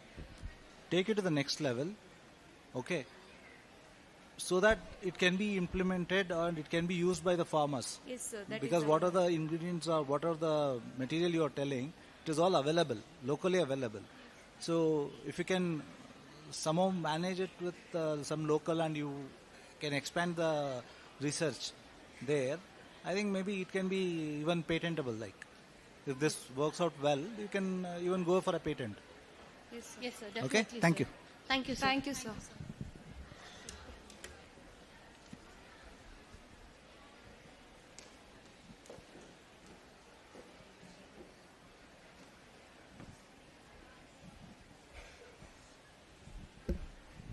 Thank you, Kusumayam and team.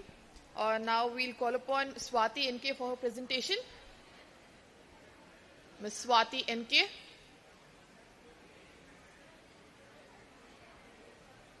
Is Ms. Swati NK here?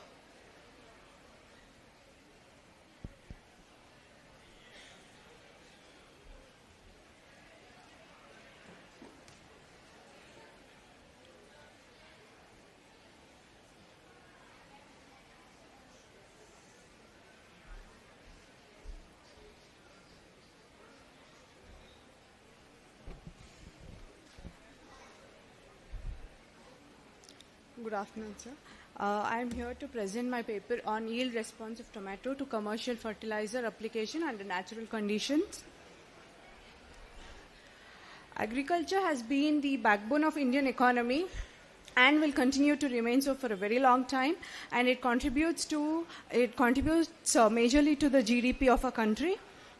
And agriculture is sustainable to feed the world's growing population without depleting natural resources.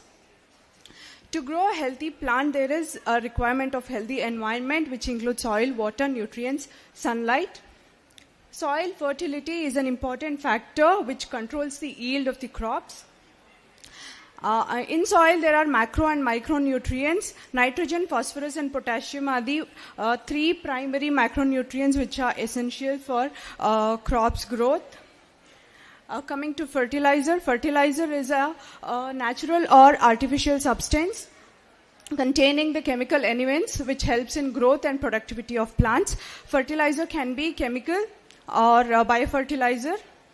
chemical fertilizers are concentrated nitrogen, phosphorus, potassium, and it rapidly increases the growth of the plant. And the biofertilizers contain, these are the microbial consortiums of bacteria, fungi, and algae, which enhance plants' growth and soil health by fixing atmospheric nitrogen and producing plant hormones. In my review of literature, scientists have performed experiments in which they have used organic manures and inorganic fertilizers, and they have seen the integration of nitrogen, phosphorus, and potassium, and they've also studied the physicochemical properties of the soil. My objectives of the study are to study the soil's nitrogen, phosphorus, potassium before application of fertilizer and after application, and to evaluate the yield of tomato treated with fertilizers. Research methodology. The soil is tested for its physical properties and chemical properties. Physical is color, texture, bulk, density, porosity, and chemical is pH, conductivity, and organic carbon, and NPK. The experiments were conducted in randomized complete block design to study 3 treatments and 1 control. 10 plants per treatment was grown, and the plot design was 4:10. The seeds were purchased from Horticulture Department, Lalbagh, and the tomato variety used was Shreya F1. Testing hypothesis. The analysis of soil's physical and chemical properties. The physical and chemical properties of soil is tested as per the manual given by Krishi Vignana Kendra, and the addition of fertilizers is like 10 ml was diluted to 1 liter and then applied to the plants. The yield was harvested after 75 days. The fertilizer details. First is control, where I have not applied any fertilizer. For treatment 1, I have used a chemical fertilizer produced by Government of India, that is DAP, diammonium phosphate, which is widely used among farmers. Treatment 2 is biofertilizer Aramba. It is a Karnataka-based fertilizer. And treatment 3 is biofertilizer Biofit, which is a separate consortium of NP and K. Analysis and interpretation. The physical properties of soil. The soil texture is loamy, color brown, bulk density 1.56 gram per centimeter cube, porosity 49%. The chemical properties of soil. This is before and after. The pH is remaining the same. The conductivity is also the same almost, but the organic carbon percentage is actually increased after applying the biofertilizer. You can see it is 0.72 for control and 0.80 and 0.89 for biofertilizer, and the N, P and K have gradually increased after application of the biofertilizers. This is the table showing the yield analysis. The yield has drastically increased, 155 for control, 190 for treatment 1, 198 for 2, and 223 for treatment 3. So this is the experimental design. The limitations, since it's a field trial, it is mostly dependent on factors like rainfall, humidity, sunlight intensity, and the present study is also limited from one yield to another yield.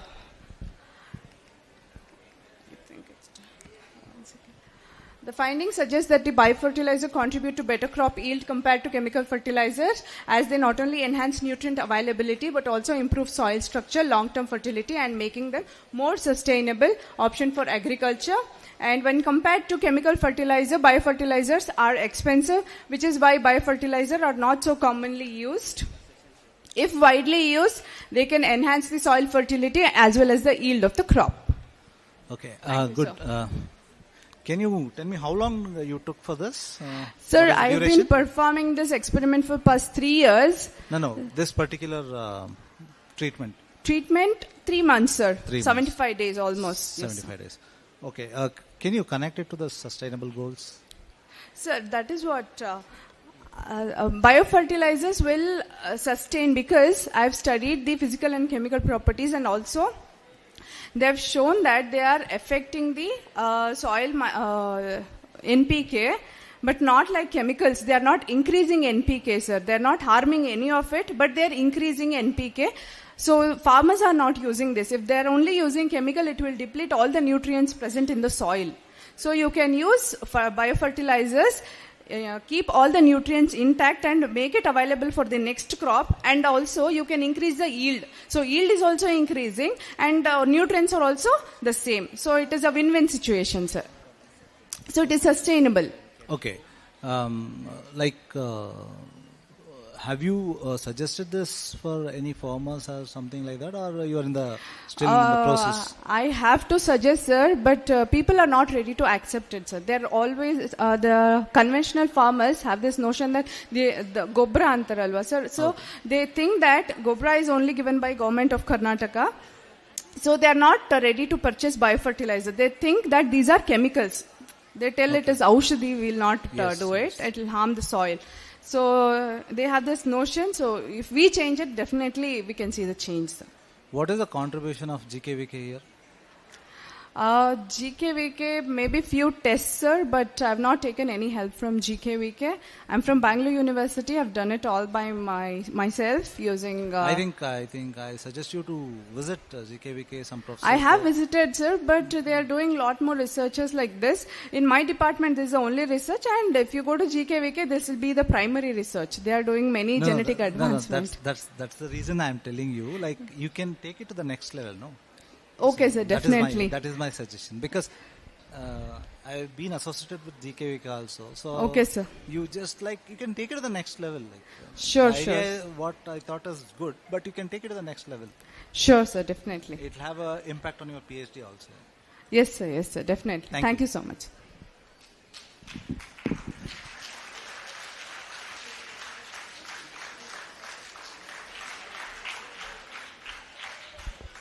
Can we now have Suhas for the presentation? Mr. Suhas?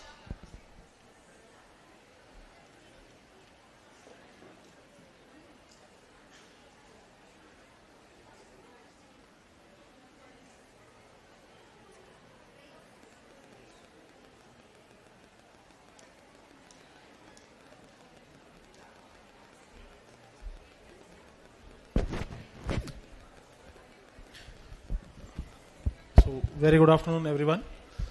I'm Suhas Bharadwaj from Department of Computer Science, MRIT Engineering College, Mysore. So my today's topic is advancement in continuous monitoring of multimodal biometric system using modular point sensitivity tracking. So the introduction is that in the earlier time, the biometric used to be only a unimodular. Unimodular means either they used to take the biometric in terms of fingerprint or eye contact or a facial recognition, which used to be only for authenticated, for the presence, or you can call it as even for a attendance system. But what we wanted is that we wanted something which is continuously monitored and continuously alert system. So that is what we wanted. And we also wanted something which is having reduces a FAR and FRR. FAR means false acceptance rate, and FRR means false rejection rate. Means how much quantity of false can be accepted or how much quantity of false can be deducted and rejected. So that is what a FAR and FRR is. So at the later course, this came up even into an online examination and online interviews. So what does the literature say? Review is that in the multimodular biometric means more than one biometric authentication or the combination of multiple. So that might be a face, iris. Iris means the eye, then followed by voice. All those things came up. But at certain point of time, even though the reliability was there, with the age concern, or it might be with the advancement of tool, that voice would have been altered, and then the face also going to be going. So, and before going into this face, iris and all, the authentication used to be monitored in terms of PCA, eigenface and keystroke dynamic. Keystroke dynamic means at what type, what speed and what time the person used to start typing or you're going to be using the system. That will be recorded and that will be monitored throughout the system. If that varies, that would have been taken as a fault. So objective is that of this main study is to continuously monitor if any face turning or any foreign objects comes behind or any voice comes, that session would have been, that session will be considered as invalid. So that is what the thing is. So detect the anomalies once the live session is going on, might be an online interview, online examination. They will be detecting the anomalies, might be a foreign object coming in presence or any of the voice other than the speaker, other one the candidate. All those things will be recorded, and if that goes beyond the threshold, that will be taken as a invalid session. Research methodology. Once the session starts, all the foreign objects and the content will be recorded in terms of coordinates. Like a graph system will be taken, like x dash, y dash, quadrant 1, quadrant 2, quadrant 3, quadrant 4. So that will be recorded, and while the session starts, every quadrant will be matched. If any of the data that has been stored crosses that, then that will be considered as a false. So whatever the maximum code you're going to be giving, that will be taken as a maximum count. When the candidate who's going to be writing the exam, if his alteration in the physical movements or any of foreign objects coming behind the screen, voice comes, that will be counted. If those alterations or sensitivity crosses the count max, automatically the session gets invalid. So that is what the thing is. If count is lesser than the count max, the marks will be deducted. If it crosses the max, automatically that will be marked invalid. So if a candidate 1 is there, he's going to be crossing the border for 2, and we have set the maximum for 5, 2 marks will be deducted. If his count crosses the maximum, automatically the session goes invalid. If he is not changing his movements, then count 0, and maximum we have given a leverage of 5 threshold. So he has not turned, his physical movements is not observed, automatically it is valid, accepted, no malpractice found. So what is the analysis is that the minor movements will be recorded. For every movement we have kept a maximum of count, that leverage will be given. If that movements is lesser than whatever the leverage we have already been given, that will be considered as valid. If it crosses that, then that will be taken as a invalid and a flag will be raised. So this result shows the effective detect of suspicious activities, additional voices, noises during the session. Everything will be recorded and that will be monitored.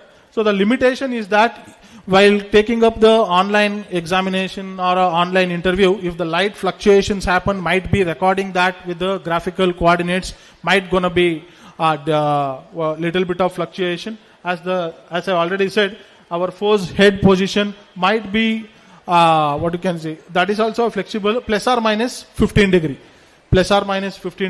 Facial biometrics, voice and 3D tracking is not fully integrated. Means this is completely manual. Any 3D recognition, that won't be accepted here.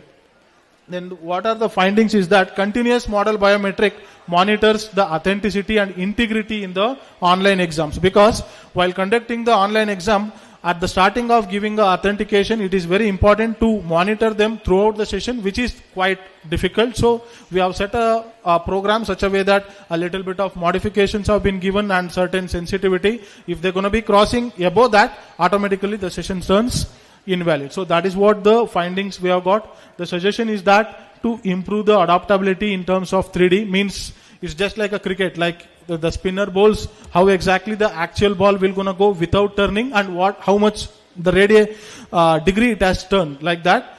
What is the original head position and how much it has done. So that kind of things can be in future, that can be done in the enhancement. Then voice biometrics, facial tracking, adaptive threshold techniques. Threshold technique means whatever the maximum count we're going to be giving. So that's what we have set as a threshold. Enhancement of performance before lighting. So sometimes the lightning won't make remaining the same, 2 hours or 3 hours. So according to that, the system need to adjust.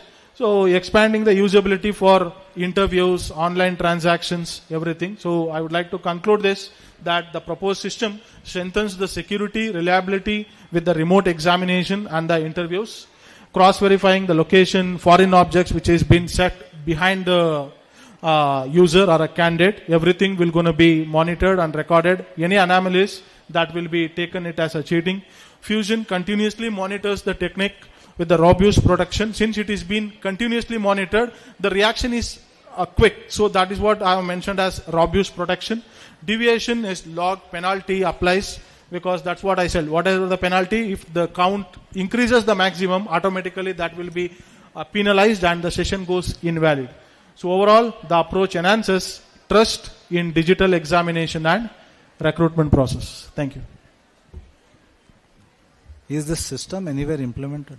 Sir, the system is already been implemented, but they are using AI everywhere for this continuous monitoring of a system. Here I haven't used any AI. I have just used the concept of image processing, where I have set the screen as a graph, and I have divided that screen into 4 coordinates: xx, xy, x dash, y dash. And all the marks will be, basically all the coordinates will be stored in the database. Once the user starts that, if the head position moves, automatically the coordinate system will also going to be moving. This concept has been implemented, but they are using AI. Here I haven't used AI, I'm using image processing. That's what my question is, like, how can you ask a person to not move his head? No, sir, that's what I'm saying. A minimum threshold modular sensitivity will be given. Mean to say that we have given him certain leverage. With his actual head position to certain degree, we have been given a leverage. Even after that certain degree also, we have given 5 to 10 marks. Means if he going to be crossing 10 times or whatever, that is up to the admin's decision. He can able to give a count as 5 or 10 or 15. If that count increases, then it will be going invalid. Okay, but my question is, will not the candidate be on severe stress for this? Sir, I don't think so. That going to be is a severe stress, because the leverage has been given 100% for 15 degree plus or minus. Above 15 degree, 10 counts have been given. After that, it will go invalid. Okay, but have you gone to an examination center? Have you seen the students, how they move their head, what all? Yes, sir. I certainly do that. But since it is online, a little bit of continuous authentication is required, because to maintain that quality and integrity to online examination to the offline, that is the reason. That's what I said, continuous implementation. That's how the heading has been kept. Yes, I can. It might be a little bit of strict, but that is the motto of this paper. It is not the question of strict, it is the question of implementing. The candidate, he has to be like as a statue or something like that. Sir, I'm very sorry. It's not about statue. That's what I'm saying. 15 degree of deviation have been already given. He can turn around his head and eyeball can able to move. Above 15 degree, 10 counts have been already given. If you're going to cross that also, then it will be invalid. Okay. Thank you.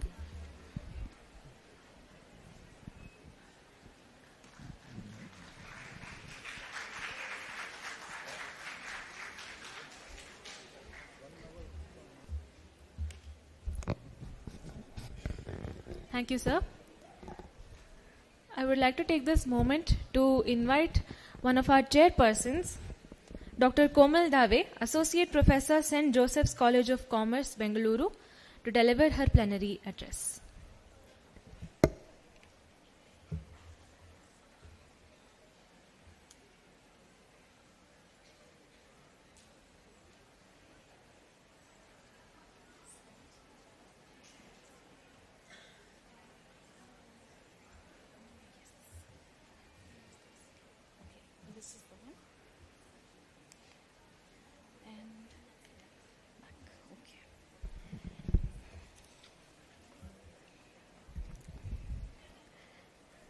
Good afternoon to one and all present here. Dr. Sharmishta Datta, Principal, Maharani Lakshmi Ammani College for Women. Dr. Professor R. Jalaja, In Charge Registrar Evaluation, Bengaluru City University. Dr. Abhinandan, Organizing Secretary. My co-chair, Dr. Girish. Distinguished faculty, respected guests, and my fellow change makers. It's an honor to be a part of this inspiring conference, Global Goals, Local Solutions, which perfectly captures the spirit of our times. Today, I want to talk about something that's at the heart of both global challenges and local solutions: sustainable commerce.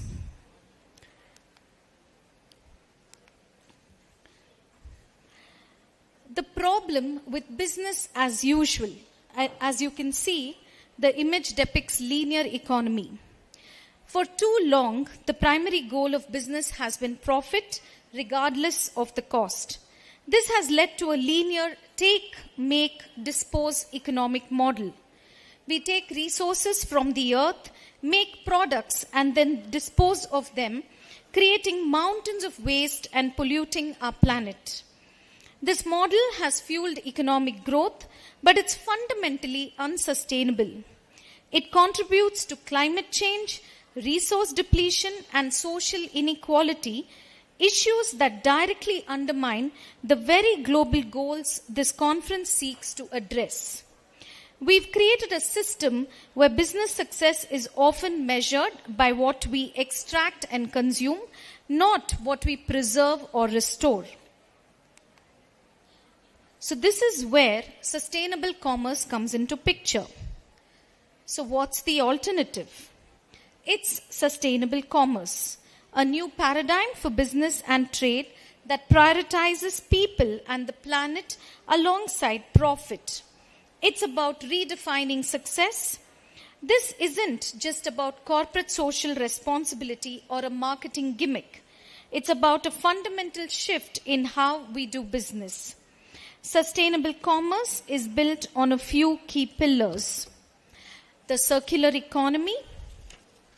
Instead of throwing things away, we design products to be reused, repaired, and recycled.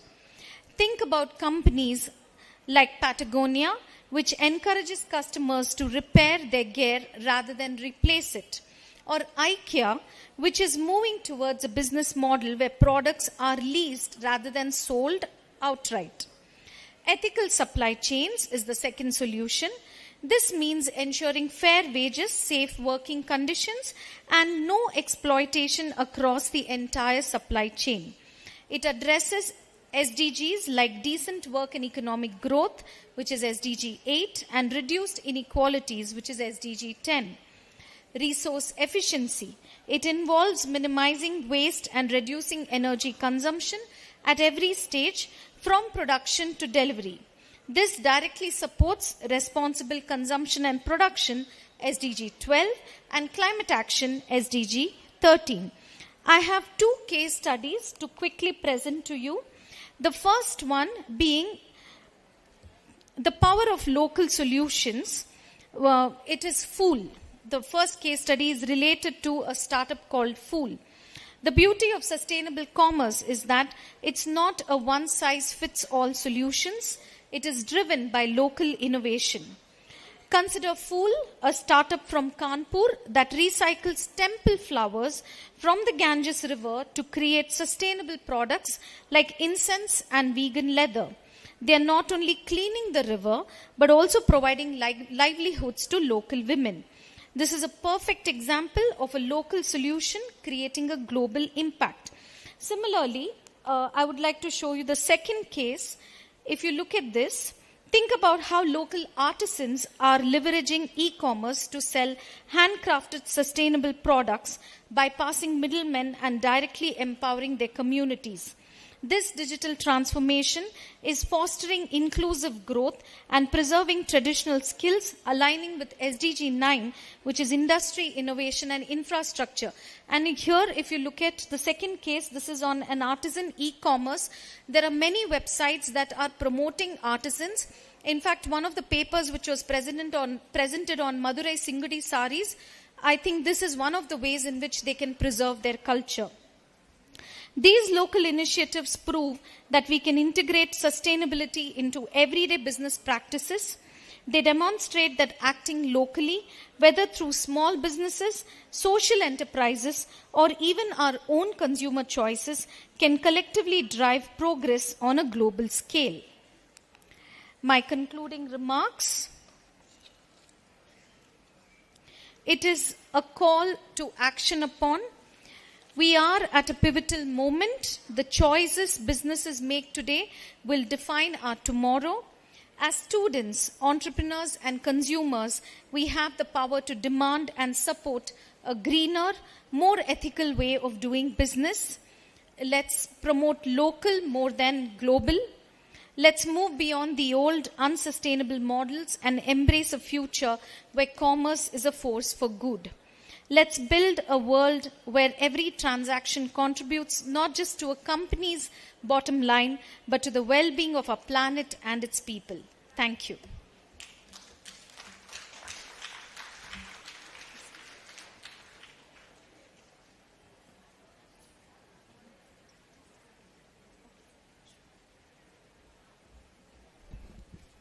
Thank you, Dr. Komal, for that insightful and inspiring address.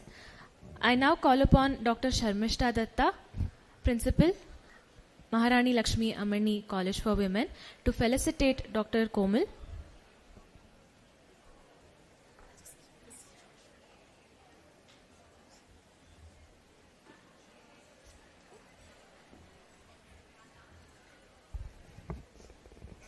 Thank you, Madam.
Thank you, Madam. Now we move on to the next set of our track presentations. I call upon Ashwini to present her track.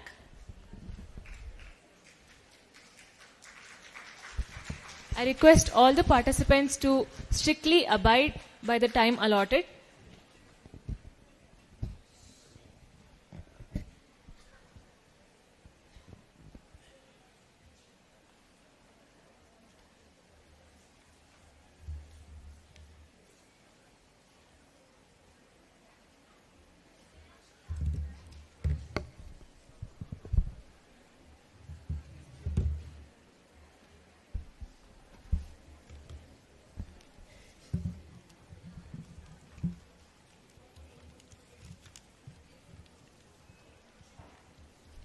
Good afternoon, everyone. I am Srihari A.M.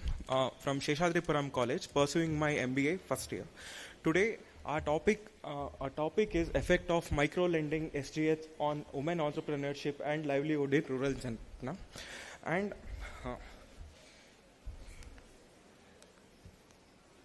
these are the agendas for today. And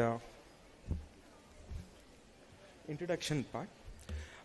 Micro-lending is a tool for promoting financial inclusion, especially in rural women in India. And SHGs are small groups where women come together to save money and lend to each other without any collateral and access lending money to the needed one. And SHGs promote economic independence, allowing women to grow or start business and have stronger community voice. SHGs in Channapattana have helped women diversify income source through craft making art and improve health and education and livelihood.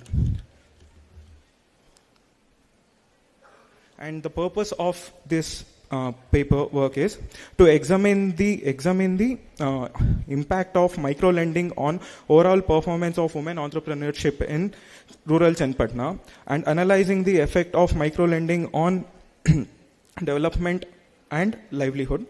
and applying the statistical tools like multiple regression analysis and structural equational model to access the micro-lending effects and provide the to gain the knowledge on positive impact of HSGs on women entrepreneurship and sustainable livelihood. Over to Ashwini. Thank you, Srihari. Now I'm going to explain about the research methodology.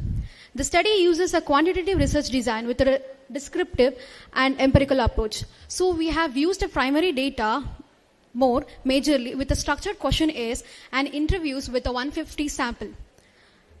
We have used a probability sampling. Under probability sampling, we have used stratified random sampling because the strata which have a similar characteristics in nature. We have also done a pilot testing which have validated a structured questionnaire and to confirm the validity and reliability of the data questionnaire, measuring the dimensions like credit savings, mobilization, skill development, mutual help among self-help groups. Next, we also have the tool used multiple regression analysis and structural equation modeling, which have a statistical evaluation was done. Multiple regression analysis mainly focuses on the direct relationship between the micro-lending dimensions, which have savings mobilization, skill development, and mutual groups, which have a direct impact between the relationship between the independent variable and dependent variable. Next, we have a structural equation model, and we also have a mediating variable which have impact on the women entrepreneurship and livelihood. Next, testing of hypothesis. We have accepted the alternative hypothesis and rejected the null hypothesis. And multiple regression analysis is used to explore the relationship between the microfinance dimensions and self-help groups. Next, we have a significance tested at 1% level, confirming the strong positive relationship between the credit access, savings mobilization, skill development, and cooperative behavior. And we have a fit indices which have chi-square divided by degree of freedom. And we also have a comparative fit index and goodness of the fit index, which have a values close to 1. We actually compared our data with the data what we have collected. And Next, we are talking about the analysis and interpretation of our research, what we have done. We have a significant positive correlation among independent variable.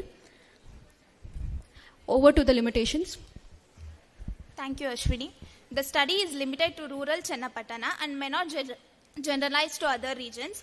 So as per the time constraints, we have taken a sample size of 150. Social and cultural constraints affecting women entrepreneurship may not be fully captured here. Potential biases may exist due to self-reported data from questionnaires and interviews. Findings: micro-lending through self-help groups empowers women entrepreneurs by providing access to credit, saving skills, and cooperative support. Positive outcomes which includes poverty alleviation, economic growth, social welfare empowerment, and women empowerment. Credit provision is the most influential factor in improving microfinance outcomes. Over to Srihari. And I would like to suggest few things where to enhance the credit accessibility for rural women by both public and private entities and promote saving mobilization and financial literacy treatment among women entrepreneurship and integrating empowerment and livelihood for holistic rural development. And I would like to conclude with micro-lending via SHG significantly has impact on women entrepreneurship activities among the rural areas, and also micro-lending through SHGs is crucial for rural women and economic development. And I would like to end this with one Sanskrit shloka. Yatra anaryastu pujyante, ramante tatra devataha, yatraitastu na pujyante, sarvasta trafa kriya. Where woman is honored, divinity blossoms. Where they are not honored, all actions remain unfruitful. And these are the few pictures which we personally visited field and collected the data. This is basically the primary data which we have collected.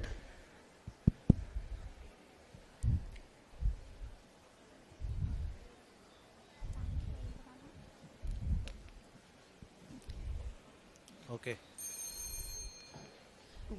Pilot study. You are talking about the pilot study. What is the sample size for the pilot study you have taken? 150, sir. Sample size is 150 and pilot study we have taken around the 10, sir. 10? Yes. So we have... we have basically been underground research.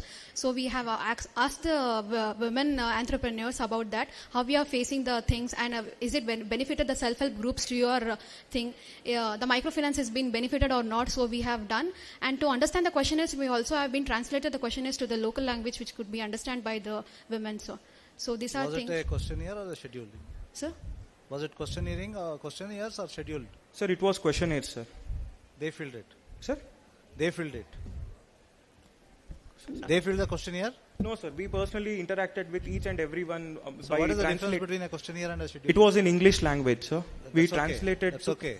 Tell me the difference between questionnaire and scheduling.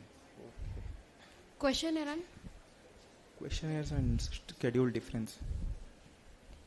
So question is the question what we got a responses from the thing from the women, so what we have done the survey. You are in which semester? Second semester. Second semester. MCOM. MBA. You have a paper on business research methodology. This is our first paper, sir, which we are working. You have a subject, business research methodology. Yes. You have a subject, right? Yes, sir. Yes, sir. Yes, sir. Huh? Yes, sir. Yes, sir. Go back. See the difference of what is questionnaire and what is scheduling. Okay? Okay, sir. And how many visits you have made to Chenpatna? Sir, we took almost 2 weeks, sir. You were there? Yes, sir. We were personally there, sir. Full 2 weeks? Not full 2 weeks. My native is Mysore, sir, so I used to travel. And one day we all three went and interviewed each and every one, sir. 150 samples? Yes, sir. It was a big factory outlet, sir. Where it was 10 acres of land where there had more than 40 to 45 factories in it.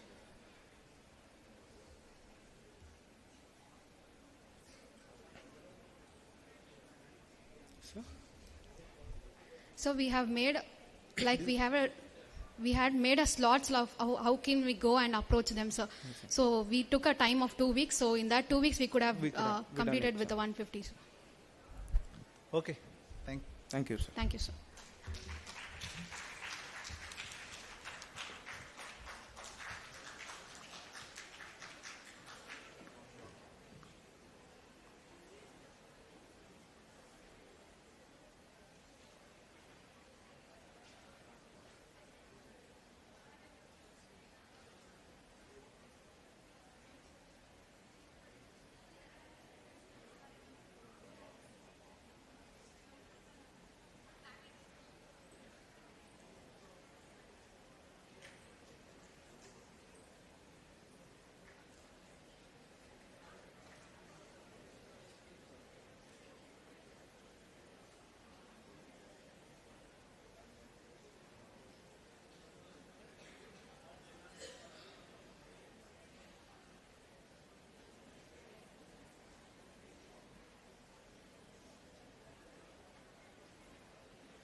Audience, please note, I want Mr. K.R. Girish, who has lost his student pass. It is with the counter here. Please come and collect. K.R. Girish, your student pass is with the committee here.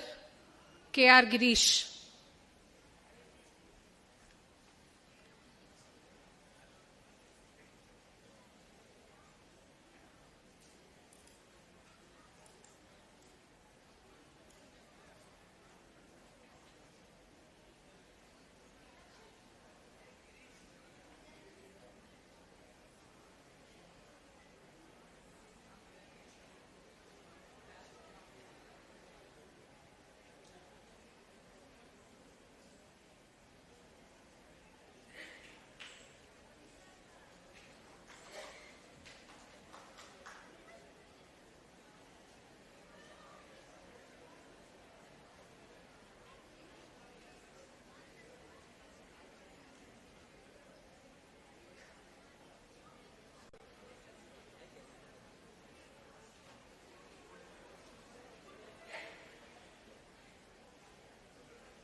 Good afternoon.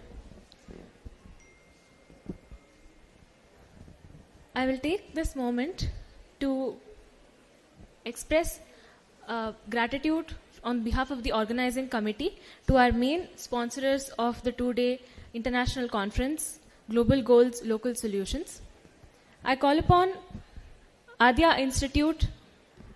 Adya Institute is a Bangalore-based professional training center founded in 2016, offering a range of courses in digital marketing, data analytics, SAP, and Tally, with locations in Rammurthy Nagar and Malleshwaram.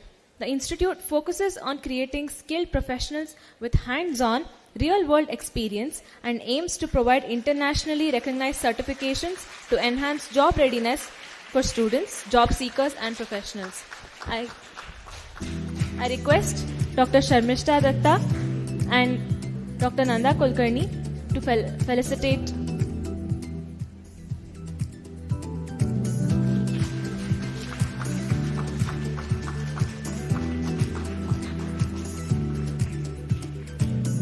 Thank you, sir.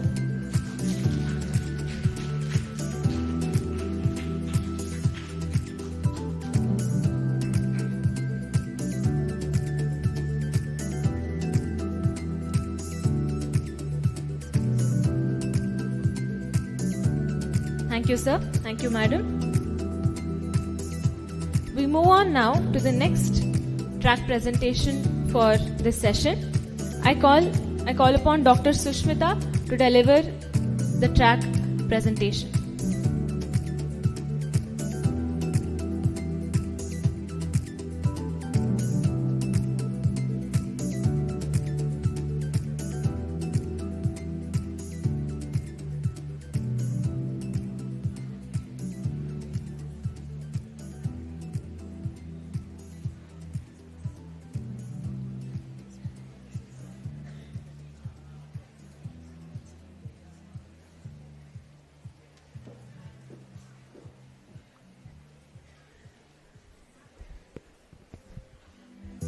A very good afternoon to one and all present here. I am Dr. Sushmita, working as Assistant Professor from MES Institute of Management. The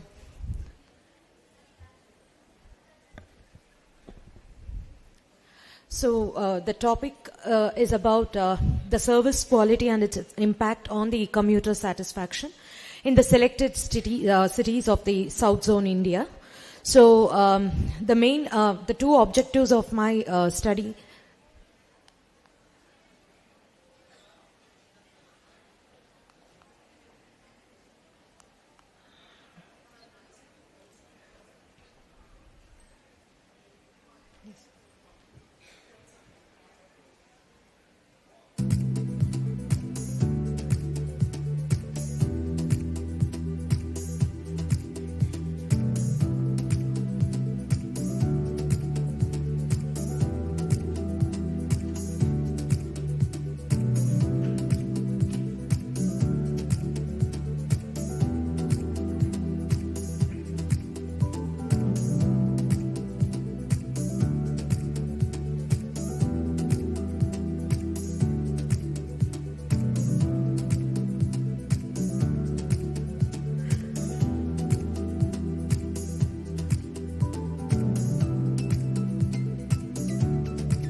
Sorry for the inconvenience. The presentation will start in about 2 minutes.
My topic of paper is service quality of metro rail and its impact on commuter satisfaction, a comparative study of selected South Indian cities.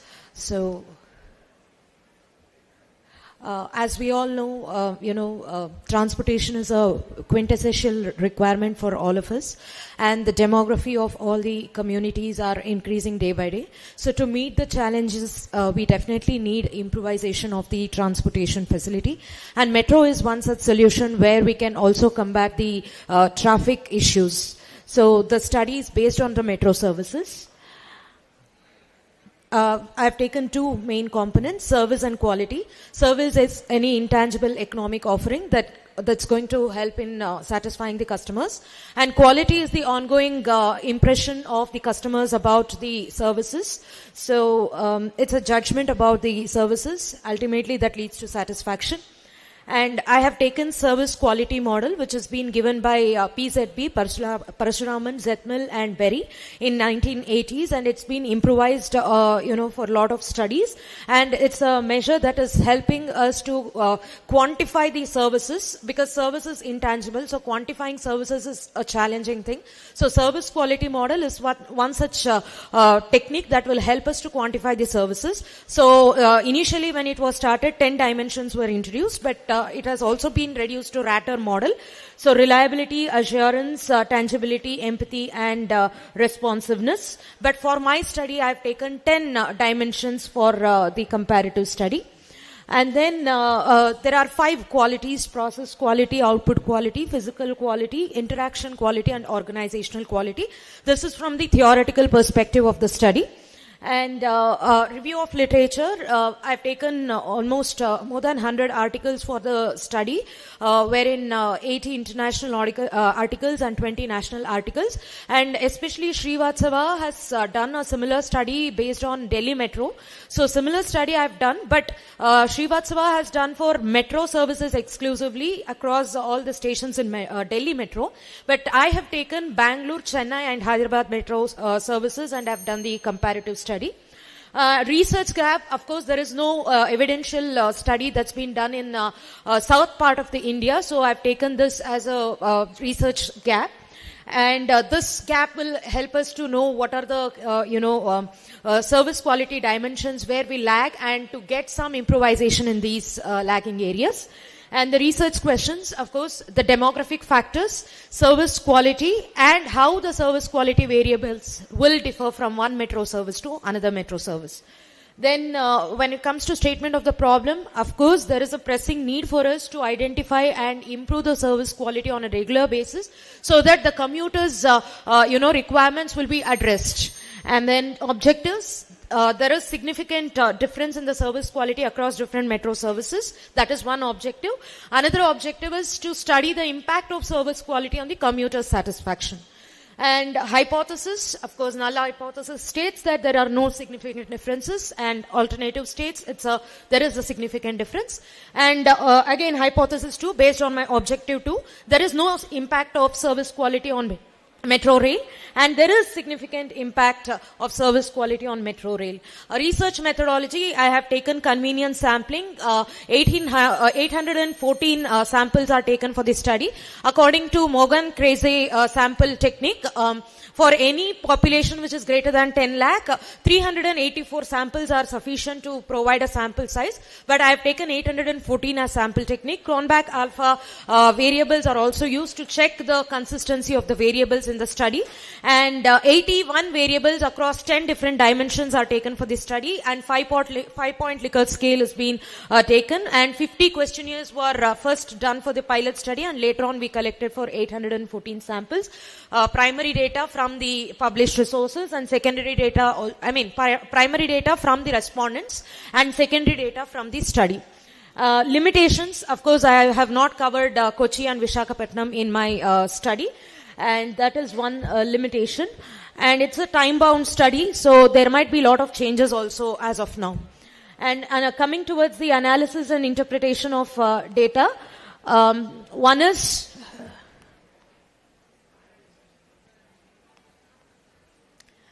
This is about the demographic profile of the commuters that is related to the place, gender, age group, occupation, monthly income, purpose of use, travel frequency and purpose. And 10 different dimensions are taken for the study. So first objective and the first hypothesis. One-way ANOVA was used. One-way ANOVA is a statistical technique that helps us to know the consistency within the group and between the group. So any significance of 0.000 indicates that there are significant differences among the groups, and within the groups there is a significant evident differences between the dimensions, also between the demographic factors. And then another analysis is done for post hoc analysis. So there again we have taken standard error and p-value, t-value. So where it indicates that with the 95% confidence level, there is definitely a significant difference in the perceived service quality dimensions. This is what post hoc analysis has revealed in the study. Then next, when it comes to the conclusion part, for every for all the independent variables kept aside, the dependent variable. So here independent variable is service quality, and dependent variable is customer satisfaction. So for every change in the independent variable, there would be 0.40% of change in the service quality. So, and it also says that service quality is not so very significant, but comparatively a variable that has to be taken for service customers satisfaction. And when it comes to the summary, address the specific demographic needs. What we have understood in the survey is the students category were not given enough courtesy. So more courteous communication is required for the students fraternity when it comes to metro services. And they have to, first time metro users and the way they use these elevators, many of them will not have idea. So they have to give some, assistance there, and they have to identify the customer needs, come up with solutions for it, and providing consistency in the quality, improving the overall reliability. All this will be the major identifications in my study. And then definitely, when it comes to improvisation, adopting the technologies, IoT, Internet of Things, artificial intelligence, and commuting from the place of residence to the place of metro services. They can be, like how we have Ola services, Uber services, they can also be metro-specific, commuting services for people to have convenient access to the metro services. That way they can improve the services. That is one finding that we have. And then, there are certain vulnerable groups who don't know how to access, who don't know how to use. So more assistance should be given for them. So that is also one of the areas. In the study, Hyderabad and Chennai have comparatively performed well. Bangalore is yet to improve its performance. That is what we have identified in this particular study. Thank you. Sushmita ma'am, very good presentation. Thank you, sir. So it's very good researchable topic. You have done that. Yes, I've used all the three metros which you have taken for your sample: Bangalore, Chennai, and Hyderabad. Yes, sir. So, and you said that you have excluded Kochi metro. Yes, Any reason behind why you have not taken Kochi? I know that in your study, scope of the study, you have taken only three, and Southern, yes, it includes Kochi also. Yes, why you have not taken Kochi for your study, ma'am? Sir, actually due to limited time constraints and resources, and I had to, go in person, and I did have my, personal challenges quite then. So when I did the study, so that was one reason, sir. Okay, ma'am. And major, if you take by population also, comparatively, these three have got more population, sir. Okay, ma'am. So here, in this metro services, everything is a time bound. So depending upon the peak hour, 3 minutes, 5 minutes, 8 minutes, 10 minutes, settings are done.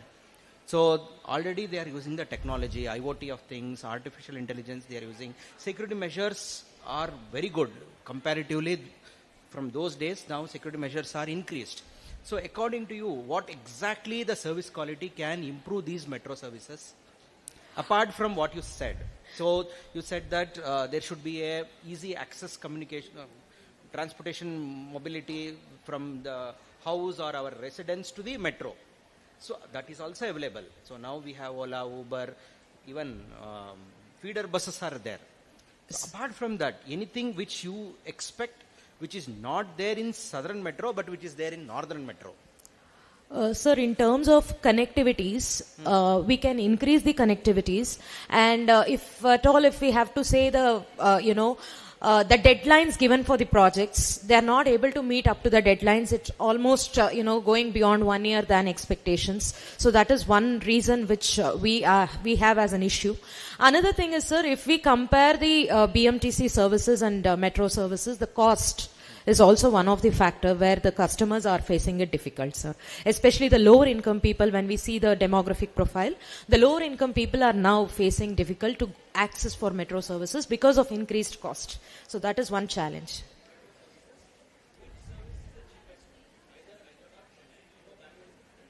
Yes, sir. Sir, Hyderabad is comparatively cheaper, sir, compared to Chennai and Bangalore. Thank you, sir. Thank you, ma'am. Thank you, sir.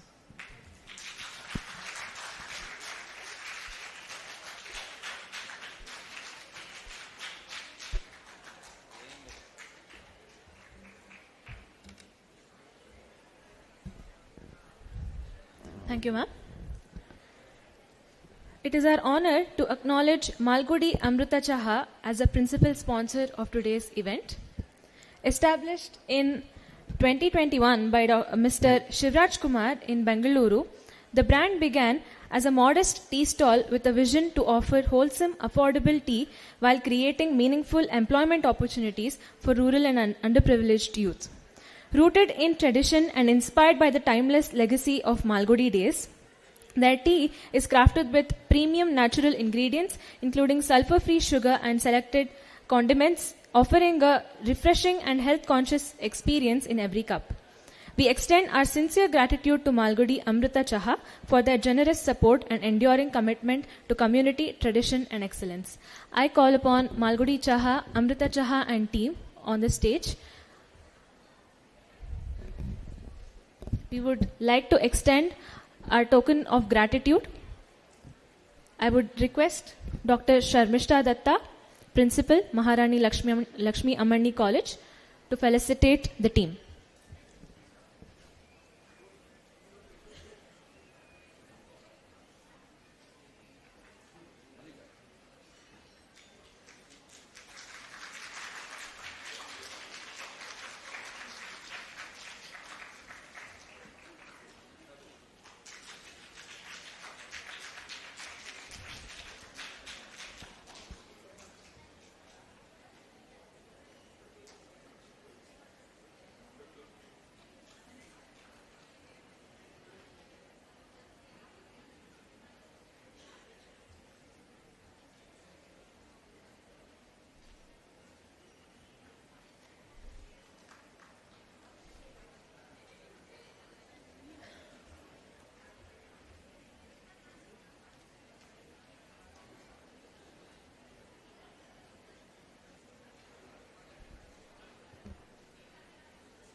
Thank you, Malgudi Amrita Chaha and team.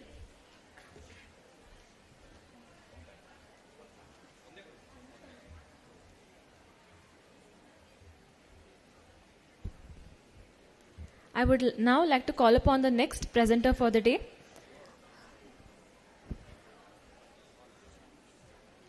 Apologies. I call upon Ms. Jyotsna Timaya, ma'am.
Good afternoon, respected dignitaries, distinguished panelists, faculty members, and participants. I, Jyotsna Timmaiah, take privilege to introduce today's panel discussion on the very pertinent theme, balancing inclusive development and ecological prosperity, pathways for women leaders. In today's rapidly changing world, inclusive development and ecological sustainability can no longer be treated as separate goals. They must progress together. The real challenge lies in creating policies and actions that uplift communities, empower marginalized groups, and promote gender equality while protecting and restoring our environment. Women leaders are proving to be powerful catalysts in achieving this balance. From grassroots initiatives to global platforms, their leadership has driven climate action, sustainable livelihoods, and social inclusion. This panel explores how women can play a central role in shaping development models that integrate ecological well-being into every decision-making process. Our distinguished panelists will share insights, experiences, and strategies for enabling women leaders, fostering collaboration, and building resilient communities. Together, we aim to identify actionable pathways towards a future where growth and sustainability coexist harmoniously. We are privileged to have with us an esteemed panel of thought leaders, practitioners, and change makers who bring diverse perspectives on this theme. Allow me to introduce the panelists on the panel who are all joining across different geographies on this panel discussion. Mr. Venkatesh Raghavan is the moderator for today's session. Mr. Venkatesh Raghavan is a renowned social entrepreneur from New York with over 4 decades of leadership in philanthropy, resource mobilization, social innovation, particularly across the US-India corridor. He has built cross-sector partnerships, secured transformational funding, and mentored change makers, impacting millions through sustainable development and institutional reforms. His expertise includes strategic resource mobilization, government and corporate advisory, capacity building for senior leaders, and social entrepreneurship program design. He has advised organizations such as Safe Water Network, American India Foundation, Round Glass Foundation, Common Purpose UK, and Ashoka, where he has advanced global social entrepreneurship. Mr. Raghavendra has worked with India's Ministry of Finance, NSDC, Government of Karnataka, designing training programs on innovation and leadership. He is the co-author of Career Sense, Build Your Career in Uncommon Times. He is also a speaker, columnist, and adjunct professor at Dayanand Sagar University, inspiring future social innovators. We welcome you, sir, as sir joins us online from New York. Thank you. Very delighted to be here. Thank you, everyone. Thank you, sir. Our another panelist on the panel is Dr. Cynthia Meneges, an academician with over 30 years of teaching, research, and administrative experience in business administration.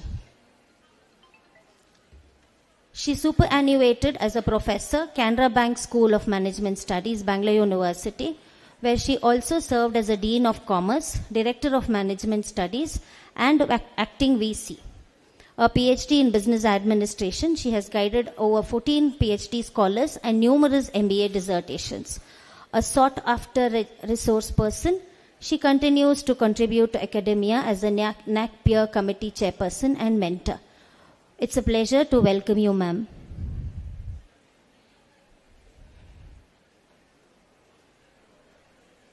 It's not heard. Welcome you, ma'am. We have Miss Teresa Baldini, who has a passion in social entrepreneurship and impact investing. Sydney. Miss Teresa is passionate about fostering the development of ecosystems that generate positive social impact and open up new models for quality of living. As a systematic thinker, with passion for philanthropy and social impact, Ms. Teresa collaborates with organizations to promote social innovation and youth development initiatives. It's a privilege to welcome you, ma'am. Ms. Teresa is joining us online from Sydney, Australia. Welcome you, ma'am. Thank you for the invitation.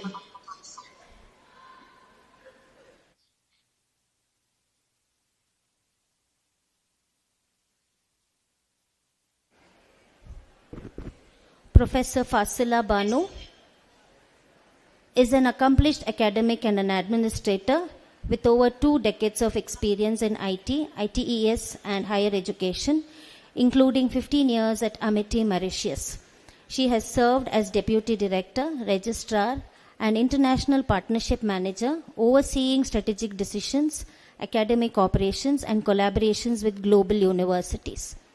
As a registered MQA trainer and approved global employability skills trainer, she has conducted corporate training programs across India, Mauritius, Kenya, South Africa on leadership, emotional intelligence, diversity and team building. Known for her transformational leadership, she has successfully set up new campuses and driven enrollment growth. Ma'am is joining us from Mauritius. We welcome you, ma'am. Good afternoon, everyone. Thank you for the opportunity to join this vital conversation on the Sustainable Development Goals. Looking forward for a vibrant discussion. Yeah. Thank you, ma'am. Mr. Rohit Mahanteshaya, Technical Lead, Suncorp, Sydney. Mr. Rohit is a DevOps and Automation Engineer.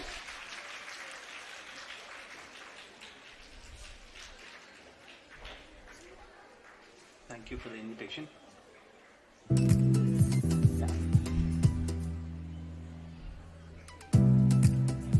Seems to be an audio issue. Let's see. Oh.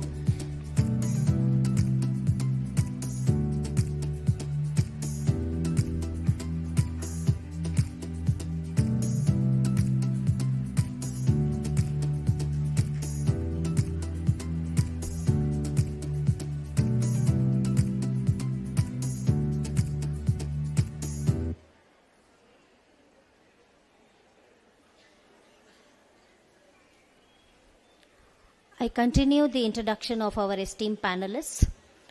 Mr. Rohit Mahanteshaya, Technical Lead, Suncorp, Sydney. Mr. Rohit is a DevOps and Automation Engineer with over 15 years of IT experience across banking, telecom, and technology sectors. At Suncorp Bank, he manages OpenShift clusters, builds CI/CD pipelines, develops Terraform and Ansible automation, and drives compliance through audit automation. Previously at Google, he developed large-scale Python automation frameworks, improved test coverage, and enhanced CI and CD processes. He is certified in Azure Fundamentals, CCNA, JNCIA, and Scrum Master with a strong track record of bridging technologies and business outcomes. We welcome you, sir. Sir is joining us from Sydney. Thank you for the introduction. Glad to see you all. Ms. Pragya Raj Singh is a social innovation and philanthropy professional and an independent consultant, Boston University, Massachusetts, USA. She is currently working at the intersection of philanthropy, social innovation, CSR, government partnerships, and systems change to support mission-driven organizations in maximizing their impact. She holds a master's degree in international relations and global economic affairs, Boston University. Ms. Pragya joins us from Boston. Welcome you, ma'am. Thank you so much. Very excited to be here. I take pleasure to invite all our esteemed panelists and audience to engage in a meaningful exchange of ideas and insights. Over to Mr. Venkataraman to continue with the panel discussion. Thank you. I go by Venkatesh or Venki. Delighted to be here. I wish we all were in Namma Bengaluru, in beautiful Namma Bengaluru.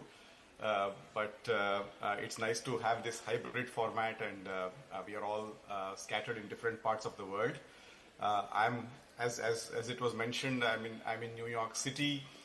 Next week is the UN General Assembly, where all the heads of states and all the diplomatic missions from all over the world will be here. So it's the whole world comes together in New York, and and one of the top discussion topics will be climate change, sustainable development goals, and so on. But anyway, what an amazing group of panelists we have.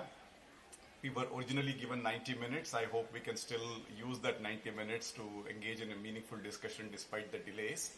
But thank you all.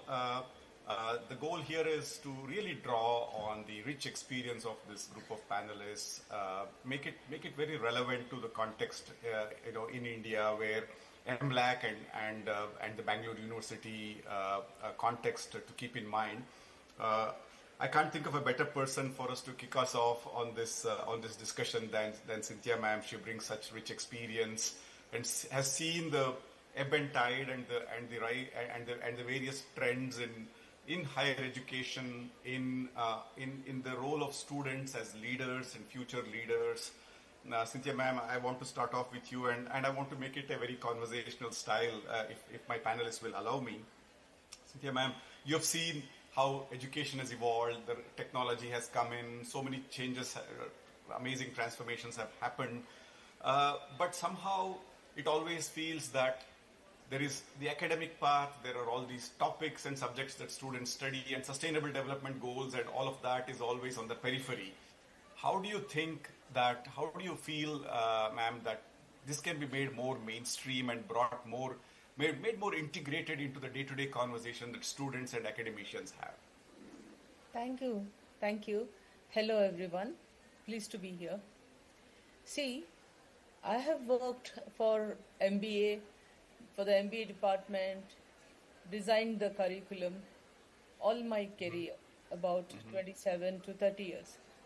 We have always been careful to imbibe all values that now it is so-called SDGs, but most of them were already imbibed in our course curriculum.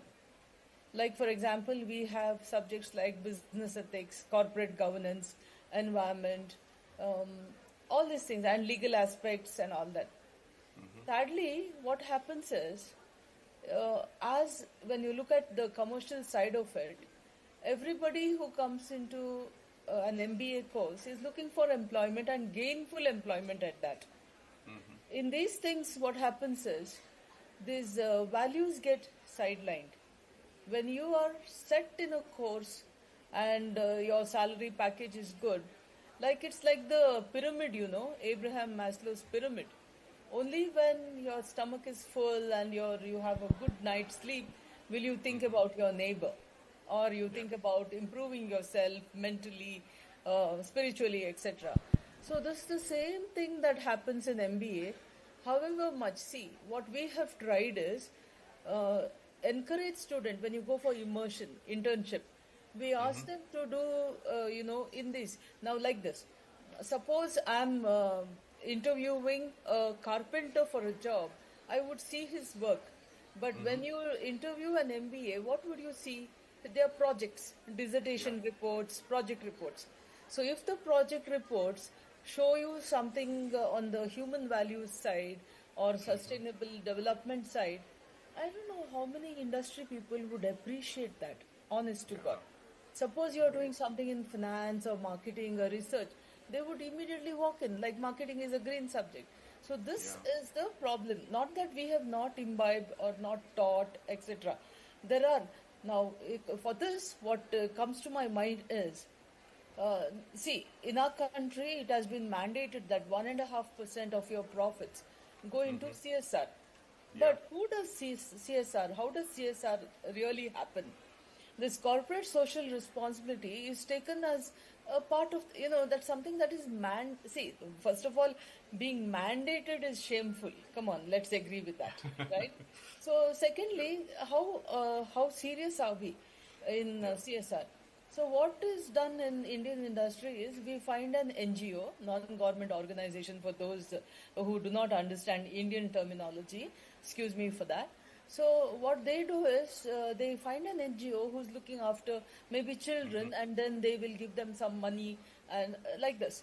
So the real, CSR is done undoubtedly, but it is done by somebody else. So my thing is, suppose you keep someone dedicated to CSR.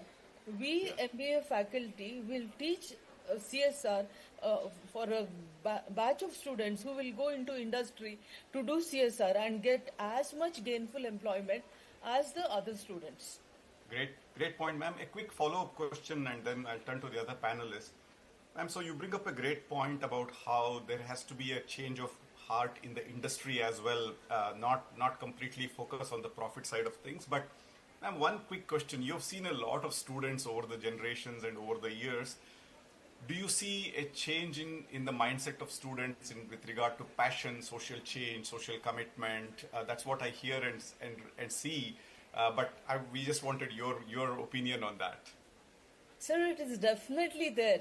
But the general trend of the Gen Z is something else altogether. I don't want to comment on that. But it's not that the trend is there now. You have a portion of people who are already committed. That trend is there. I don't say no. But this Gen Z, is different now. Okay. Yeah? Okay. Well, we'll come back to that. Hopeful. Okay, we'll come back to that. There are always different kinds of trends. But let me turn to Ms. Fazila, who's sitting in beautiful Mauritius, and she brings a wealth of experience working across the African continent and with different diverse groups.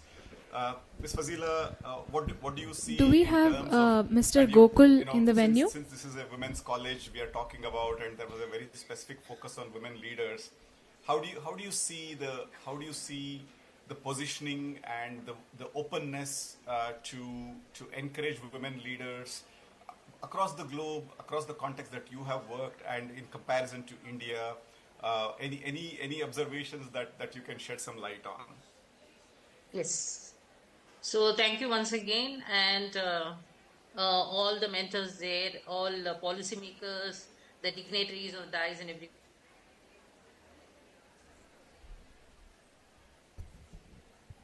Doesn't mean waiting to graduate or waiting to be in position of power, or it means leading by example. Please note, the panel discussion shall continue in the boardroom. Meanwhile, we will be continuing with the track presentations in the auditorium. When we inspire, we multiply change. So, I would suggest, because there are a lot of students, tomorrow's youths, tomorrow's leaders of this country, don't just learn the SDGs and they have to leave them. So they start small, act local, whether it is Mauritius, whether it is India, whether it is Kenya, whether it is South Africa, leading the team, leading the faculties, being with the marketing team, and so many ideas what I have, where we have the diversified culture. One thing what I see is people have to stay consistent. Consistency is something one. And for instance, today we are talking about SDG. 1 week we go home, the reusable cup to one tree planted from we talk about it. And we just create awareness among the friends. And then after 1 week, we go to McDonald's, we just use the cups, we start doing it. So, as students, what we cultivate and then what has to be cultivated is start from the campus, start from day one of their life. Like every simple step, whether it is a reusable bottle or that is living SDG 12, responsible consumption and production. Whether it is water or electricity, we support SDG 7, as I say. So all this leadership comes from the birth. I don't see that leadership can be learned or leadership can be acquired. And with a diversified culture, it is the same everywhere. Whether it is the regions are different, whether the cultures are different, whether they're from different this thing, it comes from the birth. People have to cultivate that leadership this thing. And your question is very thoughtful. And my experience, as I'm saying, running with the diversified cohorts for the 2 decades, where I have seen students from East Africa, Mauritius, India, Iran, and all these countries. I've seen that what truly empowers young women, as I'm talking to the Autonomous College of Women, young women to see themselves as global change agents. And these are the change makers, the leaders for the SDG. And as a combination, I say for them to take 4 things from this.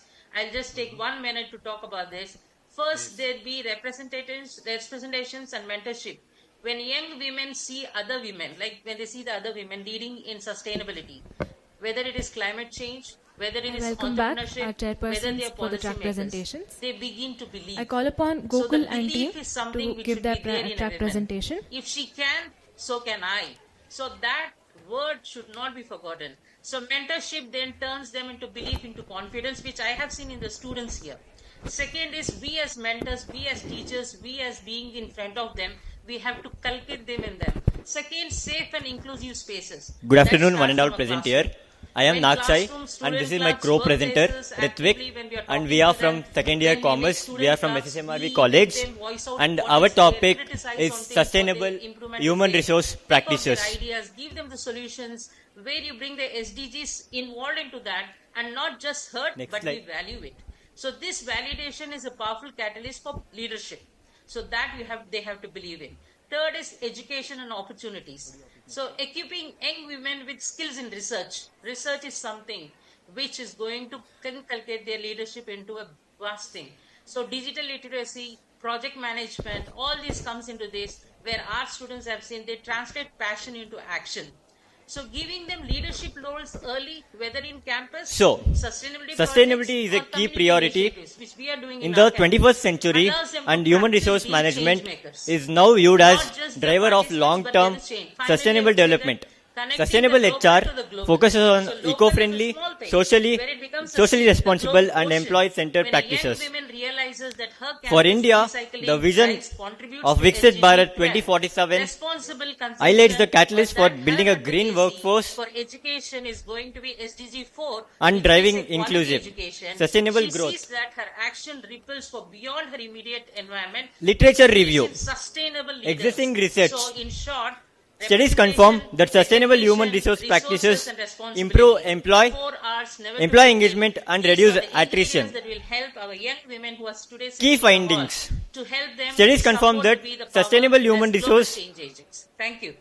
human resource practices improve employer engagement and emerging trends. Companies are increasingly aligning HR policies with green practices and corporate responsibilities. Objectives of the sustainable human resources. Desired outcomes. Improve employee engagement through sustainable workplace practices. Future goals. Create training programs on sustainable human resource for all the employees. Impact measurement. Evaluate how sustainability initiatives support organizational goals. Research design and design timeline. The process starts with data collection, gathering both qualitative and quantitative information. Next, the data is analyzed and interpreted, leading to significant findings. Finally, conclusions are drawn, providing insights and recommendations for action.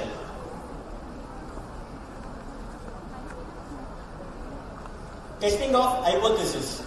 Sustainable human resource needs innovation, collaboration, and continuous improvement to succeed. These efforts help in effectively engaging and building a green workforce. Analysis and interpretations. Our analysis show that around 750,000 workers are affected annually, mainly due to high turnover rates caused by weak sustainable human resource practice. Additionally, near 65% of companies face difficulties in adapting to sustainability measures. This highlights that while sustainable human resource management is essential, its implementation still faces serious workforce and organizational challenges. Now, I would like to welcome my co-presenter, Ritvik. Thank you, Nath. Opportunities. Looking ahead, sustainable HRM offers significant opportunities. Nearly 1.2 million new green jobs and expected to be created, which highlights strong employment potential. At the same time, about 75% of organizations are adopting sustainability practices. Successful HR practices. Organizations that adopt eco-friendly initiatives often see higher employee engagement. Training programs on sustainability further enhances employee awareness and skills. Effective strategies for sustainable HR implementation. Engage employees in sustainability by fostering a culture of responsibility, providing training and encouraging feedback. Integrate sustainability into HR policies and business operations by aligning goals, tracking progress and collaborating with experts. Overall, make sustainability a shared responsibility across both employees and organizational practices. Limitations. Sustainability can be costly and challenging, both in terms of financial investment and overcoming employee resistance to changes. It's hard to measure long-term benefits clearly, and they may clash with short-term business goals. Key insights. Sustainable HR practices drive growth while also addressing environmental concerns. Future initiatives should emphasize collaboration and continuous improvement to ensure long-term success. Thank you. We are done with our presentation. And is there any questions? Yes, Gokul and Nagasam. Yes. Very good presentation. Thank you.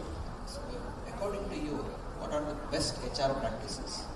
Probably this is the field of AI, and we need to focus on human capital more and HR practices, so that where everyone can meet everyone and where are open to people, and like majority of the HR fields sometimes due to pressure they can't approach HR managers on those kind of stuff. So we need to focus those constraints, like where everyone can approach you and you can provide solutions to all of the constraints.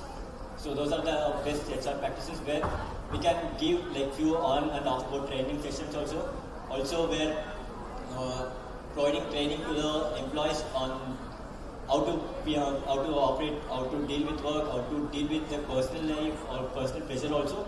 So those are the best HR practices according to me. Thank you. Thank you.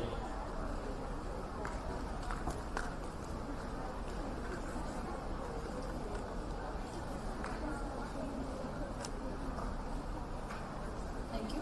Next, I call upon Sri Lakshmi to deliver a track presentation.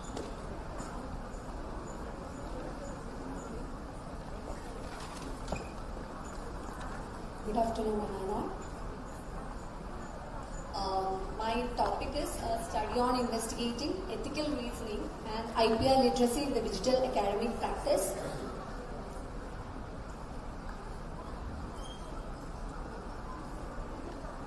So, as we are in the knowledge-based economy, so the transition from the traditional economy to the knowledge-based economy actually widens so many opportunities in terms of academic environment as well. The integration of digital tool is a well-practiced thing now. So the integration of digital tools and platform actually transform how the knowledge is created, shared and coordinated. But again, in the academic environment, we, the academic stakeholders, often go forward with ensuring academic integrity, publication of research papers, so many such related activities. But there exists an ethical dilemma between the IPR ownership, the digital reuse and the self-use as well. So my attempt here is just to investigate the ethical practice as well as the IPR literacy among the various academic stakeholders with respect to their academic levels as well as the varying disciplines.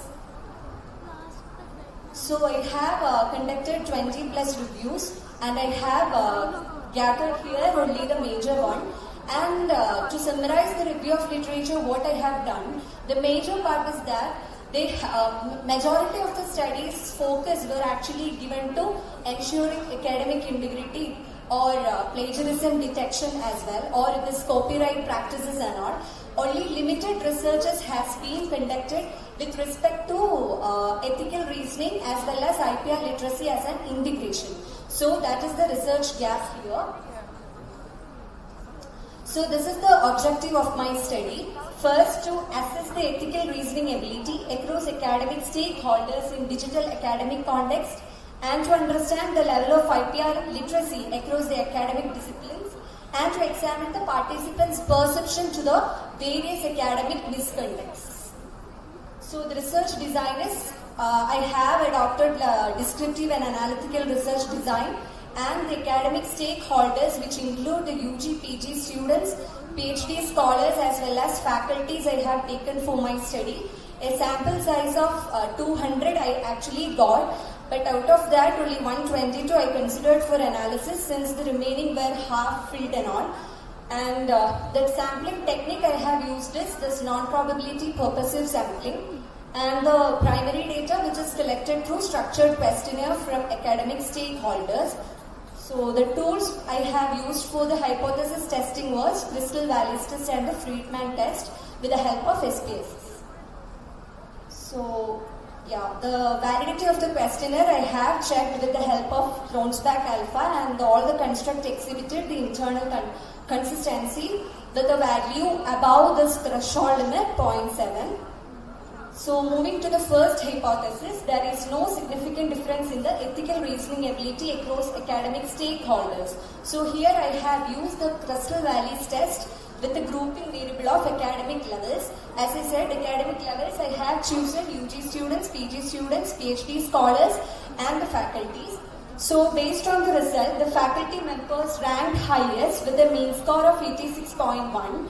and indicating they are actually perceived with the strongest ethical reasoning, where the lowest rank were given to UG students. So investors' academic level significantly influence their ethical reasoning ability in digital academic practice. Moving forward, so the second one is there is no significant difference in IPR literacy with respect to across disciplines. So here also low and management students were actually perceived as the persons having more awareness to IPR based on the analysis, and the least was given to management, least was given to technology discipline. So this also which gives the gap where the practical IPR applications to be provided in respect of the academic context. And finally, there is no significant difference in perception of academic misconducts among the participants. So in order to do that, I have given 5 instances like copying from peer without citation, and using AI generated contents without attribution, raising self-plagiarism, paraphrasing without citation, and fabrication of data. So Friedman test has been applied here, and based on that, fabricating data in research project were considered as the most serious violation, which is followed by the AI generated contents. So the findings as we discussed in the hypothesis testing itself. So based on the findings I have got, the major suggestions I need to put forward is we need to integrate the and mentoring will greatly help in building the generation so that the IPR will get much more awareness. So this is only a miniature study with the focus of generating awareness, which is alignment with the National IPR Policy first objective. So this is again in alignment with the SDG called 4, which is meant for promoting quality education. So through creating awareness only, we need to focus from grassroots level. So building awareness will definitely help for upgrading or converting awareness into more patent conversions and all. So again, it can be aligned with SDG Goal 9, which is innovation, and SDG Goal 16, which is strengthening institutions. Thank you.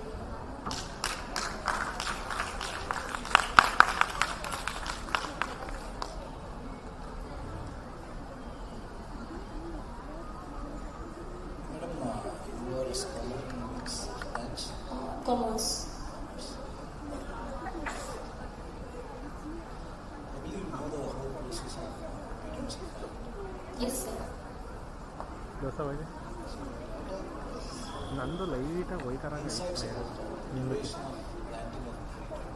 So it depends, like almost 12 months to 2 years it will take for granting the particular certificate of patents.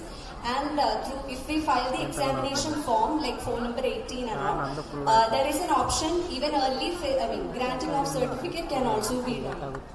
And several provisions are there with respect to that. No, sir. In future, I will.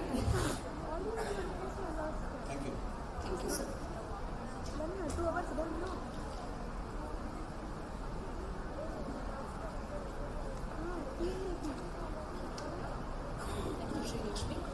Now, I call upon Tejaswini R to deliver her draft presentation. Do we have Tejaswini R?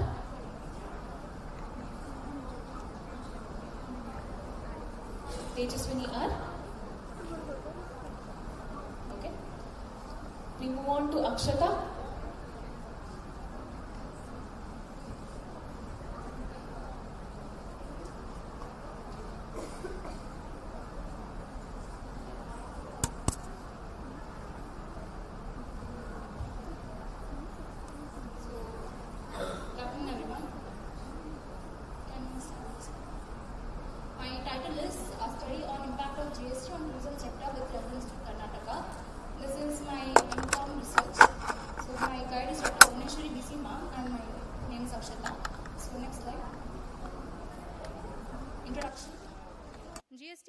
Biggest tax reform, and tourism is a sector which contributes to 9% of the GDP.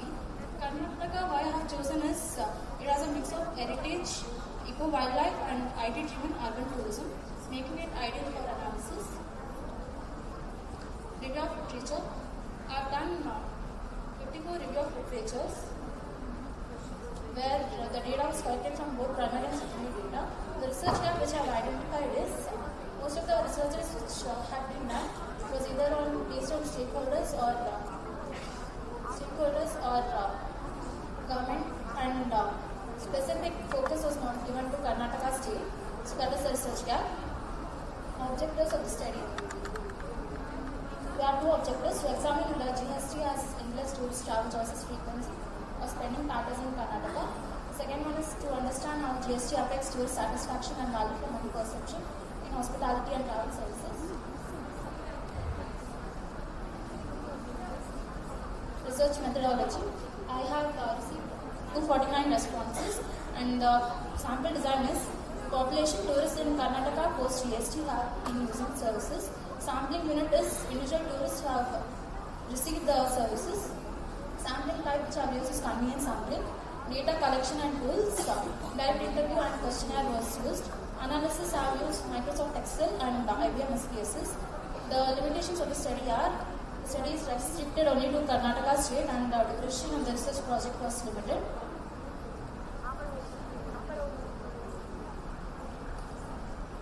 Testing of hypothesis. There are two hypotheses which are framed. For the first one, GST impact on travel behavior. The null hypothesis is there is no significant impact of GST on tourist travel choices, frequency or spending behavior in Karnataka. The alternate is there is a significant impact of GST on tourist travel choices, frequency or spending behavior. As we can see with the significance, it is the p-value is less than 0.05. So I have rejected the null hypothesis and accepted the alternate hypothesis. For the second hypothesis, GST with regard to communication and tourist satisfaction. As you can see here also, the p-value is less than 0.05. So I have rejected the null and accepted the alternate, where we can see that there is a significant effect of GST on tourist satisfaction and value for money perception in hospitality and travel services. Analysis and interpretation. I have rejected both the null hypothesis for both the null hypothesis for both the objectives, and have accepted the alternate. So we can see that when the rates of the tax are higher, very few people are going to travel to the specific state unless and until they can afford the payment for that. Findings. GST has increased the overall cost of travel and reducing the trip frequency among tourists in Karnataka, and tourists prefer hotel accommodations and transport over luxury services due to higher GST rates. Suggestions is simplifying the GST slabs for tourism-related services to make pricing more uniform and clear, and they can also provide seasonal GST concessions to encourage travel during off-peak periods. Conclusion: GST has a direct and measurable impact on tourist travel behavior and spending in Karnataka. Tourists have shifted towards budget-friendly services, reducing demand for premium options. Future scope of the study is a follow-up study can be done to see whether there is any difference in budget versus luxury tourism in Karnataka, and if they are differently affected because of GST. Research can also be extended to compare domestic and international tourist perception related to GST in Karnataka.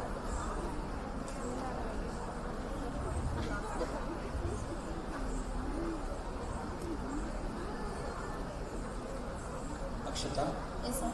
You have taken the right topic. So last 1 week or from last 10 days, all of us we are talking about the GST itself. That is GST 2.0.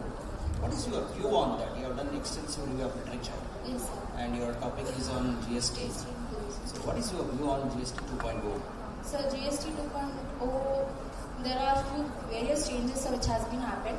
For the public, it has reduced the tax rates, but for the government, it has also increased. They'll have to pay more, but they'll be collecting less amount. And for the stakeholders, they'll have to pay higher rates to the government.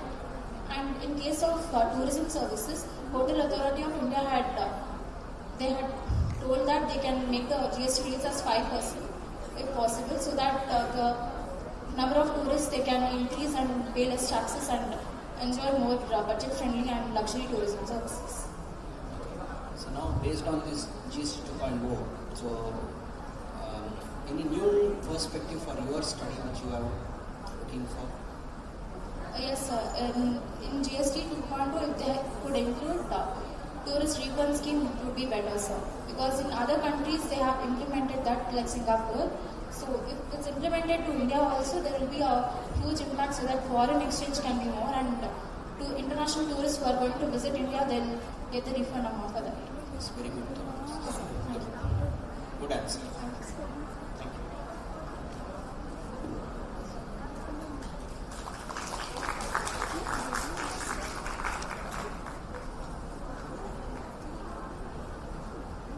Thank you, Akshita.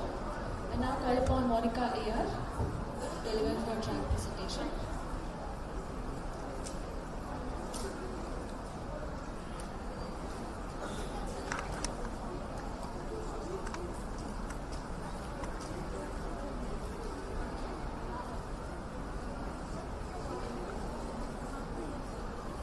Good evening, everyone.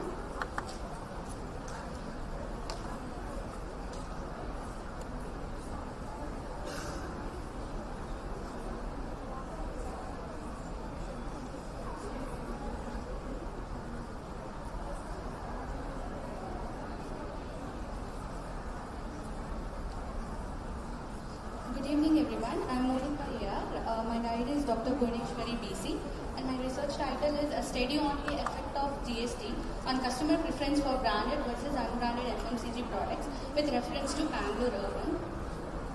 Introduction. First, the GST was introduced in India on 1st July 2017 for the purpose of replacing various multiple indirect taxes like VAT, excise duty and service taxes. So the FMCG products, the products which can be sold quickly in the market, after the implementation of GST, many customers feel that the prices has been increased, and some customers feel that the prices remains the same, and many customers, after the introduction of GST, many customers' preferences has been changed, the spending habits have been changed, and many customers have been shifted from branded to unbranded products. Review of literature have collected around 40 articles. Objectives of this study: to understand the customers' awareness of GST and its effects on their purchasing decisions. Then second one, to identify the pricing factor that influencing customer preference between branded and unbranded goods after the implementation of GST. Third one, to examine the changes in customer spending patterns on branded and unbranded products after the implementation of GST. The research methodology. Scope of the study, the GST's impact on customers' preference between branded and unbranded FMCG products. It focuses mainly on the pricing. And the sources of data, the primary data was collected through and structured Google questionnaires. Secondary data was collected from the website, articles and journals. The data collection tool was the structured Likert scale questionnaire. The sample design is simple random sampling. I have collected from 116 respondents. The plan of analysis, the tables, percentage and charts were used for data analysis. For testing the hypothesis, I have used the regression. Testing of hypothesis. H0 is there is no relationship between pricing and customer preference for branded and unbranded goods after the implementation of GST. H1 is there is a relationship between pricing and customers' preference for branded and unbranded goods after the implementation of GST. The R value is 0.247, R square value is 0.0609, the T value is 2.72, the P value is 0.008, which is less than the significance value 0.05. So therefore we have rejected the null hypothesis and accepted the alternative hypothesis, means there is a relationship between the pricing and the customer's preference. Limitations of the study was conducted in the limited area of Bangalore urban. So when the customers, once they adopted 2 and GST, their preferences may be changing over at specific times. The findings and suggestions. So the 55% of the customers believes that the price of and beverages have been increased after the implementation of GST. And the 53% of customers feel that the household products prices have been increased after the implementation of GST. And 50% of customers believe the packaged food products prices have been increased after the implementation of GST. The suggestion is the GST has made many products, many goods more expensive, which is very difficult to and common people and families to manage their daily expenses. Then the conclusion, overall conclusion, the branded goods, the customers prefers the branded goods for the purpose of quality and for the trust. Mostly the unbranded products will be preferred by price conscious customers. And nowadays the customers are carefully, they are looking into the prices, quality and value before making their purchases. Thank you.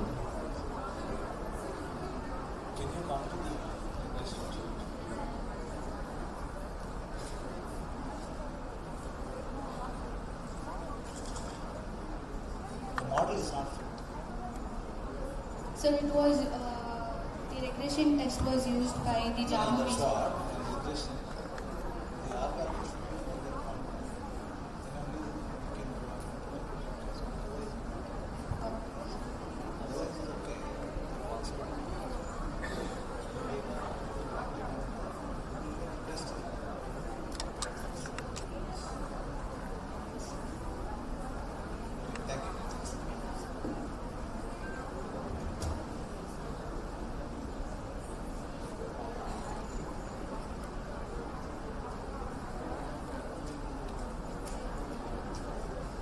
Thank you, Monica, and all of the other presenters for this chat. We now move to one of the highlights of our track presentation programs. I warmly invite Dr. Girish S., Associate Professor in the Department of Commerce at Christ Deemed University, Bengaluru, to deliver his plenary address.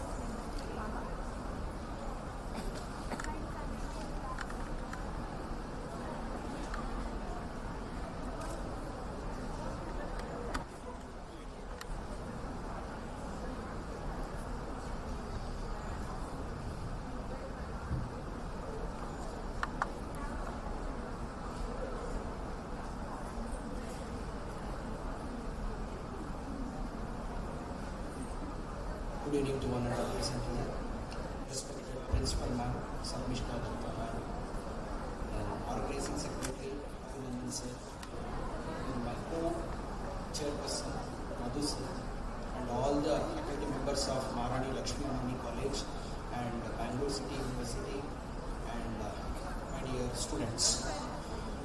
So today I know that second day, about to end of the program, and it is a weekend. Getting its skills that. So already everybody is in the weekend mode. It will not take much time. See, just I wanted to give it 2 minutes reflection on these 2 days. Global goals, local solutions, integrating sustainability in everybody's life. That is what the 2 days, the theme, the topic. So we have taken for national conference. So the takeaway from this, so we know that all education institutions, so it is the duty where they will give academic skills. Academic skills we are getting through the subjects what we are studying. Apart from academic skills, so it is the duty of every college and university to provide holistic education, which will be given in the form of 3 different skills. One is personal skills, interpersonal skills, and societal skills. These are the 3 important skills which is required for our day-to-day life. So in this regard, and particular to this topic, integrating the sustainability, what is the takeaway is in our day-to-day life. As a participant in this 2 days conference, what I am taking back to my personal life. One is, so I request all the participants to listen this. One is, the takeaway is, whenever the class gets over and you are the last person to move out from the class, please switch off the light and fan and go. That should be the first takeaway. Sustainability starts from the class. Okay. That should be the day-to-day life. We are talking so many things about sustainability, GST, then so many biotechnology, biochemistry, so many topics that which we are talking. But in our day-to-day life, how we are incorporating this sustainability matters. The first is turn off lights and fan once the class are done, or in your house. Please don't think that now the power is free, I can use to have 200 units. It's not like that. So it is the scarce resources. Please use it judiciously. And the second takeaway is, when you are in signal, when we are in traffic signal, please turn off the engine until the green signal comes to your side. That is another takeaway where we can save the precious resources, that is fuel. That is also for sustainability. And the third one is water. So that is also another scarce resources that we have to use it judiciously. So do not waste water, and wherever we go, either for a restaurant, either for any mall, so you would have seen whenever we go to any mall or any shopping place, there they have put up the notice saying that bring your own bag. That is another takeaway from this 2 days conference for sustainability. Take your own bag. Please do not carry plastic for carrying any of your daily requirements. Then in restaurants also now they are insisting to take your own boxes. I have seen one of the places in Jayanagar, I think you would have heard, Asa Tindi, they never encourage people to take the eatables in the plastic box. They insist whoever goes there taking a takeaway, always they say that you have to bring the steel box or any other metal container, not plastic. And recently I read one article regarding the promotion of sustainability in hotel. So in that hotel, the board says, in case if you waste any food in that restaurants, they will charge double the price of that item what we have ordered. If masala dosa is 70 rupees and we are not eating that full masala dosa and we are leaving half, and looking at that, that hotel is charging double the price. And in case without wasting and we are eating what we have ordered, to encourage such customer, the hotel is giving 10% discount. So that is also one way of sustainability where we should not waste food. We are so blessed. We are having all the facilities. By God grace, all the 3 times we are having good meals. But there are people in different parts of the world where they are struggling for the food. So in this conference, so I request all the participants, organizers, take these takeaway as sustainability for their livelihood. On behalf of Christ University, where I am representing today, I thank the management of Maharani Lakshmi Ammani College for giving me this opportunity. Thank you.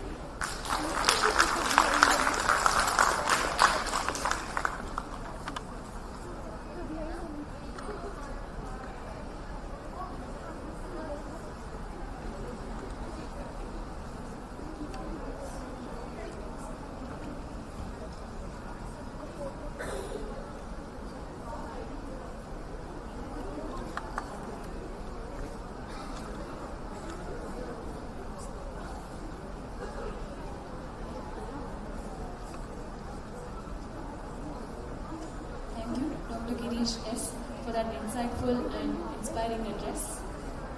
I will now take a moment to express on behalf of the organizing committee our gratitude for gracing us with your presence. I request Dr. Nanda Kulkarni, HOD, Maths Department of Mathematics at Maharani Lakshmi Ammani College, to felicitate our distinguished speaker for gracing this occasion with his presence.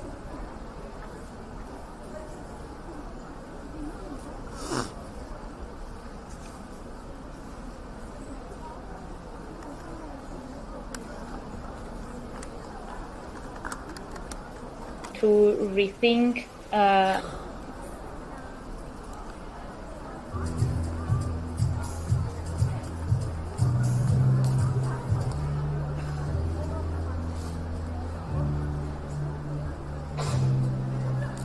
Can we have Dr. Abhinandan on the stage as well? Dr. Abhinandan?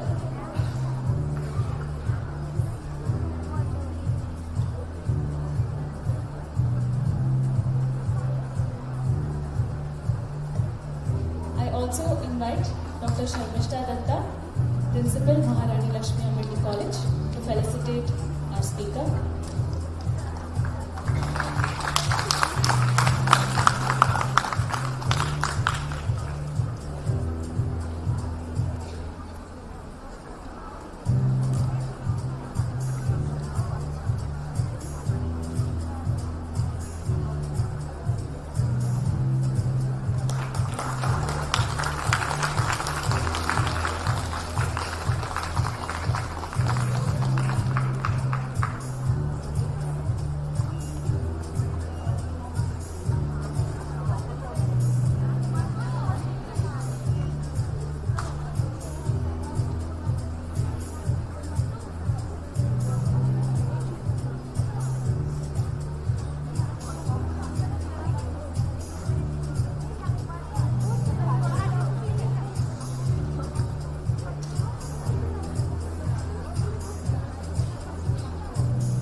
I extend my heartfelt gratitude to our dignitaries, keynote speakers, presenters and participants for their valuable contributions. My sincere thanks to the organizing committee and the volunteers for their tireless efforts in making this conference a success. We are also deeply grateful to our sponsors, Adya Institute, Malgudi Amrita Chaha, Biotechnologies, Kaveri Associates, Clinomic Center for Clinical Research, Chitra Arts. We also have Easy Lift and RBL Bank. I once again extend my sincere thanks to Dr. S. Girish, Dr. Madhu, Dr. Komal A. Dave, and all our partners for standing with us in this important academic and social initiative. Thank you all. I wish you all a good day.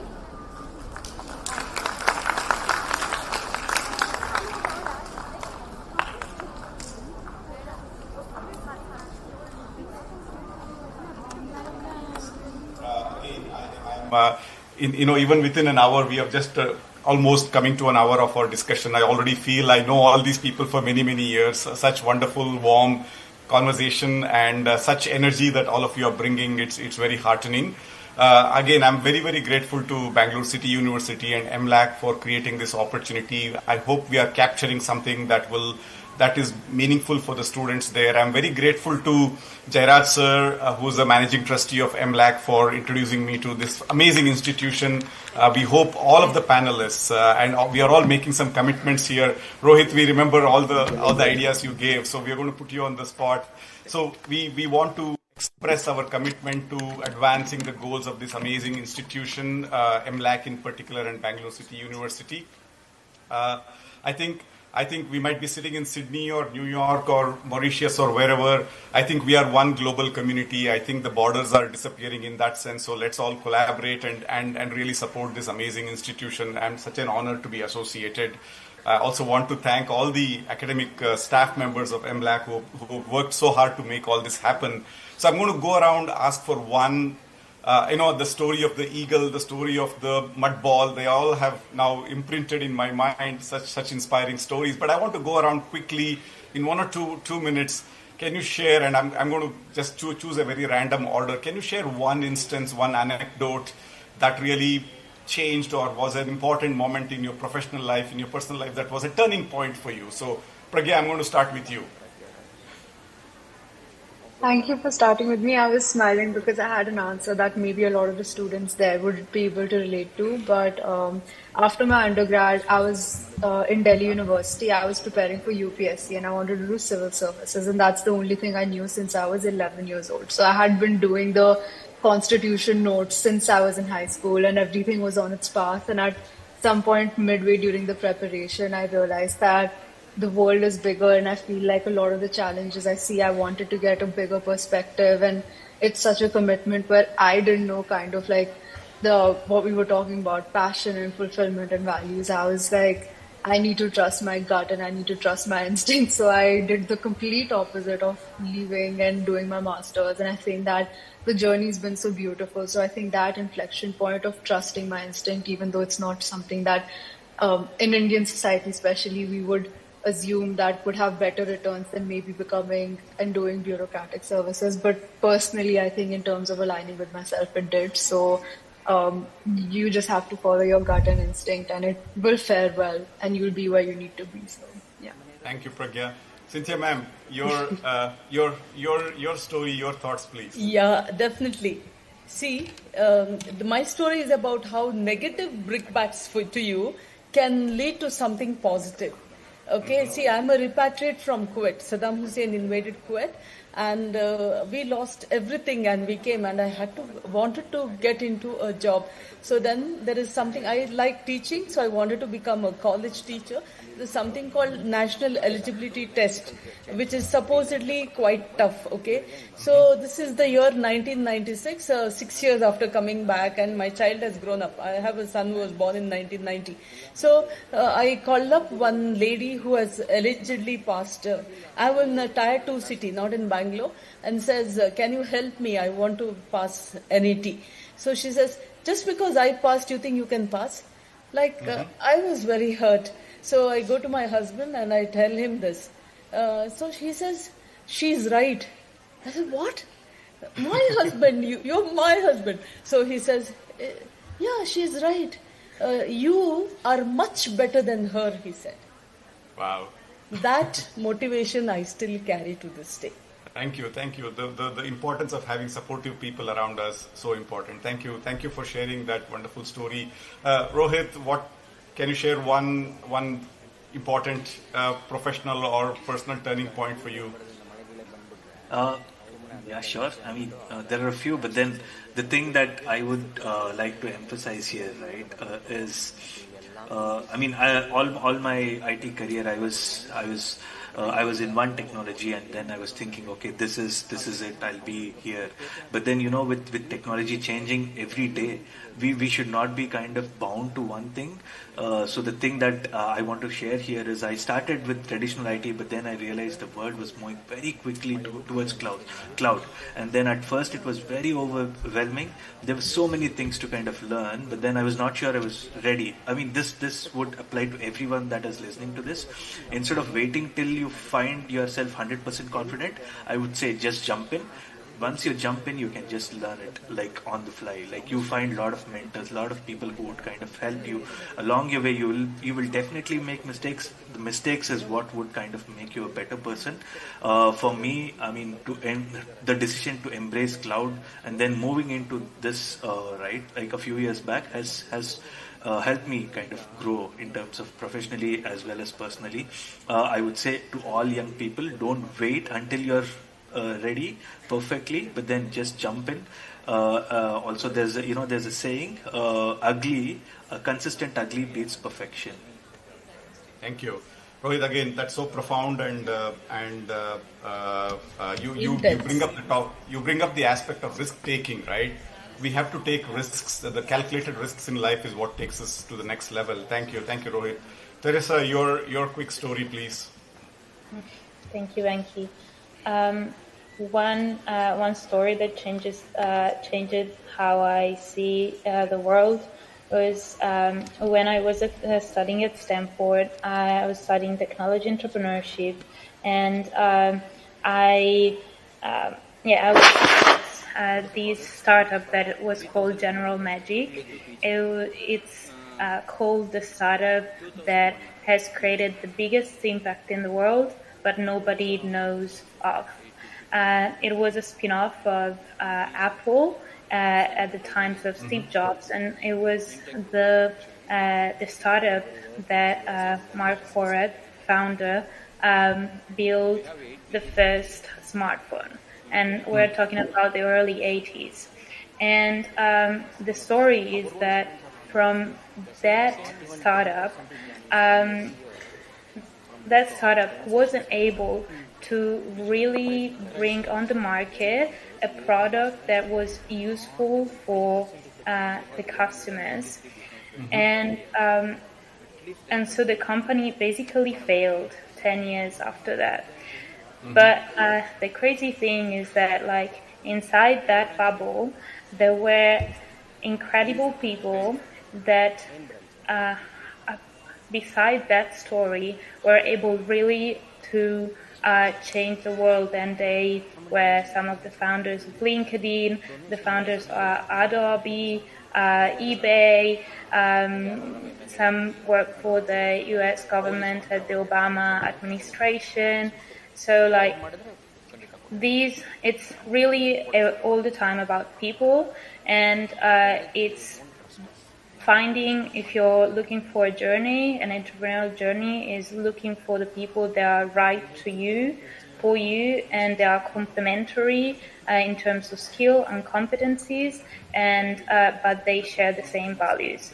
And the point here for me is that no matter what happens to your entrepreneurial journey, no matter what's happened in life, you're always bringing some impact that will propagate with your stakeholders. Thank you, Teresa. Ms. Fazila, we are looking to you for your both words of wisdom and your anecdote. Yeah, well, there have been several incidents where there have been a turning point for me. And some positive thing happen or something comes as a light for me. From there, I take it as a turning point or something where I change my pathways, and then I say there is something going to happen. So one such thing which I would like to say is during my master's, when I was doing my MBA, we had Transworks Aditya groups in Bangalore. We had 2-3 companies where I would not like to name it. And there was a campus recruitment, and there were a few students who were really the toppers in the college, but then they couldn't make it just because of the communication skills, which in 2002 was lacking in them.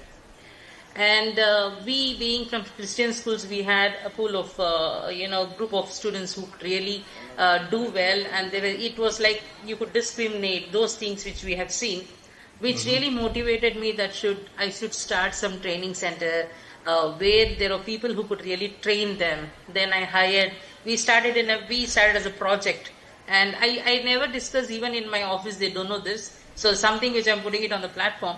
So we started this and we started training, and you'll be surprised, we trained 452 students in 3 years, and we place them in different companies who are all working in top level companies in India.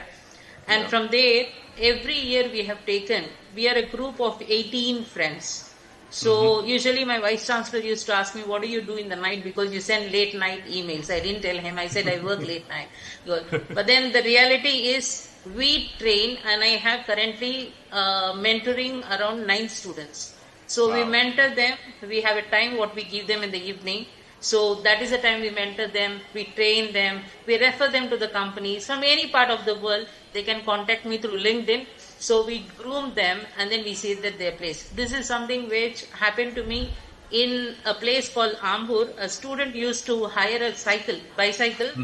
He used to come to a training center. In the morning, 7 o'clock, he used to put the water to 3-4 hotels. He used to earn perks which he used to use for that bicycle to come. Trying from there, and then he walks to the training center. He learned. Today he's a top level manager called Nazir Ahmed. He's an HR in a Cape Gemini company. But then that thing, I said that if we could do something for these people, this is what we can do. And that has motivated me, and we are mentoring it. So that's one of the light which I've got to train and groom the women and the people. Yeah. Wonderful. I'm getting, honestly, I'm getting goosebumps hearing all of you. This has been such a warm, wonderful conversation. What an honor. And then we are very grateful to the MLAC team. If any of the panelists have any parting thoughts, I want to create space for that. But before that, I again offer my profound thanks to the MLAC team. And I hope all of the panelists, we all get to meet up in Malleshwaram and have nice filter coffee and dosa together and engage with the MLAC academic friends. But thank you again, everyone. If any parting thoughts, I want to give a minute before I turn the mic back. But thank you for this opportunity. It's still just daybreak is happening in New York, and I'm still having my coffee. And I think people in Sydney are ready to have dinner and retire. But I think we brought the whole world together through this wonderful conversation. I hope it was enriching for others as it was for me and the panelists. And the panelists not only opened up their professional. It's not about, it's what we are as human beings that matter as much as what we are as professionals. I am so grateful to the panelists for opening up their personal side, they're showing their human side, and I'm really grateful to them. They all feel like good friends now. So thank you again. Congratulations to MLAC for such a great conference over the 2 days. And I hand the mic back to the organizers. Any parting thoughts, please do. Otherwise, back to the MLAC organizers. May I say something? Yesterday, I was there in the conference. It is extremely well organized, so systematic. Everyone knows what their duty is. They are not even, overlapping and all. It was a great pleasure yesterday. So systematic, so disciplined, so silent. Beautiful. Congratulations, MLAC. Yes, so first my message to the students. So don't just learn the SDGs but leave them. Start small, act local, go global. Stay consistent. Start from a reusable cup to one tree planted. And in the future is not shaped by policies alone, guys. It is shaped by the everyday actions of people like us. So let's be the generation that just doesn't talk but has sustainability and embodies it. Thank you everyone. Thank you MLAC team. And thank you the panelists and all the policymakers and the researchers who are there. Thank you everyone. Ma'am, back to you. The panel format part is over.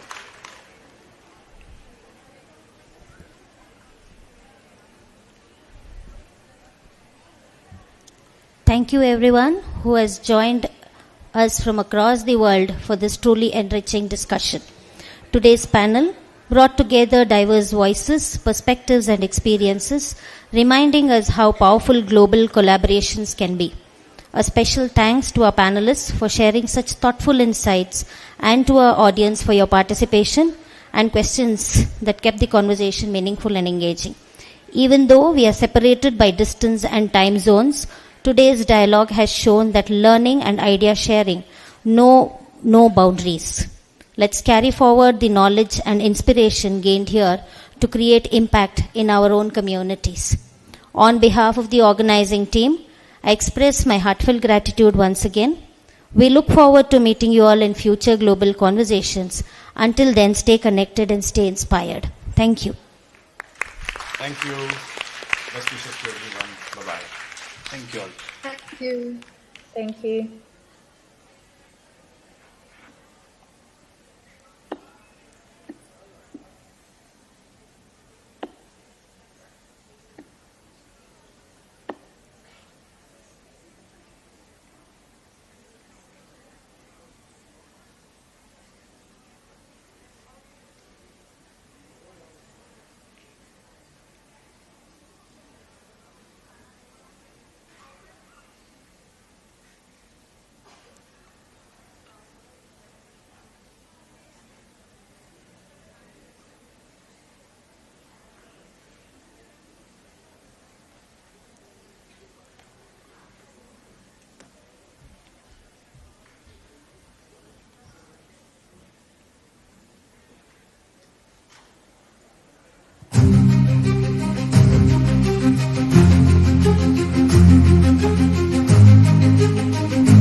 I'm Dr. Sharmishta Datta, Principal of Maharani Lakshmi Ammani College.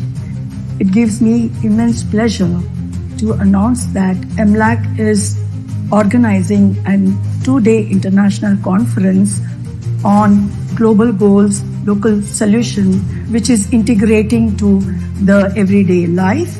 And this is working on the sustainability as to how we could reach out to the society for a better sustainable development.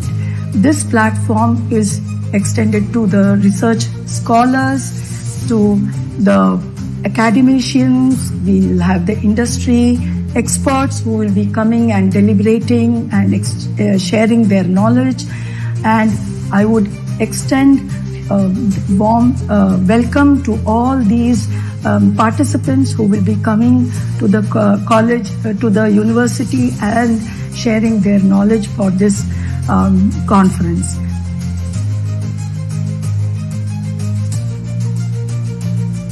GTLS 2025 will highlight key areas including women and youth empowerment, rural development, healthcare and education reforms, environmental sustainability, digital transformation, inclusive governance, and the role of technology in driving sustainable changes. By fostering interdisciplinary dialogue and collaborative action, the conference aims to bridge the gap and empower communities to thrive and build a sustainable tomorrow. ಈ college 1972 ಈ ಸ್ಥಾಪನೆ ಆಗಿತ್ತು. KNV Shastri ಅಂತ ಇಡೀ ಭಾರತದ ಇತಿಹಾಸದಲ್ಲೇ ಬಹಳ ದೊಡ್ಡ ಹಿಸ್ಟ್ರಿ ರಿಸರ್ಚ್ ಸ್ಕಾಲರು ಮತ್ತೆ ಪ್ರೊಫೆಸರ್. ಮೈಸೂರಿನ ಅರಮನೆಯ ವಂಶಸ್ಥರಿಗೆ ಬಹಳ ನಿಕಟವಾದಂತ ಸಂಬಂಧ ಇದ್ದಂಥವ್ರು. ಅವ್ರಿಗೆ ಬಹಳ ಆಸಕ್ತಿ ಇದ್ದಿದ್ದು ಬೆಂಗಳೂರಿನಲ್ಲಿ ಹೊರವಲಯದಲ್ಲಿ, ಅಂದ್ರೆ ಇವಾಗ ಇರೋ ಜಾಗ ಹೊರವಲಯ. ಆ ಕಾಲಕ್ಕೆ ಹೆಣ್ಮಕ್ಳಿಗೋಸ್ಕರನೇ ಒಂದು ಕಾಲೇಜನ್ನ ಪ್ರಾರಂಭಿಸಬೇಕು ಅನ್ನೋ ಉದ್ದೇಶಕ್ಕೋಸ್ಕರವಾಗಿ ಈ ಕಾಲೇಜನ್ನ ಪ್ರಾರಂಭಿಸ್ತಾರೆ. ಇದಕ್ಕೆ ಒತ್ತಾಸೆಯಾಗಿ ಅವತ್ತಿನ ಕರ್ನಾಟಕದ ರಾಜ್ಯದ ಮುಖ್ಯಮಂತ್ರಿಗಳಾಗಿದ್ದಂತ ದೇವರಾಜ ಅರಸವರು ಕೂಡ ಈ ಭೂಮಿಯನ್ನ ಈ ಕಾಲೇಜಿಗೆ ಕೊಟ್ಟು ಸುಮಾರು 1 ಎಕರೆ ಕಾಲೇಜಿನಲ್ಲಿ ಇವತ್ತು PUC ಇಂದ PhD ವರ್ಗೂನು ಕೂಡ ಈ ಕಾಲೇಜ್ ಡೆವಲಪ್ ಆಗಿದೆ. I'm Dr. Abhinandan, Organizing Secretary for the 2-day International Conference on the theme Global Goals, Local Solution, Integrating Sustainability Everyday Life. This conference will bridge the gap between the vision and the practice for the future generation. Sustainability is living today without harming tomorrow. The conference focuses on connecting United Nations Sustainable Development Goals with simple, practical local solutions. It brings together industry experts, academicians, research scholars, and students to share their ideas on environment, education, technology, and community development. Sustainability is just not to be studied in the textbooks, but it is a concept to be practiced in everyday life. I wish all the participants all the best for their paper presentations, and I want to immensely thank the management for providing this an opportunity to host this international conference and believing in the organizers and making this happen. Greetings. I'm very happy that Maharani Lakshmi Ammani College for Women is organizing this international conference on global goals, local solutions, integrating sustainability in everyday life. The importance of sustainability must be really evident to all of us. In fact, the United Nations itself has formulated the Sustainability Development Goals for the world. And in this context, for MLAC to do this kind of international conference is to promote understanding and awareness and critical thinking on these very important subjects. My best wishes to the organizing committee led by Dr. Abhinandan and others. And I do hope that with the help of Bangalore City University and all other conference sponsors and organizers, this conference will be a great success, and it will add substantial thought to this subject of sustainability. Best wishes. The world needs a unique perspective. We at MLAC are ready to achieve global goals with local solutions. Global goals with local solutions. Global goals with local solutions by integrating sustainability into everyday life.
They can give a declaration, there is no sense. In that part they can write.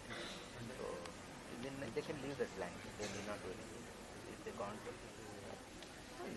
so they have done open community where they will get a letter. They can't.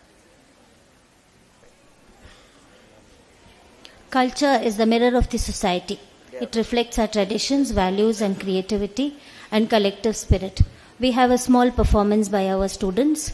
I request Ms. Jisha to perform a Bharatanatyam dance, followed by Chaya, who will also present a Bharatanatyam dance and group song by Sri Lakshmi and group.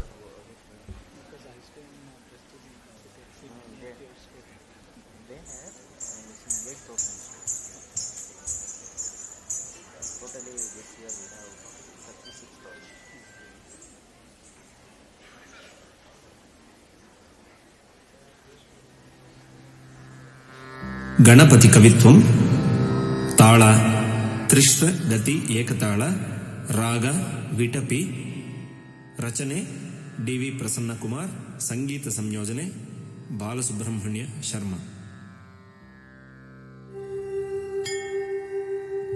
Ganapati Ganapati Ganapati Ganapati Ganapati Ganapati Ganapati Ganapati Ganapati Ganapati Ganapati Ganapati Ganapati Ganapati Ganapati Ganapati ಪ್ರಣವಾಕಾರ ಸ್ವರೂಪ ಸಿದ್ಧಿ ವಿನಾಯಕನ ರೂಪ ಪ್ರಣವಾಕಾರ ಸ್ವರೂಪ ಸಿದ್ಧಿ ವಿನಾಯಕನ ರೂಪ ತಾಂ ತಧೀಂ ತತುಂ ತನಂ ತತಾಂ ತಕತ ಧಿಂಗಿಣ ತುಂ ತಕತ ಧೀಂ ತತುಂ ತನಂ ತತೆ ತಕತ ಧಿಂಗಿಣ ತುಂ ವಿದ್ಯಾ ಬುದ್ಧಿ ಪ್ರದಾತನೆ ಗಣನಾಯಕನೆ ವಿದ್ಯಾ ಬುದ್ಧಿ ಪ್ರದಾತನೆ ಗಣನಾಯಕನೆ ತಾಧಿ ತುಂ ನಂ ತದ್ಧಿ ತುಂ ನಂ ತಕಧಿ ತುಂ ನಂ ತದ್ಧಿ ತುಂ ನಂ ತಕಧಿ ತುಂ ನಂ ತಕಧಿ ತುಂ ನಂ ತದ್ಧಿಂಗಿಣ ತುಂ ಭಕ್ತ ಜನರ ಪ್ರಾರ್ಥನೆಗಳ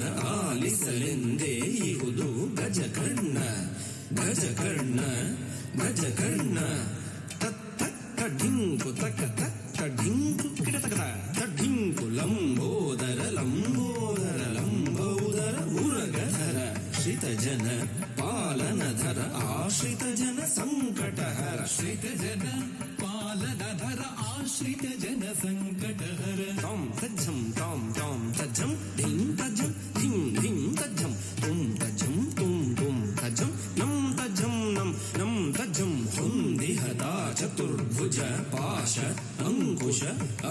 ಹಸ್ತ ಮೋದಕಧರ ಧಿರ್ಗಿಡತುಂ ತಜ್ಜಂ ತದ್ದಿ ಧಣ್ಣತ್ತ ಧಿರ್ಗಿಡತುಂ ಧಣ್ಣಂ ಧಣ್ಣ ಝುಣ್ಣುತ್ತ ಸತ್ಯಪಥ ಕೆಳೆವುದು ಪಾಶ ಸತ್ಯಪಥ ಕೆಳೆವುದು ಪಾಶ ಭವಬಂಧವ ಕಳೆವುದಂಕುಶ ಅವನಂಕುಶ ಭವಬಂಧವ ಕಳೆವುದಂಕುಶ ಅವನಂಕುಶ ಧಿಂ ಧಿಂ ತದ್ದಿ ಧಿಂ ಧಿಂ ಧಣ್ಣ ಧಿಂ ಧಿಂ ಝುಣ್ಣುತ್ತರಿಗಿಡತುಂ ಧನಕಿಡತುಂ ಧಿಂ ಧಿಂ ತದ್ದಿ ಧಿಂ ಧಿಂ ಧಣ್ಣ ಧಿಂ ಧಿಂ ಝುಣ್ಣುತ್ತರಿಗಿಡತುಂ ಕಿಡತಕತುಂ ಅಭಯ ನೀಡುತ್ತಿರಲು ಹಸ್ತ ಸಿದ್ಧಿ ಪ್ರಿಯನ ಅಭಯ ಹಸ್ತ ಅಭಯ ನೀಡುತ್ತಿರಲು ಹಸ್ತ ಸಿದ್ಧಿ ಪ್ರಿಯನ ಅಭಯ ಹಸ್ತ ರೇ ಕುಜಂ ಧಣೆ ಕುಜಂ ಧಣೆ ಕುಜಂ ಕಿಣಾ ಕುಜಂ ಮೋದಕ ದೊರೆವುದು ನಿಜ ಭಕುತಿಗೆ ದೃಢ ಮನಸ್ಸಿಗೆ ಮೋದಕ ದೊರೆವುದು ನಿಜ ಭಕುತಿಗೆ ದೃಢ ಮನಸ್ಸಿಗೆ ತಾಂತರಿತ್ತ ಧುಣತಕ ಧಿಂ ಧಣ್ಣತ್ತ ಝುಣುತಕ ವಾಹನ ಮೂಷಿಕ ಜಿತೇಂದ್ರಿಯದ ದ್ಯೋತಕ ವಾಹನ ಮೂಷಿಕ ಜಿತೇಂದ್ರಿಯದ ದ್ಯೋತಕ ತಾಂ ತದ್ದಿ ಧಣ್ಣ ತಕ್ಕ ಧಿಂ ಧಣ್ಣ ಝುಣ್ಣು ತಕ್ಕ ತುಂ ಝುಣ್ಣು ಧಿಮ್ಮಿ ತಕ್ಕ ಸದಾ ನಮಿಪೆವು ನಿನಗೆ ಗಕಾರ ಗಂಗಣಪತಿ ಪ್ರಸನ್ನನಾಗುತ್ತ ಯಮಗೆ ಸದ್ಬುದ್ಧಿಯ ಕರುಣಿಸು ಪ್ರಸನ್ನನಾಗುತ್ತ ಎಮ್ಮಲಿ ಸಚ್ಚಿಂತನೆ ಮೂಡಿಸು ಪ್ರಸನ್ನನಾಗುತ್ತ ಯಮಗೆ ಸತ್ಸಂಗವ ಮಾಡಿಸು ಪ್ರಸನ್ನನಾಗುತ್ತ ಯಮಗೆ ಸದ್ಬುದ್ಧಿಯ ಕರುಣಿಸು ಪ್ರಸನ್ನನಾಗುತ್ತ ಎಮ್ಮಲಿ ಸಚ್ಚಿಂತನೆ ಮೂಡಿಸು ಪ್ರಸನ್ನನಾಗುತ್ತ ಯಮಗೆ ಸತ್ಸಂಗವ ಮಾಡಿಸು ಗಂಗಣಪತಿ ಗಣಪತಿ ಗಂಗಣಪತಿ ಗಣಪತಿ ಗಂಗಣಪತಿ ಗಣಪತಿ ಗಂಗಣಪತಿ ಗಣಪತಿ ಗಂಗಣಪತಿ ಗಣಪತಿ ಗಂಗಣಪತಿ ಗಣಪತಿ ಗಂಗಣಪತಿ ಗಣಪತಿ ಗಂಗಣಪತಿ ಗಣಪತಿ ಗಂಗಣಪತಿ ಗಣಪತಿ ಗಂಗಣಪತಿ ಗಣಪತಿ ಗಂಗಣಪತಿ ಗಣಪತಿ ಗಂಗಣಪತಿ ಗಣಪತಿ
ನಗುವ ನಯನ ಮಧುರ ಮೌನ ಮಿಡಿವ ಹೃದಯ ಇದೆ ಮಾತಿಗೆ ಹೊಸ ಭಾಷೆಯಿದು ರಸಕಾವ್ಯವಿದು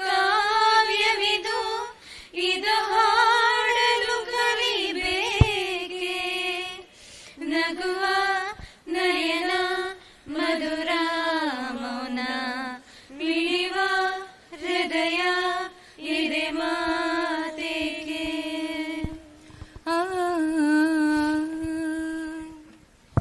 ಕಡಲನ್ನು ಕಾಣ ಹೊರಟಿರೋ ಕರಗೋ ಕರಗೋ ಮುಗಿಲೇ ಕಿರಣವು ಮುಗಿಲ ಕೀಳಿದೆ ನಾನು ಜೊತೆಗೆ ಬರಲೇ ಅಲ್ಲೊಂದಿದೆ ದೋಣಿ ತೇಲಾಡುತ್ತಾ ಏಕಾಂತವಾಗೀಗ ಮರೆಯಾಗುತ್ತಾ ನಾವೇ ಕಂಡ ಕನಸು ಎನಲೆ ಅದಕ್ಕೆ ನಿನ್ನ ಹೆಸರ ಇಡಲಿ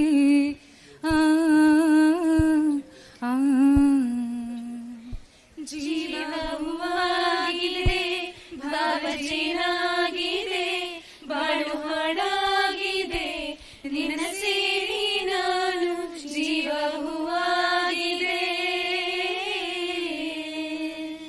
ಏನೋ ಇದು ಹಾಯಾಗಿದೆ ನೂರು ಕನಸಿಗೆ ರಂಗೆ ಹಾಕಿದೆ ಸಣ್ಣ ಸಣ್ಣ ಆಸೆಗೆ ಜೀವ ಬಂದಂತಿದೆ ಇದ್ದಕ್ಕಿದ್ದ ಹಾಗೆ ಖುಷಿ ಕಣ್ತುಂಬಿದೆ ತೇಲಾಡುತ್ತಾ I'm falling in love ರೋಮಾಂಚನ I'm falling in love ಸಂತೋಷದ ಉಲ್ಲಾಸೆಯ ಗೂಡಾದೇನ ಪ್ರೀತಿಯ ಹೆಸರು ನೀನು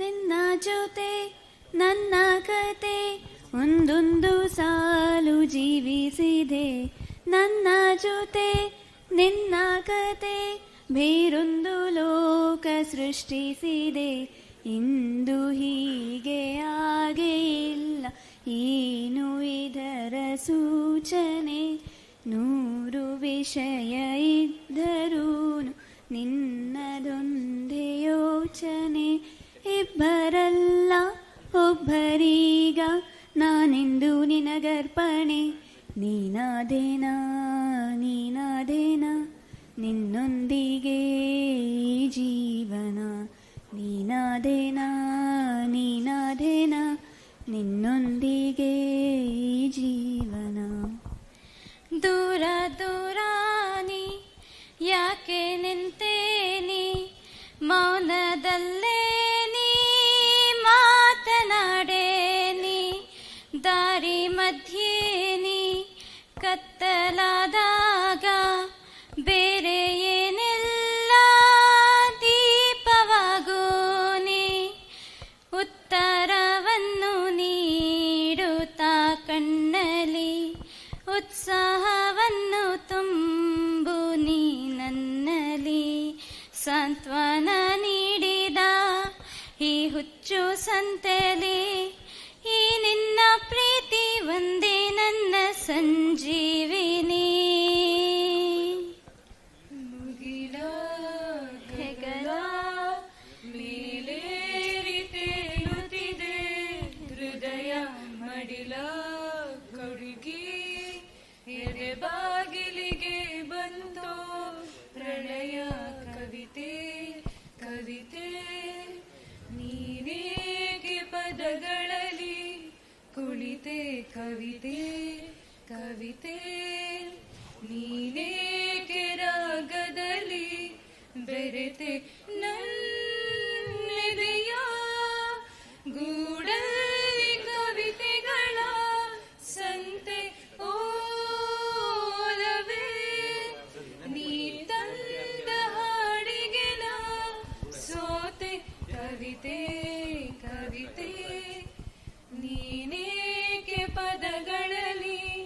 ಕುಳಿತೆ ಕವಿತೆ ಕವಿತೆ ನೀಲೇ ಕೆರಾಗದಲ್ಲಿ ಬೆರೆತೆ ದಂದರೆ ದಂದರೆ ದಂದರೆ ದಂದರೆ ದಂದ ದಂದರೆ ದಂದರೆ ದರ ದಂ ದಂ ದಂ. Thank you. Thank you. Why did they call us off midway? Why? Why? Why did they ask us to stop though?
believe we are who we are because of the efforts of our elders.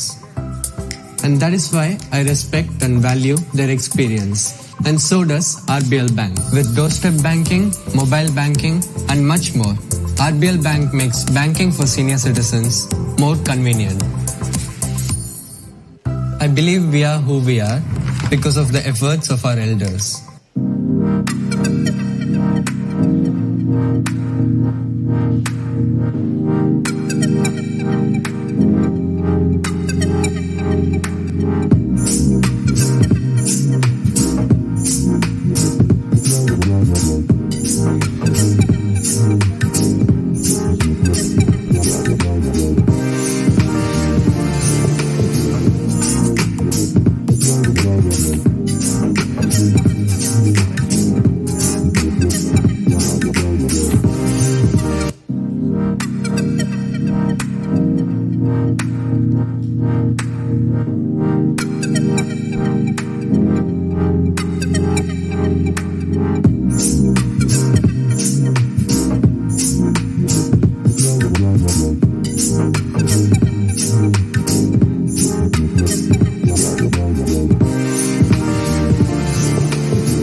Good evening, everybody.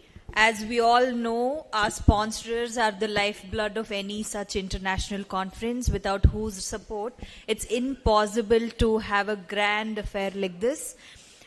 We really want to thank RBL Bank for their support and sponsorship for the successful organization of this 2-day international conference. I'd like to invite Dr. Murthy sir onto the stage. This is a small token of appreciation for your contribution to this conference, sir.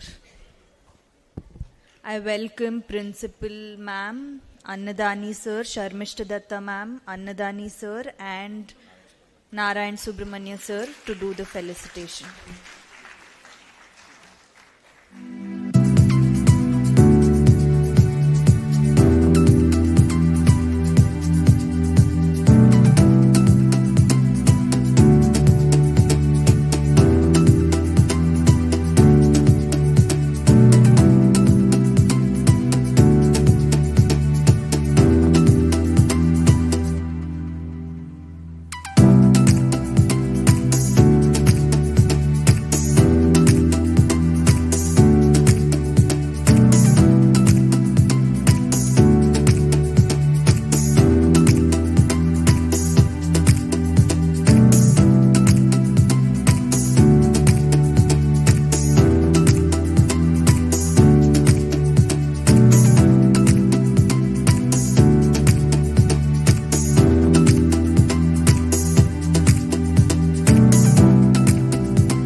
Good evening, everyone.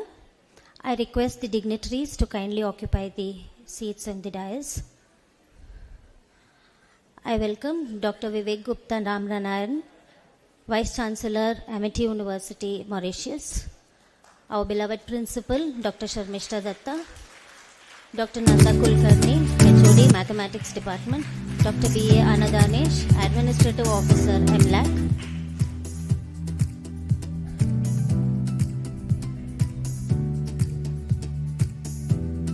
Professor Devraj, IQAC Director, BCU,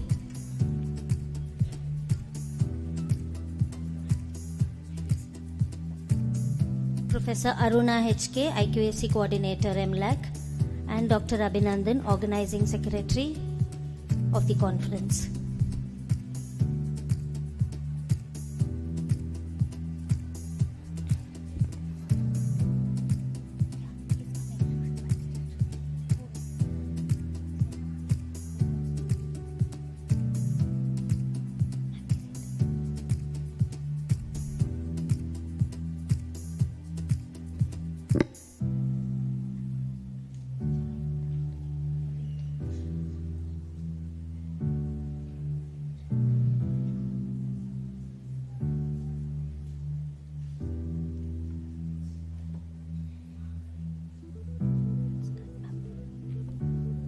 A warm good evening to the esteemed chief guests, distinguished guests, esteemed speakers, delegates, faculty members, participants, and students joining us both in person and virtually. On behalf of Maharani Lakshmi Ammani College for Women, Autonomous, and Bangalore City University, I, Jyotsna Temaya, take privilege to welcome each one of you to the valedictory of the two-day international conference conducted in hybrid mode on the theme Global Goals, Local Solutions, Integrating Sustainability in Everyday Life. We have with us Dr. Devraj VR, IQAC Director, BCU. We welcome you, sir. This hybrid conference has been a meaningful platform for dialogue and collaboration, connecting participants across geographies. Over the past 2 days, we have engaged in thought-provoking keynote addresses, insightful panel discussions, and impactful paper and poster presentations that explored how sustainability can be woven into our daily life through practical, locally relevant solutions. Johann Zitz, former CEO and chairman of Puma, once said, sustainability is no longer about doing less harm, it's about doing more good. This truly reflects the spirit of our theme, encouraging us to translate global goals into meaningful local actions. Today's session marks the culmination of this enriching journey. It is time to reflect on the insights gained, recognize excellence, and celebrate the spirit of collaboration. Let us come together to celebrate the spirit of collective commitment in creating a better and more sustainable future. I now welcome Ms. Diksha, Research Scholar, Department of Commerce, to welcome the gathering to the valedictory ceremony of this international conference.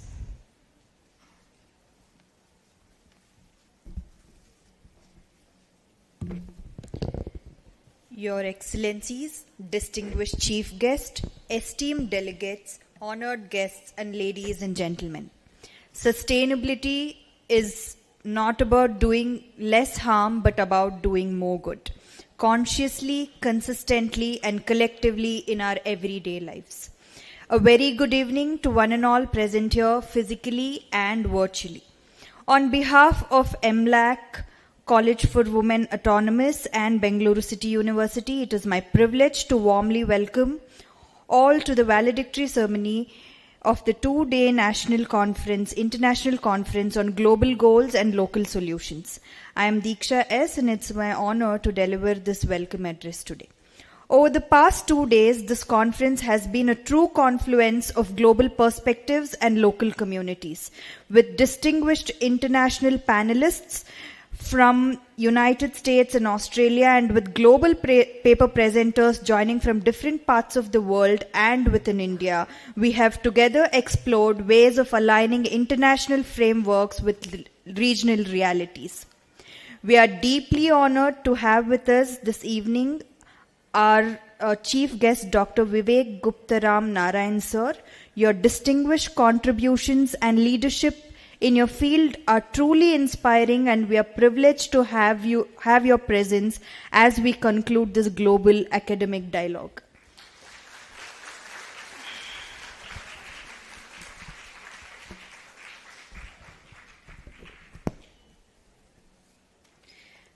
From Bengaluru City University, we are delighted to welcome Honorable Vice Chancellor Professor B. Ramesh sir in his absentia, whose visionary leadership continues to elevate higher education and academic research.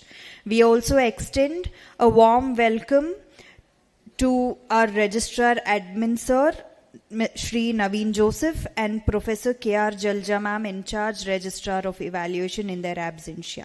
Your valuable contributions have greatly contributed to this event. I would, from Maharani Lakshmi Ammani College for Women and Autonomous, we are grateful for the presence and guidance of Principal Dr. Sharmishta Datta, whose leadership has been instrumental in making this conference a reality.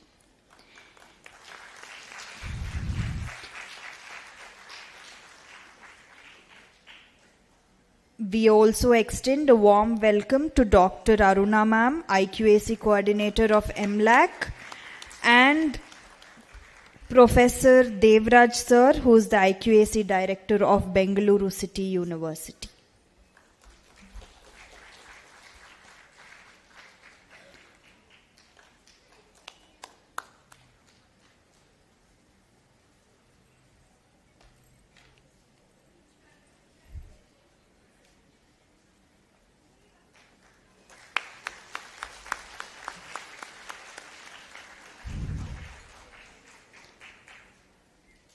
We also welcome Dr. Annadisha B.A. sir, who is the Administrative Officer of MLAC. Annadanesha B.A. sir. Corrected. I stay corrected. Okay.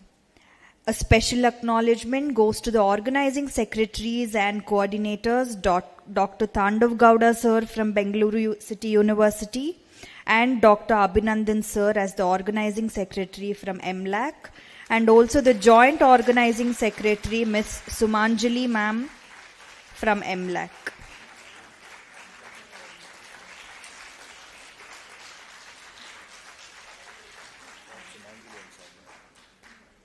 Sumanjali and Saumya ma'am, please come to the dais.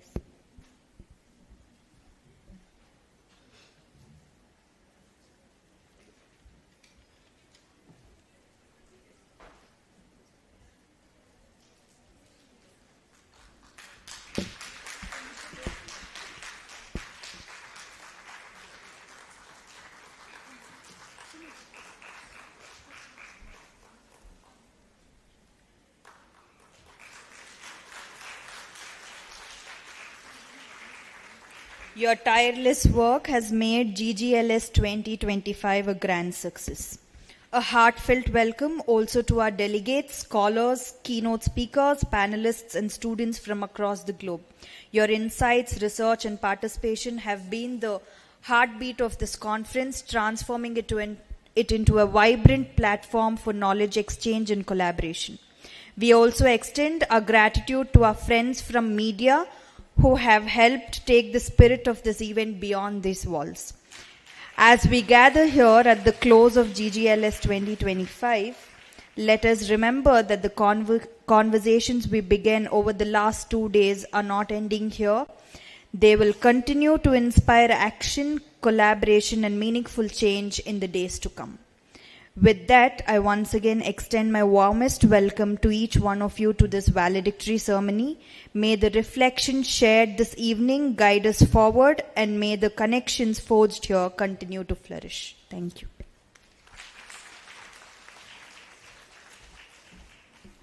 We welcome Dr. Nanda Kulkarni, HOD, Department of Mathematics, MLAC.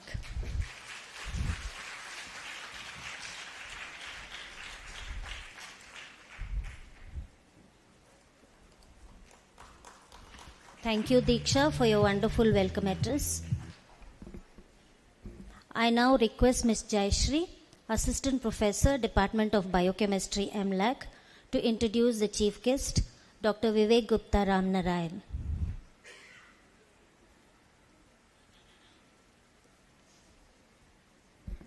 Good evening, all.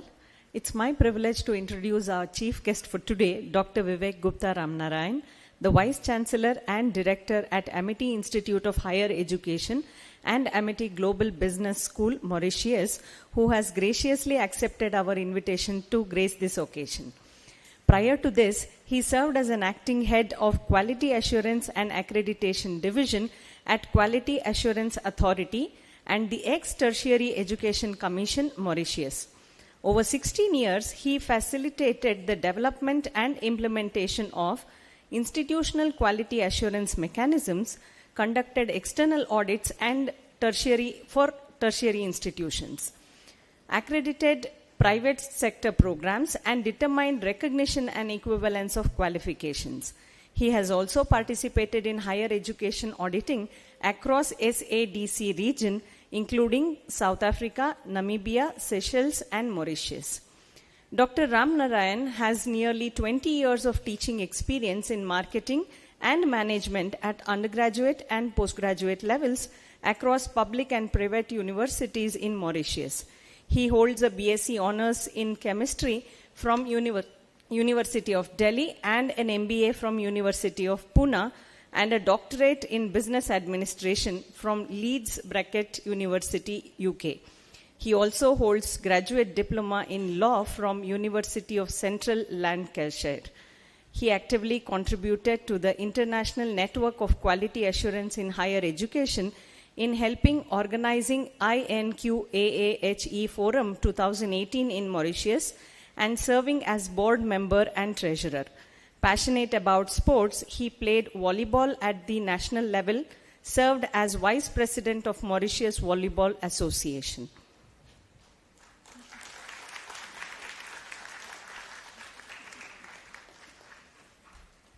I request Ramnarayan sir to address the gathering.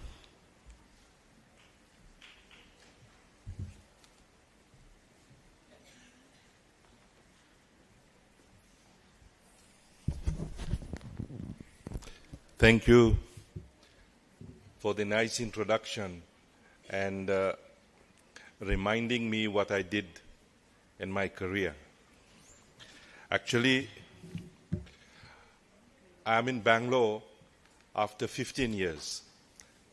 The first time I came to Bangalore was in 2010. At that time, I came with family, and my brother-in-law used to stay in Bangalore, and he married in Bijapur, I think. Is it part of Karnataka? Yeah, so Bijapur. I've been there.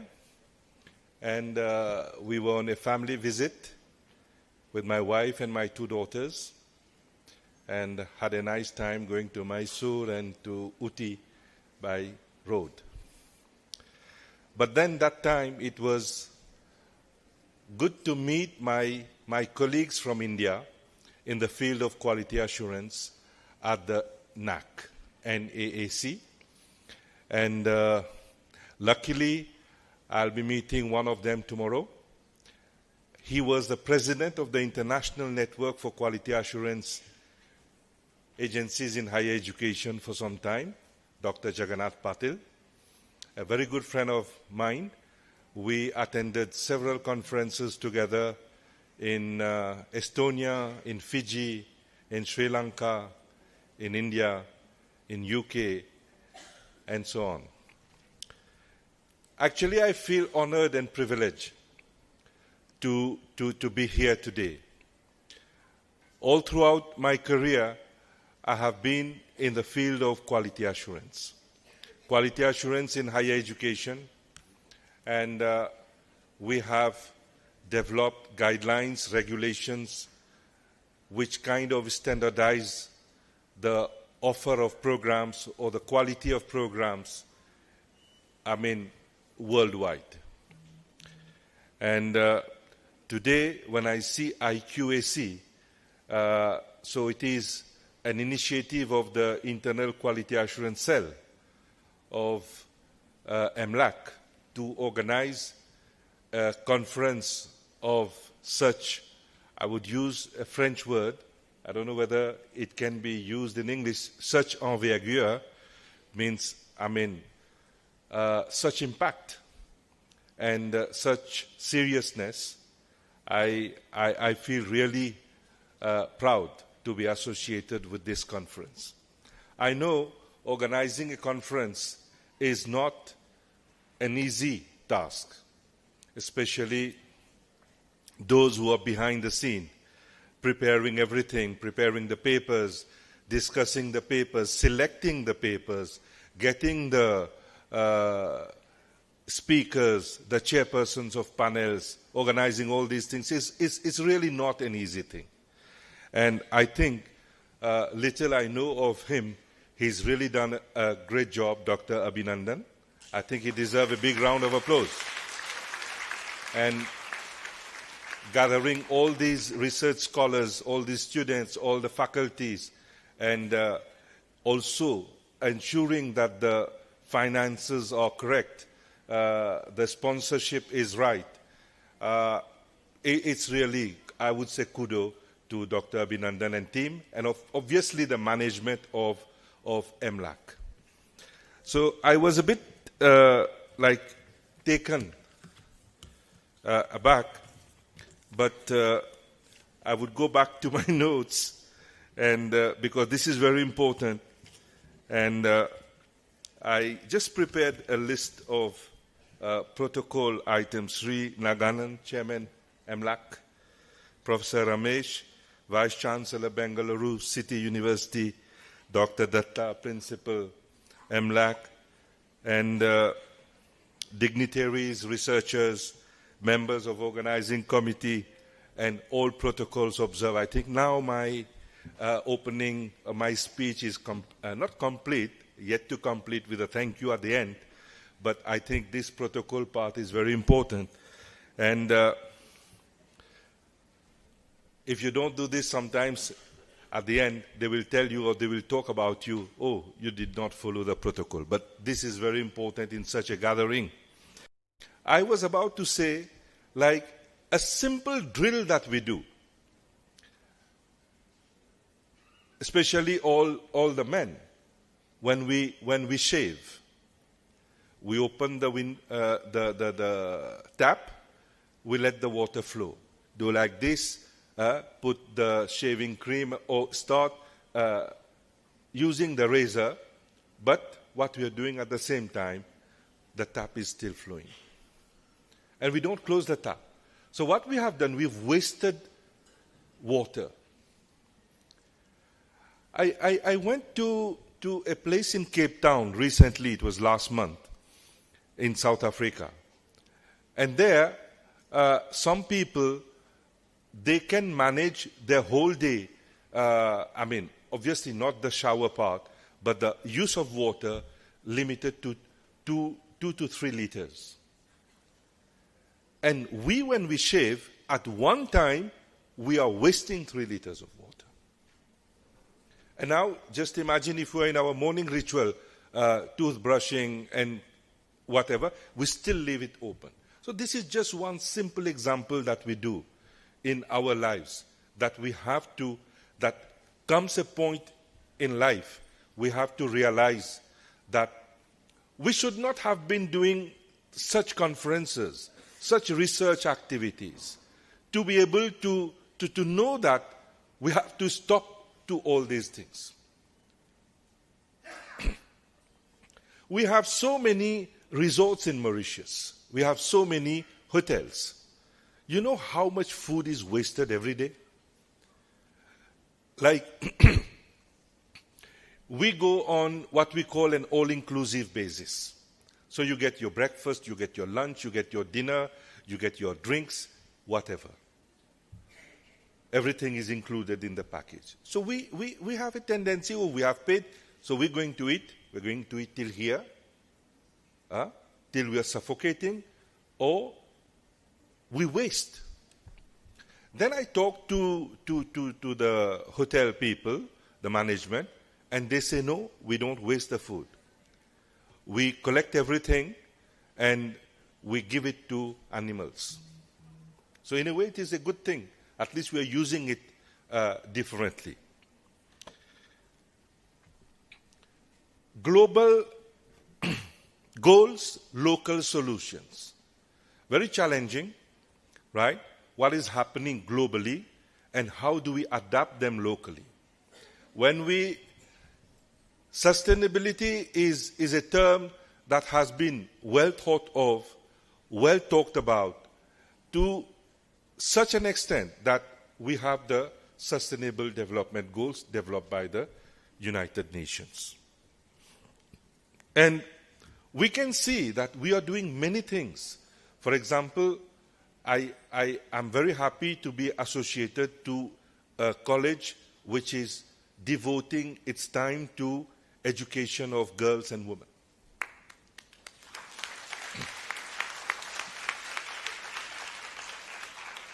This in itself is like abiding to one of the Sustainable Development Goals, gender equality. And there are many other things that we can do. I heard the professor talking about, or one of the students talking about green HR earlier, then green environment, planting a tree. Nowadays, thanks to social media, we hear about so many people who sacrifice their life and they have started cultivating trees, turning out deserts into lush green forest. Working the habitat of animals. Animals also like getting back to their normal natural habitat, all thanks to the greening of our planet. And that is also one of the Sustainable Development Goals. We have also education. We have energy, adopting the energy goals. When you go to Europe, especially if you go to the Netherlands, you will find, or even in Denmark, you will find many instruments that are used to produce wind energy. And very, very important when we know that nowadays we are depleting the natural resources in terms of carbon, in terms of coal, in terms of petroleum products that we have. But then we realize that these products are harmful to our society. So when we have researched, when we have talked about sustainability, like how we are no more talking about harming the society, but doing good to the society, I think there are many actions that have been taken on board, that have been put forward, and these actions will contribute you to think globally and act locally. And implementing them would definitely imply that you have taken something very important from the function of a university. We all know that a university function is to inform, educate, and research. And whatever you have done from this research conference, you're taking home and you are implementing through your community, maybe at individual level, at community level, at regional level, national level, etc. We're talking of Vikshit Bharat. We do not have such a movement in Mauritius, but we are also very much concerned with the idea of sustainability. And I'm told that you had great sessions throughout those 2 days. And Talking about sustainability also implies ensuring the food that we consume, food consumption, right? And just imagine if one day you do not have, or you're not happening to get food in your house. I recall the difficult time that we had during COVID. Everything closed. Well, we are a very small population in Mauritius. We are 12 lakhs people. But when we compare just the population of Bangalore to that of Mauritius, I can imagine what difficulty you have had. Right. So ensuring sustainability nowadays, researchers have come with what we call smart agriculture, vertical agriculture. And these are, we're trying to produce more food, we're trying to produce better quality food, and again, we are helping the society to avoid the food problem. And as I was telling you, the function of the university, that the knowledge should not remain confined throughout the walls of the university. Whatever you have discussed, produced as knowledge during this conference, right, you have to take it out. You have to share it with people who can make the best out of it, with administrators who can make policies, with industry people. That's why nowadays all governments are very much concerned with the linkage that exists between academic institutions and the industry. And so much so that the curriculum development committee of any university needs to have industry representatives. And it is one of the requirements when we talk of quality assurance in higher education in Mauritius. We insist that industry people are partner in the curriculum development that the universities are working on to offer, right? Like we say, the public-private partnership.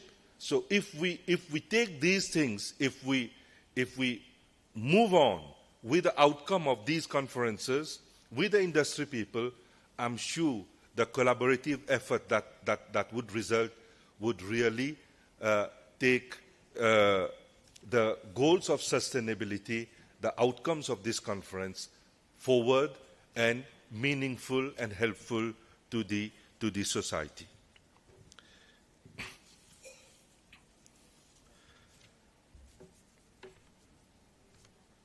There are few quotes that I just came through, like Mahatma Gandhi saying, "The future depends on what you do today."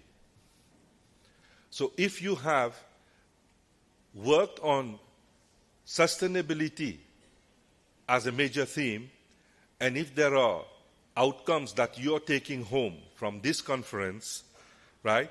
So what you're going to do, how you're going to take it, how you're going to kind of improve your own personal life as well as improving the life of the society. Some people say, if you want to improve the society, the first thing that you should do is to improve yourself. The first thing that you should do is like, we can take ourselves as a stone. We are an unpolished stone. And we have to continuously polish us. Right? So what we can be referred to as a rough ashlar. Right? That rough ashlar needs to be polished at all times.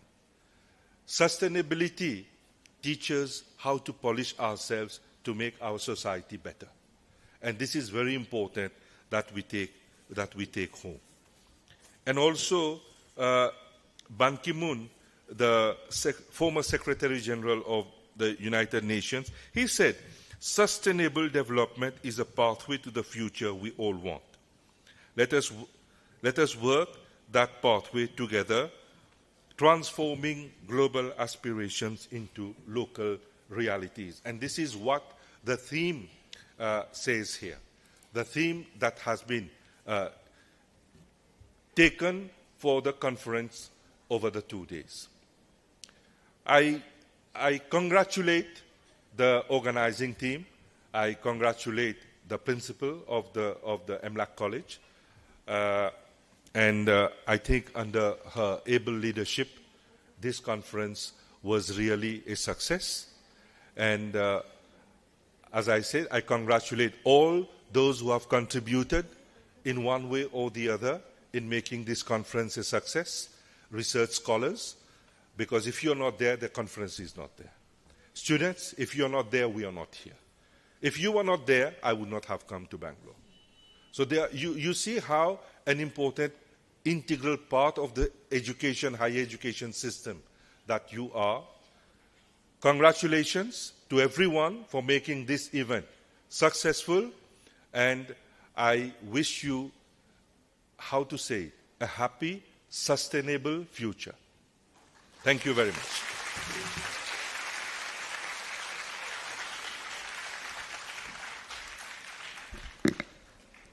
Thank you, Dr. Ramnarayan, for your inspiring, thought-provoking address. Your words have truly broadened our perspectives and motivated us to strive for excellence in our respective fields. I now request the organizing team to felicitate Dr. Vivek Gupta Ramnarayan.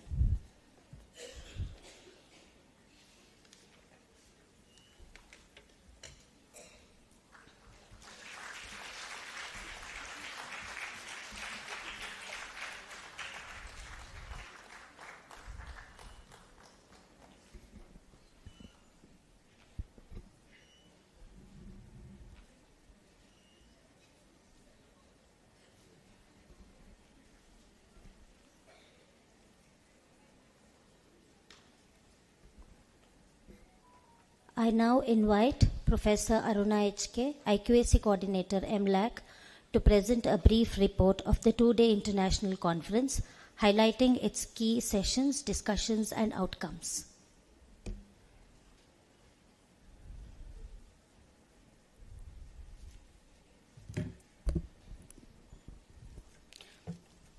Good evening, all.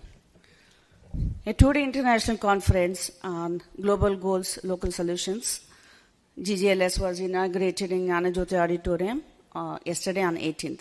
The conference was a collaboration between the IQAC of MLAC and BCU, driven by a shared commitment to actionable knowledge. The inaugural session of the conference commenced at 10 a.m. in the auditorium. Dr. Soumya welcomed the gathering. Dr. Abhinandan gave an overview of the conference. Dr. V.R. Devraj, IQAC Director, BCU, delivered the inaugural address. On the occasion, a book of extended abstracts was released. The chief guest, Srimati Uma Reddy, Managing Director of High-Tech Magnetics Electronics and President-elect of FKCCI, emphasized that global challenges demand local solutions as geographical and contextual factors differ widely. She cited successful initiatives in Bangalore and Karnataka, such as rainwater harvesting program and 32 TPIs of BWSSB, as examples of integrating sustainability into local practices. Guest of honor, Dr. S.V. Suresha, Honorable Chair, Vice Chancellor of UAS, stressed on the progress in production of renewable energy in India. The presidential address was given by Dr. Sharmishta Datta, Principal of MLAC, who stressed on the need of sustainability to align with United Nations SDGs. The inauguration was followed by a panel discussion on global goals, local solutions, integrating sustainability in everyday life. The panelists were Dr. Aditya Gupta, Ms. Meghana Vijayaraj, Sri Vigneshwaran, and Mr. Rajesh Babu. The discussion was moderated by Dr. Abhijit Jain. The panel brought perspectives from investors, business, academia, startups, and finance. The panelists discussed strategies to achieve sustainability by bridging these diverse sectors. Following this, the participants were split into three tracks at the auditorium, seminar hall, boardroom, respectively, and each track had plenary sessions, following which paper presentation took place in both offline and online mode on the themes Sustainable Strides, Transforming Women and Youth for New India, Inclusive Development, Global Governance and its Challenges, Science, Technology, Innovation and Entrepreneurship, Community Participation and Inclusivity. The day two began with track presentations in the auditorium, seminar hall and boardroom in both online and offline modes. The sessions were chaired by eminent personalities from IASC, IWST, and other esteemed institutions. The plenary talks were held in each venue.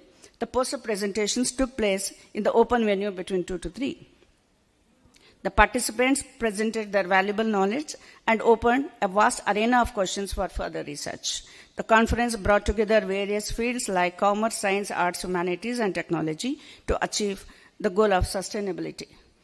An online panel discussions on balancing inclusive development and economic prosperity, the pathways for women leaders, commenced at 3:30 p.m. in the boardroom. The panelists were Mr. Venkatesh Raghavendra, Dr. Cynthia, Ms. Teresa, Mr. Rohit, and Professor Fazila Banu and Ms. Pragya Raj Singh, who joined the conference from all over the world. They stressed on the role of students in working towards sustainability and importance of real-world problem solving in today's world. The day one witnessed the enthusiastic participation of about 340 delegates, and day two had around 450 delegates, making the conference a huge success. There were totally an amazing number of paper presentations, were 270 in these 2 days. So this is the conference report in brief, and thank you for being here, and wish you all the best, and hope to see you all again in the coming years. Thank you so much.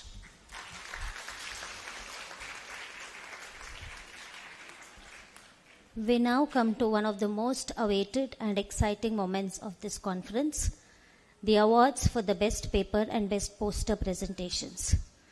These awards recognize the outstanding research, innovative ideas, and creative presentations by our participants. They celebrate the dedication, hard work, and excellence demonstrated over the course of this conference. I request Dr. Soumya P. and her team, Joint Organizing Secretary of the conference, to kindly announce the award winners. Thank you, Jyotsna. The contributions we have witnessed these 2 days have significantly advanced the discourse on sustainability development in everyday life. The task before the award committee was one of immense difficulty given the exceptional presentations of all submissions. We shall now proceed with the conferral of awards in 3 categories: Best Online Presentation, Best Offline Presentation, and Best Poster Presentation. We extend our sincerest congratulations to all the recipients. We shall begin with the category of Best Poster Presentation. The recipients recognized for their exemplary synthesis of research and visual communication. The prize is backed by 3 poster presenters, Lavanya V. Shastri and Dr. Aruna Nair V. for their poster presentation on Development of Packaging Material from Mycelia mats of Pleurotus ostreatus using food leftovers. I request Vivek sir to hand over the award.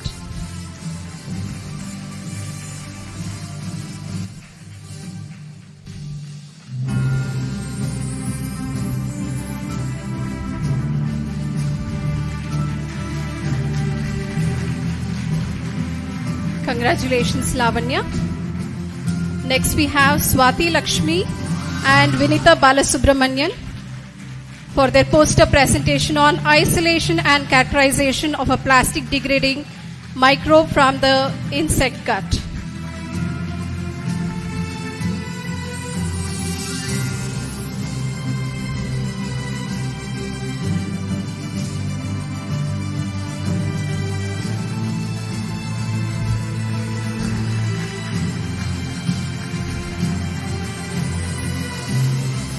Congratulations, Swati Lakshmi. Next we have Bhuvana P. and Dr. Manjula K. for their poster presentation on crop farming in rural areas, a case study on Gauri Bidnoor Taluk.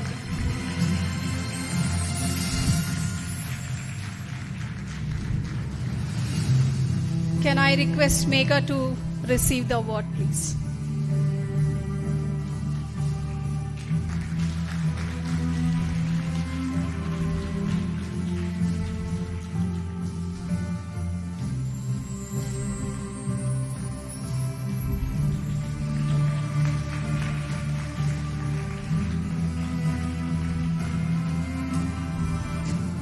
Congratulations, Bhuvana. Now for our in-person superstars. We all have witnessed the energy in the room during these talks. The winners for best offline presentation will be announced by Ms. Sumanjali. Over to you, Ms. Sumanjali. Thank you, ma'am. Moving on to the next set of awards, we now have the delegates who presented offline. First, I would like to thank you for taking out their time to be a part of this conference. So we will now like to present the awards for the best offline paper presenters from the various tracks that took place on both the days. So first I would like to call upon Mohita M. Mohita M.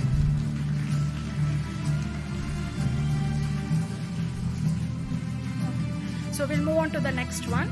Suman Kumari C. on the paper titled Carbon Credits.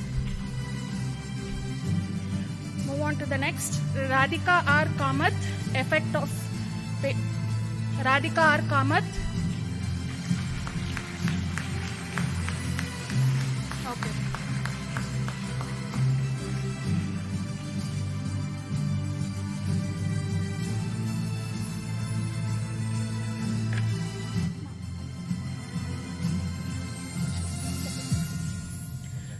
Suman Kumari C. on the paper titled Carbon Credits.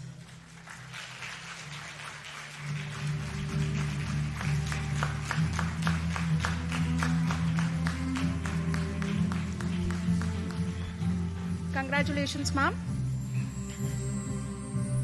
Radhika R. Kamath for the paper titled Effect of Work Family Conflict on Burnout Among Clinical Frontline Workers in Indian Healthcare Settings, the Role of Perceived Organizational Support.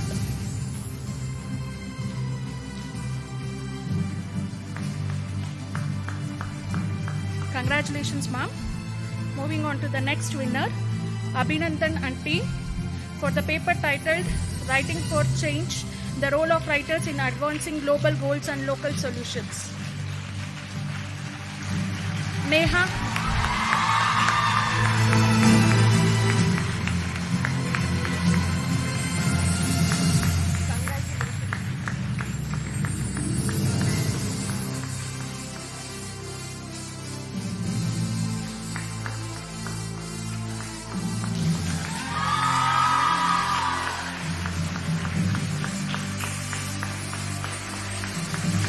Congratulations to all the members of the team.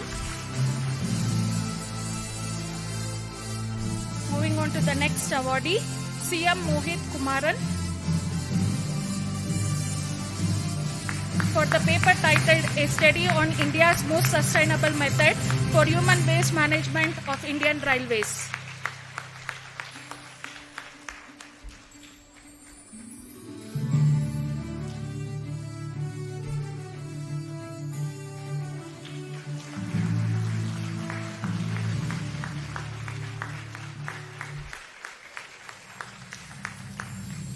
Congratulations, sir.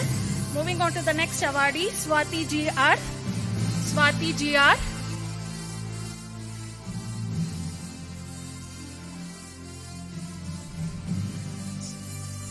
Moving on to the next awardee, Miss Nutan Jain. Miss Nutan Jain for the paper titled Impact of Fermentation Time on Nutritional and Functional Quality of Probiotic Curd.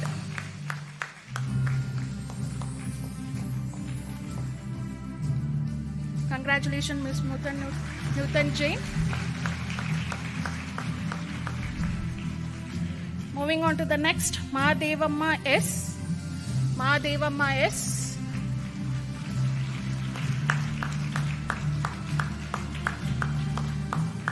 For the paper titled Proximate and Functional Property Analysis of Soaked and Unsoaked Avocado Seeds Powder for Multiple Purpose Applications.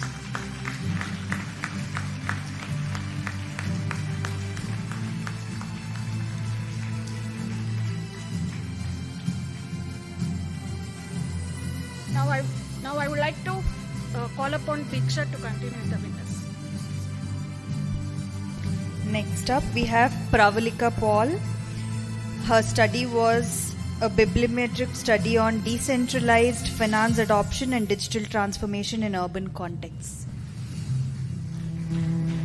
Pravalika ma'am is not here in the auditorium. Okay. Next up, Vijay Deep C, a study on effectivity of selected air purifying plants.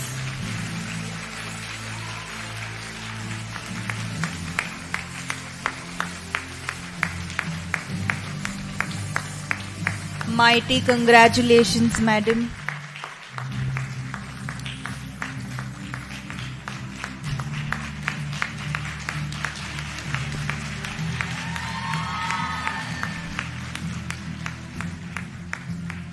Next we have another winner for paper presentation, Disha Hiremat. Her study was a review on endophytes isolated from Moringa oleifera leaves for antibacterial and anti-cancer activity.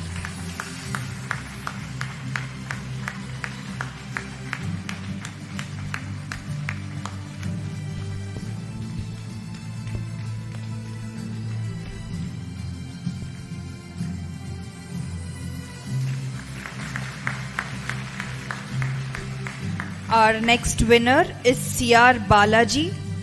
His study is on preventive healthcare for the common man using technology. Moving on to our next winner, Sirisha Manoharan. Her study is an exploration of home and belonging in select poems from Northeast India.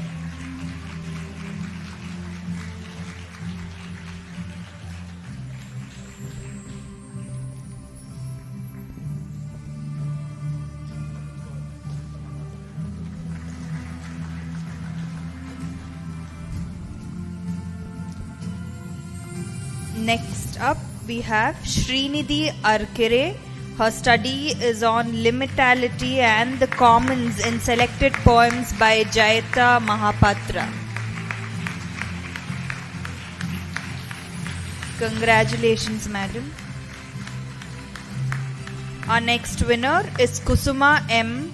Her study is on unleashing the power of fermented compost, a comparative study on Kunapagala, on Coracana and Coriandrum sativum. Our next winner is Varshini Janardana. Her study is AI at the grassroots, leveraging machine learning and citizen source data for hypothetical environmental monitoring and climate resilience.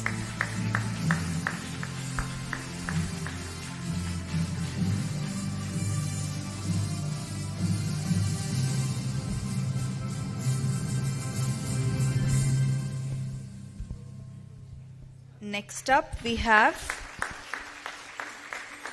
Palguni Bhatt. Her study is on Agnihotra and sustainable health, a traditional yet antibacterial method for air and water purification.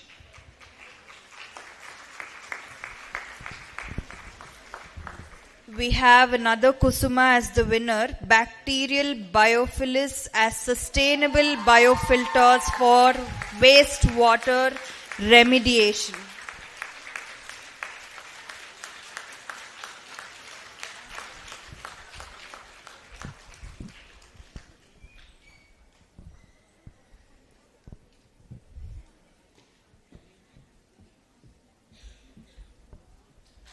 Congratulations, madam. Next up, we have two ladies bagging the winner's prize for best presentation. A study on evaluation of antimicrobial properties of 4 district natural honeys against selected microbial strains. Do we have Bindu and Deeksha here?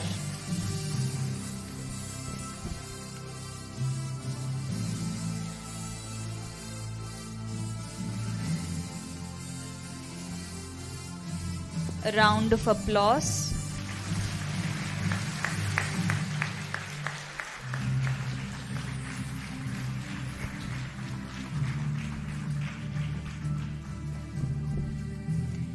we have Swati NK, and her study was on yield response of tomato to commercial filterizer application under natural conditions.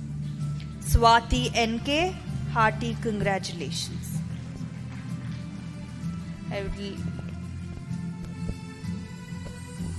We have Swati here. Okay. I would pass on the mic to the next announcer. Moving on to the next set of awards, we now have the delegates who presented online in different tracks. Ms. Nityashri R for the paper titled An Automation for Land or Soil Degradation Prediction Using Efficient Machine Learning Algorithm. Next presenter was Mr. B. N. Chandrasekhar for the paper titled Electrochemical Nanosensors for Early Disease Diagnosis, a Chemistry-Driven Approach to Affordable Healthcare. The next paper title for Florence Choba is Isolation and Characterization of Potential Antimicrobial Bacterial Endophytes Against Foodborne Pathogens for Coffea Arabica and Coffee Robusta of Chikmagalur. I request Ms. Sri Lakshmi to take over.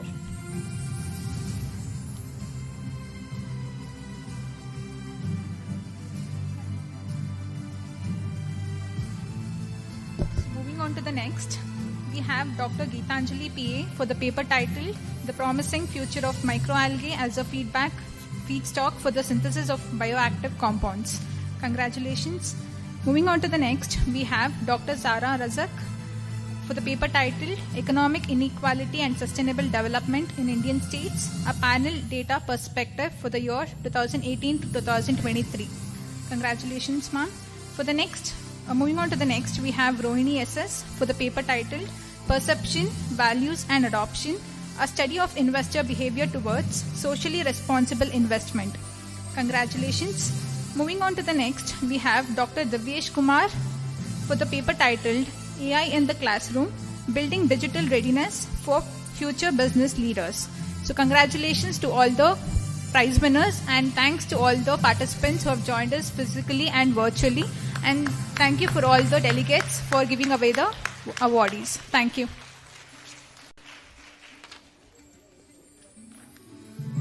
We thank Adya Institute for sponsoring the Best Paper and Poster Presentation Awards. We also take a moment to thank our sponsors, Malgudi Amrita Chai, Pyrotechnologies, Kaveri Associates, Chitra Arts, Clinomic, Easy Lib, RBI Bank, and UCO Bank. We now move on to the important segment of the valedictory ceremony, feedback from participants. This opportunity is for our delegates to share their experiences, reflections, and takeaway from the two-day international conference. I call upon the participants to give a feedback on the two-day international conference.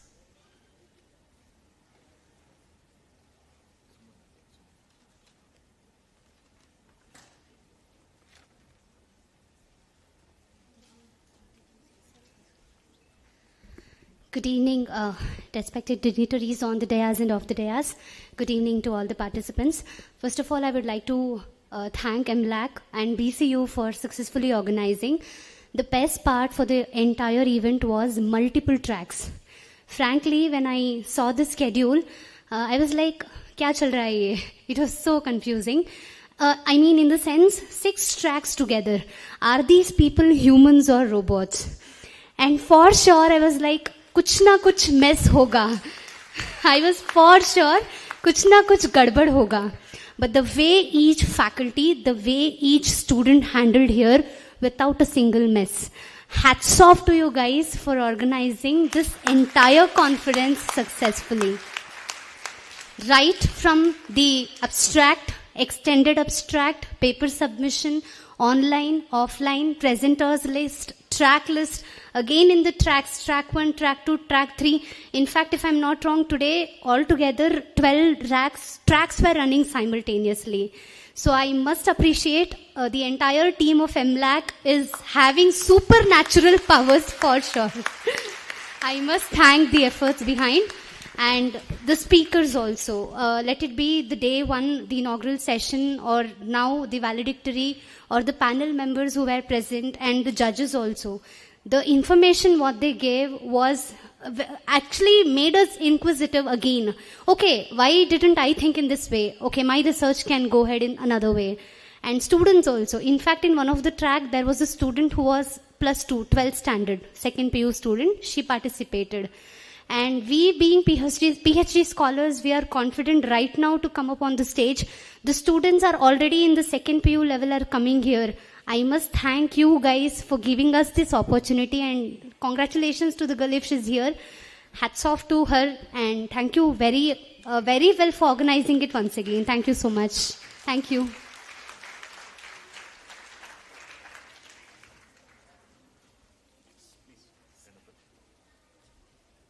Dr. Ganapati.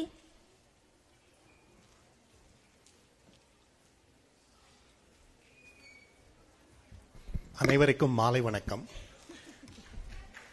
Respected dignitaries sitting on the dais, off the dais, at the outset I would like to extend my heartfelt thanks to the organizers of this conference, especially the most respected principal madam, Professor Abhinandan sir, and the other organizing team for extending this invitation to me. In fact, I had the chance of getting this brochure through someone else through the internet, through my mail. Then immediately I saw the thing. Then I myself gave that option. If you could give me an opportunity, I can come over and share my views and thoughts with the participants. Then immediately, Professor Abhinandan, I will make a consultation with my principal and I will let you know. And immediately within the next day, he said, yes sir, it is accepted. You are most welcome to come to. First, I asked only a share in the company, but he has given me not only the dividend, but also the bonus also. How it means, that is giving a talk and being the chairman in the 2 sessions, both on the poster session as well as on the online and offline presentations. And if I am not thanking them, I am failing in my duty. What Thiruvalluvar has said, நன்றி மறப்பது நன்றன்று, நன்றல்லது அன்றே மறப்பது நன்று. என் நன்றி கொன்றாருக்கும் உய்வுண்டாம், உய்வில்லை செய் நன்றி கொன்ற மகற்கு. காலத்தினார் செய்த நன்றி சிறிதெனினும் ஞாலத்தின் மானப் பெரிது. பயந்துக்கார் செய்த உதவி சிறிதெனினும் நயந்தூக்கின் நன்மை கடலில் பெரிது. ஸோ நன்றி அறிவிப்புக்குன்னே திருவள்ளுவர் 10 திருக்குறள்ல பாடியிருக்கிறார். Because that is the most important one. So in that case, if I am not thanking them, I am failing in my duty. And again, the second one. Yesterday morning, I was a little bit emotional. How it means that, okay, people have not come and received me. They given me an assurance they will be receiving me. But later on, that has totally changed. You know, anything அந்த ஆரம்பத்தில் நல்லா நடக்காதது பிற்காலத்தில் தான் நல்லபடியாக நடக்கும். எப்படின்னு கேட்டிங்கன்னா, even super star Rajinikanth முதல் மூவி அபூர்வ ராகத்தில் பார்த்தீங்கன்னா, no one will act, he will come with the beard like this, but later on he become only the superstar. Similarly, Sivaji Ganesan, first camera, first shot, தூங்கி எழுந்து வர்ற மாதிரி வருவார். No one will come like that, because that is a sentimental one. But later on he become the number 1 actor in the அகில இந்திய அளவில், even அகில உலக அளவில் கூட சொல்லலாம். அந்த அளவுக்கு he become that. So similarly, morning I got a little bit emotion, but that has become me like a superstar or with the Sivaji Ganesan. Okay, because change. சென்டிமெண்டலா நம்ம சிலதெல்லாம் பார்ப்போம். ஆரம்பத்தில் it is like that, but it will give the other way also. Okay, so and number 2, the coming back to that sessions, I had a very good interaction and the papers were very nicely presented, and the organizing is par excellence, I can very well say. Why I am saying this so means everything in a clock precise, number 1. And second one, all your madam is very fortunate enough to have such dedicated, devoted staff members in your team. That team 1 allotted, team 2, team 3, track 1, track 2, like ட்ரெயின்ல கூட இந்த அளவுக்கு track கரெக்டா போகாதப்பா.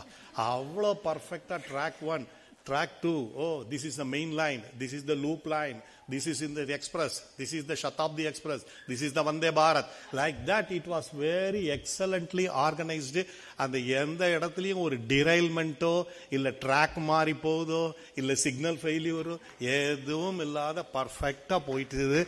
அதுக்கு you must very very happy that you are having such an excellent team. That teamwork is most important. அதாவது ஒன்று சொல்லுவோம், everybody is pushing the bus, but the bus is not moving. Everybody is doing it, but everyone is pushing in the different directions. So everyone should put in the same, like that.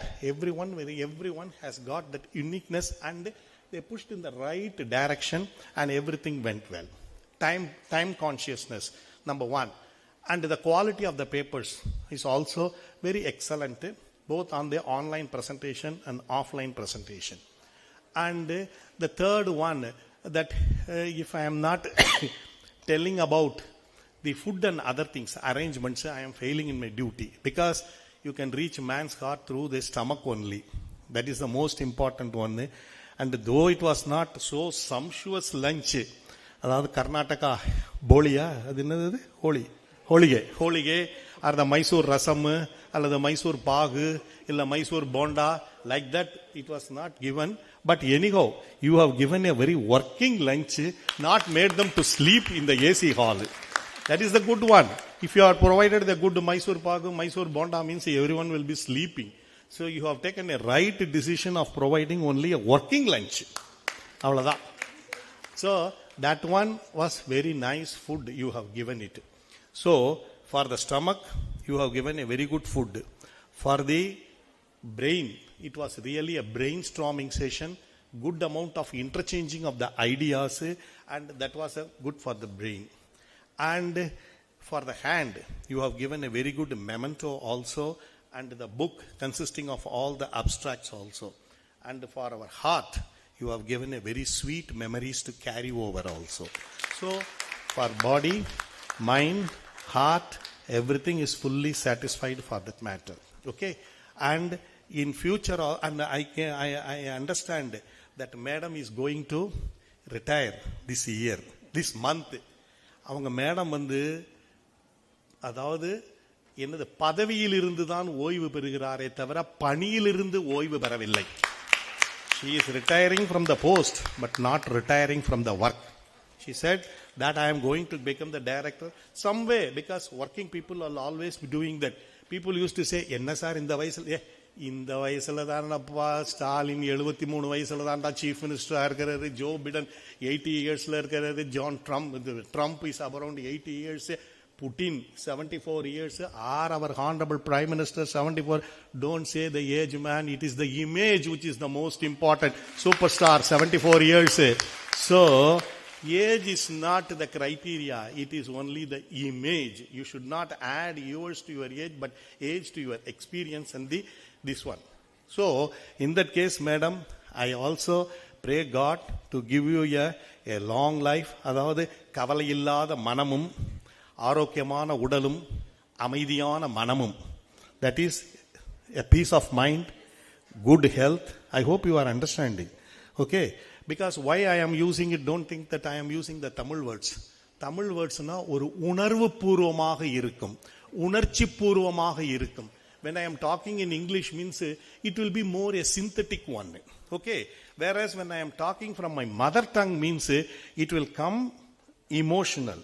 It will come from the heart. Okay? So this is what the difference between the, see, when I am going to every Kamath hotel upon super that Mysore masala dosa, you will be getting it. Sarvana hotel upon sambar idli, you will be getting it. But one day you can take it, 2 days you can take it, 3 days, 4th day you will feel, what is this? Same food like that. But the same type of the food is being given by your beloved mother. But you don't feel it. Why? Because உணவை மாத்திரம் கொடுக்கிறவன் ஹோட்டல்காரன், உணவை உணர்வோடு கொடுக்கிறவள் தாய். அந்த உணர்வு, that the emotional attachment, that is the most important one. After developing the emotional bonding, you can develop an intellectual bonding. So when I am telling about in my own mother tongue means it is more emotional. It is coming from the bottom of my heart, which is coming. So, உங்களுக்கு நல்ல கவலை இல்லாத மனமும் ஆரோக்கியமான உடலும் அமைதியான மனமும் கொடுக்க எல்லாம் வல்ல இறைவனை we are all pray for that, and your contribution must extend in your lifetime, madam. So, on behalf of the participants, I request all the participants just stand up and give a standing ovation for 15 seconds. This is my humble request for that. No, you can sit. You are the organizers. We are the participants. So let us give a standing ovation to the... Yes.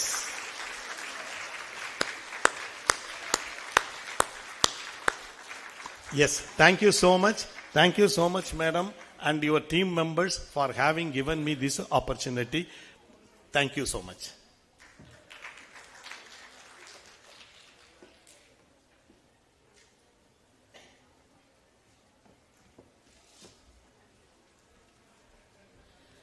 Good evening, everyone. I will not take much of your time. I am Radhika Kamath, representing the Christ Jim to be University.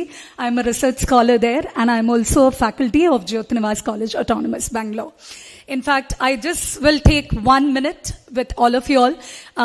I was actually supposed to do an online presentation. And the way Dr. Abhinandan convinced me, ma'am, please do come. I'm not going to leave you. Please do come and do an offline presentation. Let's meet each other. Let's try and talk to each other. After all, you're in Bangalore. Then why do you want to do it online? See, it makes sense when people are doing it from the other places who are really finding it difficult to come over. But in my case, he really encouraged me a lot. Thanks to you, Dr. Abhinandan. You are in fact a great inspiration for everybody. Thank you, Principal Ma'am. As Sir said, age is just a number. Long way out there. Thank you to the organizing secretary. Thank you to the IQAC coordinator and to all the dignitaries here on the stage. Everybody's presentation out was really, really good. In fact, they gave opportunity even to a 12th grade student, which was really, really amazing. So hats off to all the efforts that you have taken. It is not an easy task. You have been planning for this, I'm sure, since many months. And the amount of groundwork that is involved in doing an international conference, it's not at all an easy task. Thanks to each one of you all for all the opportunity given to us. Thank you.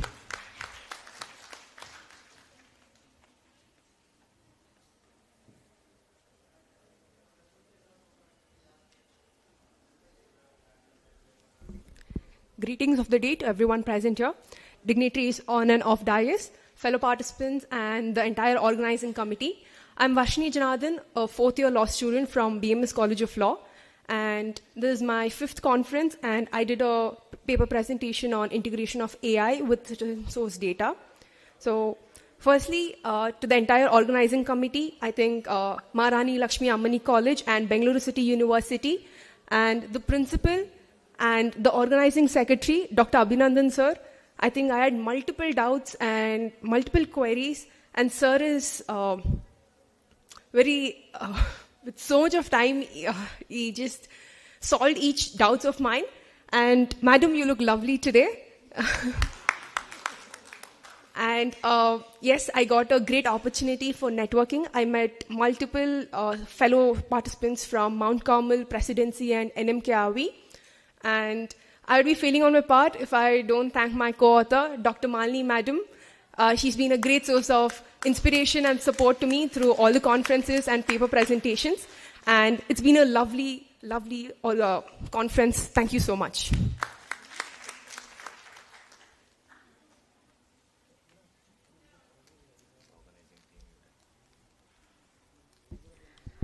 Good evening, everyone.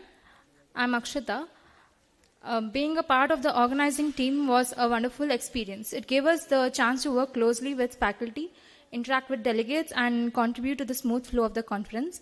The event was well received and gave us a sense of pride and joy to see everything come together successfully. It also strengthened teamwork, communication, and coordination among us, making the whole experience very memorable. Thank you.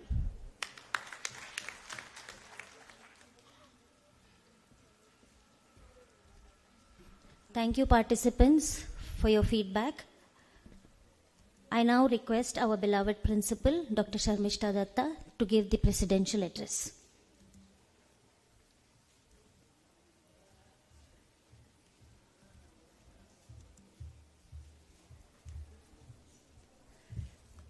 Good evening, all. I won't take much of your time because it's already late. I would just speak or say a few words that how we started off with this conference, what came to our mind and why we had to do this.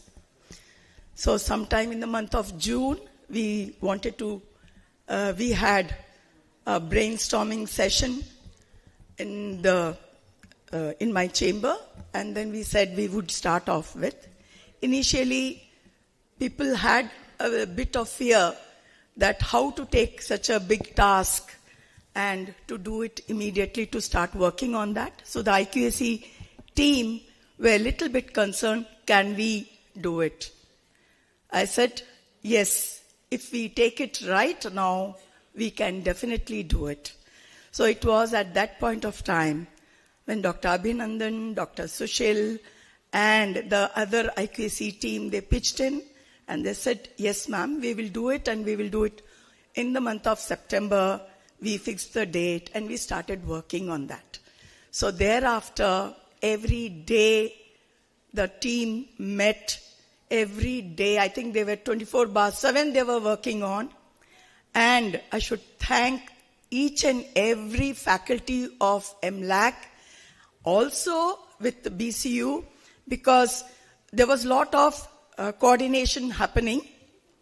So Devraj sir, he would give some suggestions, and we have Jalaja ma'am, she would also give some suggestions, and we have taken it forward because their support is very much required. And so many speakers have pitched in to make this a grand success.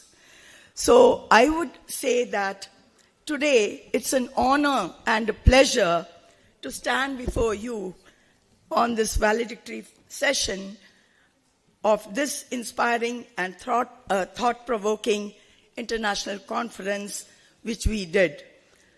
And there was beautiful, insightful thoughts which have come in. People have deliberated.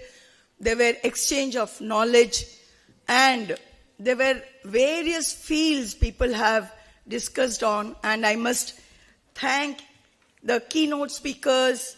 We had the presenters, we had organizing committee which was working almost the 2 days was very extensive. They worked seriously to make sure that the conference would go on time. And I would say it is not from us, it is from the feedback from the participants which has come. And thank you all the participants, those who have come to make this a success. If participants are not there, conference do not happen. And with all the speakers who have given us so much of suggestions how we could take it forward, definitely there are certain things we can take it forward. I have shortlisted a few of them, especially from the yesterday's panel session, which was amazing. And we had so many things which we can bring it in our curriculum. We can give it, IQAC can work on that and bring in new initiatives from the college. So these things, I think, these kind of gatherings, the deliberations, the knowledge sharing, I think we should be looking forward for more and more such conferences. It need not be to this scale. It's difficult, definitely, but then we can definitely meet sometime and share our such kind of experiences, so that the industry partners, they can reach out to us, how we could bridge the gap between the academia and industry and work towards sustainability, because sustainability is not just in paper and policy, it is everyday work we should be looking into. how we could do it. And we have to bring in this awareness among the students, because we have seen over the period that students have to be brought in.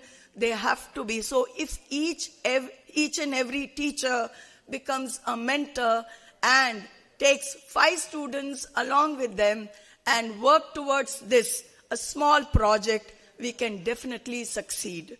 So with these few words, I would thank each and every one of you who have contributed. We had sponsors, amazing contribution from their end. We have our management, a very, very strong management who has supported us from the day one. We have a very, very strong administrative team which has been working towards the growth of the institution. So I thank each one of you. I thank our administrative officer, the finance officer, the chief administrative officer who have worked towards this to make this conference a grand success. So I thank each and every faculty over here. I know it's not vote of thanks, but I should do this. So thank you all.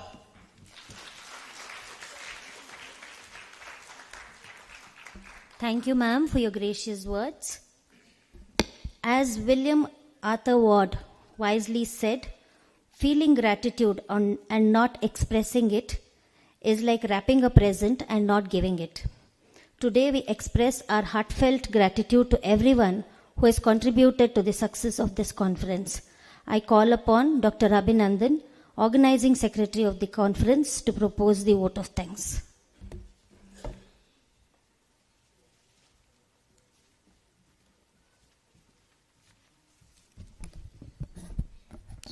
Good evening to one and all present here. I think it's an emotional moment for my team, because we really spent 3 months, and 3 months was not just an easy task for us.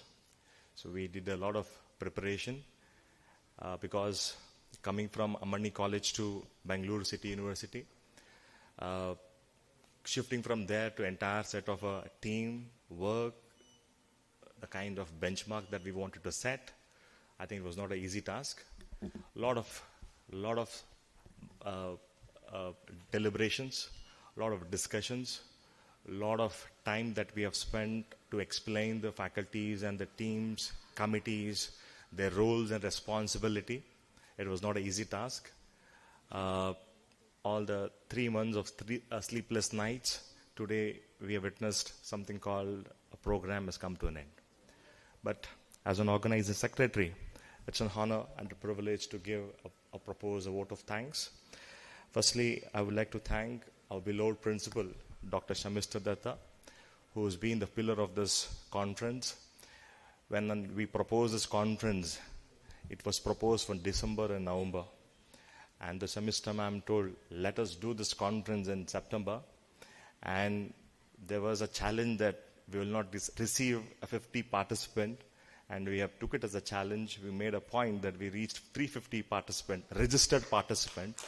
That was something that probably all 3 months, every day I used to receive 50 to 60 calls, attending the calls, coming back to the college, doing the college work, doing the conference work. It was not an easy task. I must thank my entire faculty of MLAC who stood with me, who supported with me, and been with me for all the times. It was frustrating. It was a lot of, like a mother and a child asking for a small chocolate. It's like a Abhinandan asking for a conference. I want this, I want that. But as a mother, principal of the MLAC used to tell, no, this, that. Probably Dr. Ganapati talked about the working lunch. I think my principal told, it is not a lunch, it is a working lunch. Let us differentiate the meaning of a working lunch. So as I said, as a small child, I used to go and ask, we used to fight.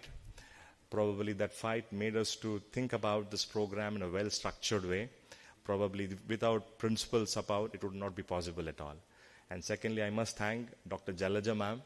When I think I must tell Jalaja ma'am, because I proposed this conference about 2 years back or 3 years back probably.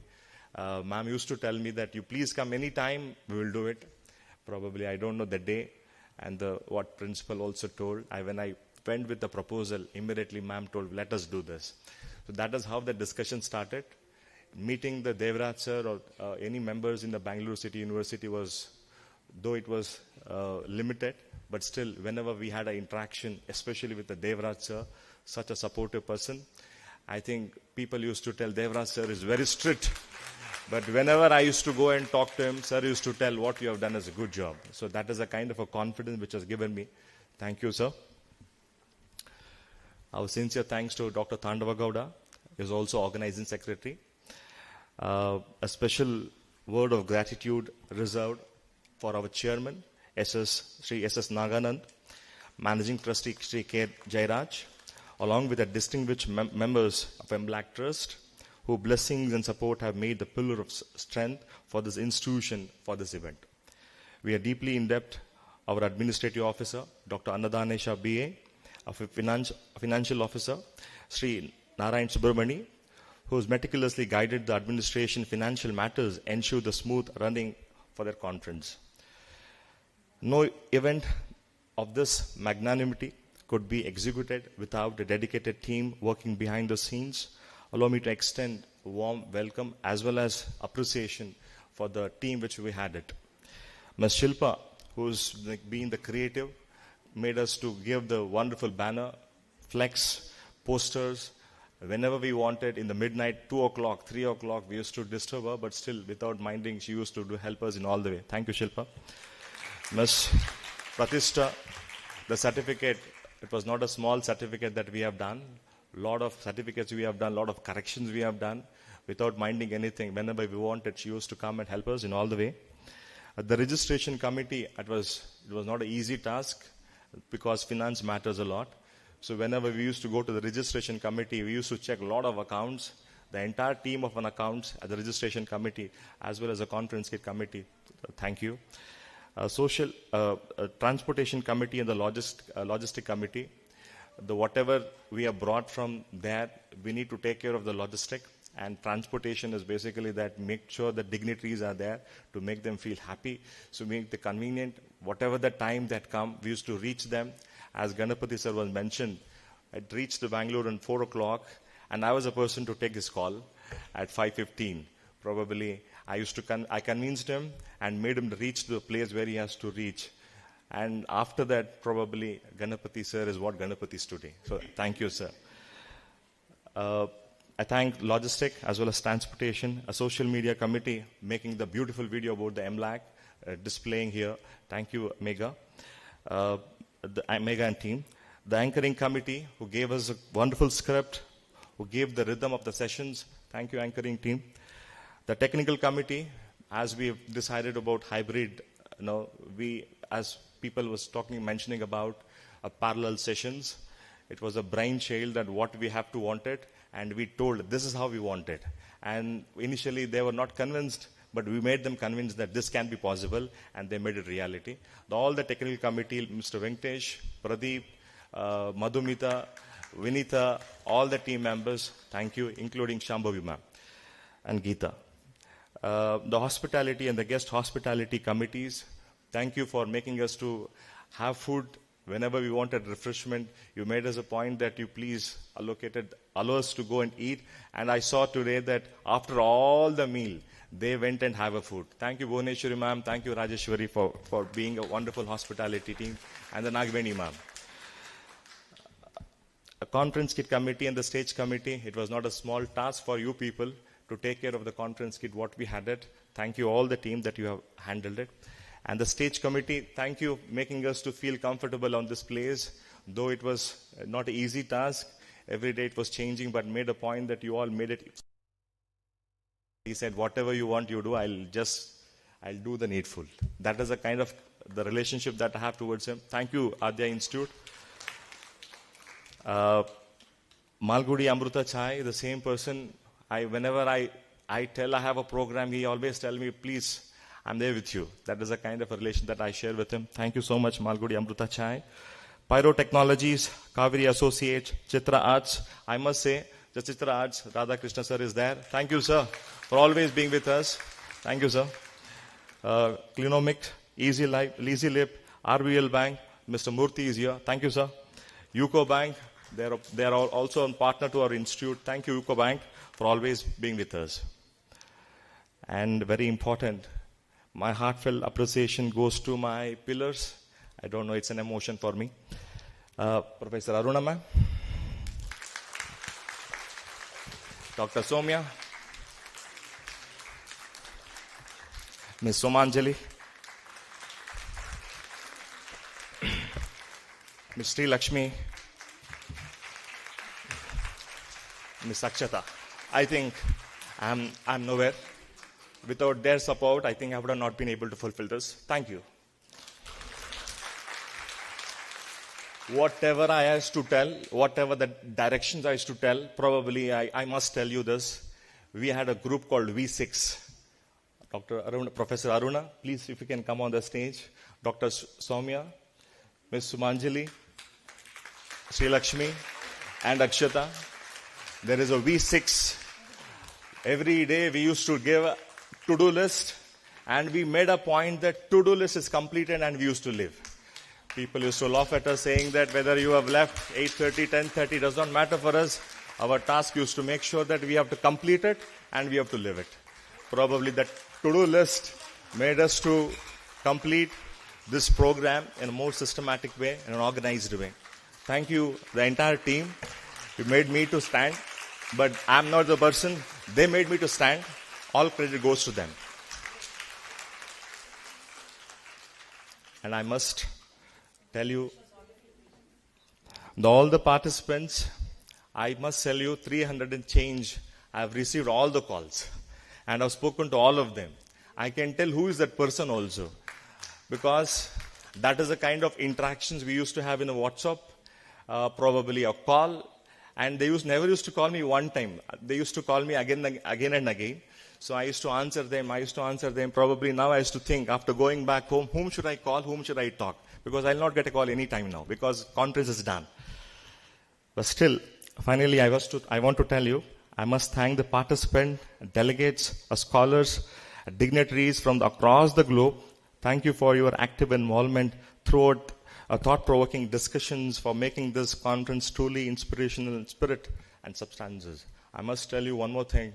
Dr. Sateshwar, who made me to contact Mauritius University, Ms. Fazila, who is not here, she's there, but made me to connect. That is how Mr. Vivek, Professor Vivek is here today, who's going to sign a MOU with MLAC.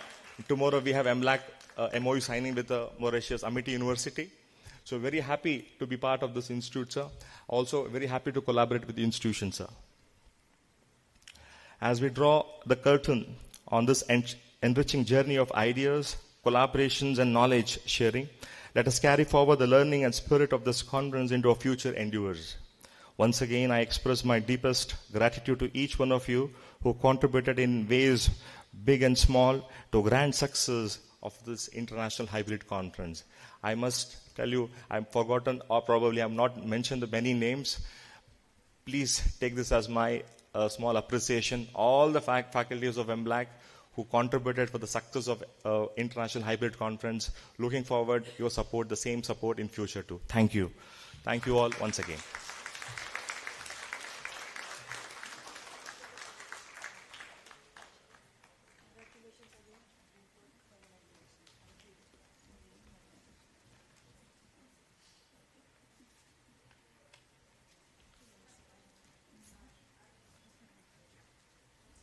Thank you all for your presence here.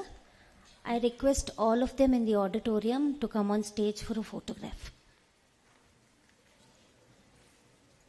All the faculty, speakers. Before I forget, I must thank Dr. Madhu and Dr. Girish and my Sham Bhushan. Sir is a good friend of Shamista ma'am. Now he's a good friend of mine also. So we had a good interaction time whenever we have it. Thank you, sir. Please, you also join for the photographs.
I request all the IQAC members to come on the dais, please.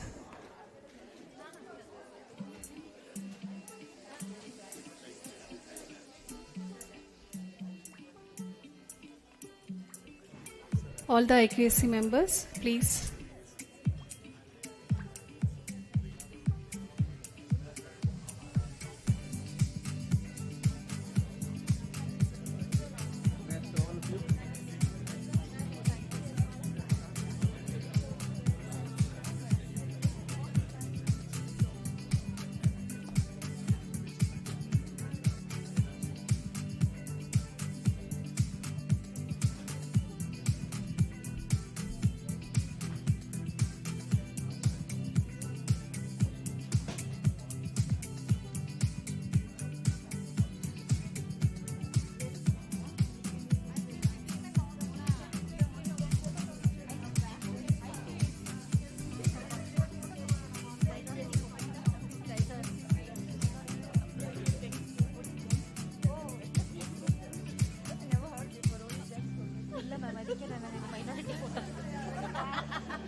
what he told ನನಗೆ ಎಷ್ಟು ಅರ್ಥ ಆಯ್ತು.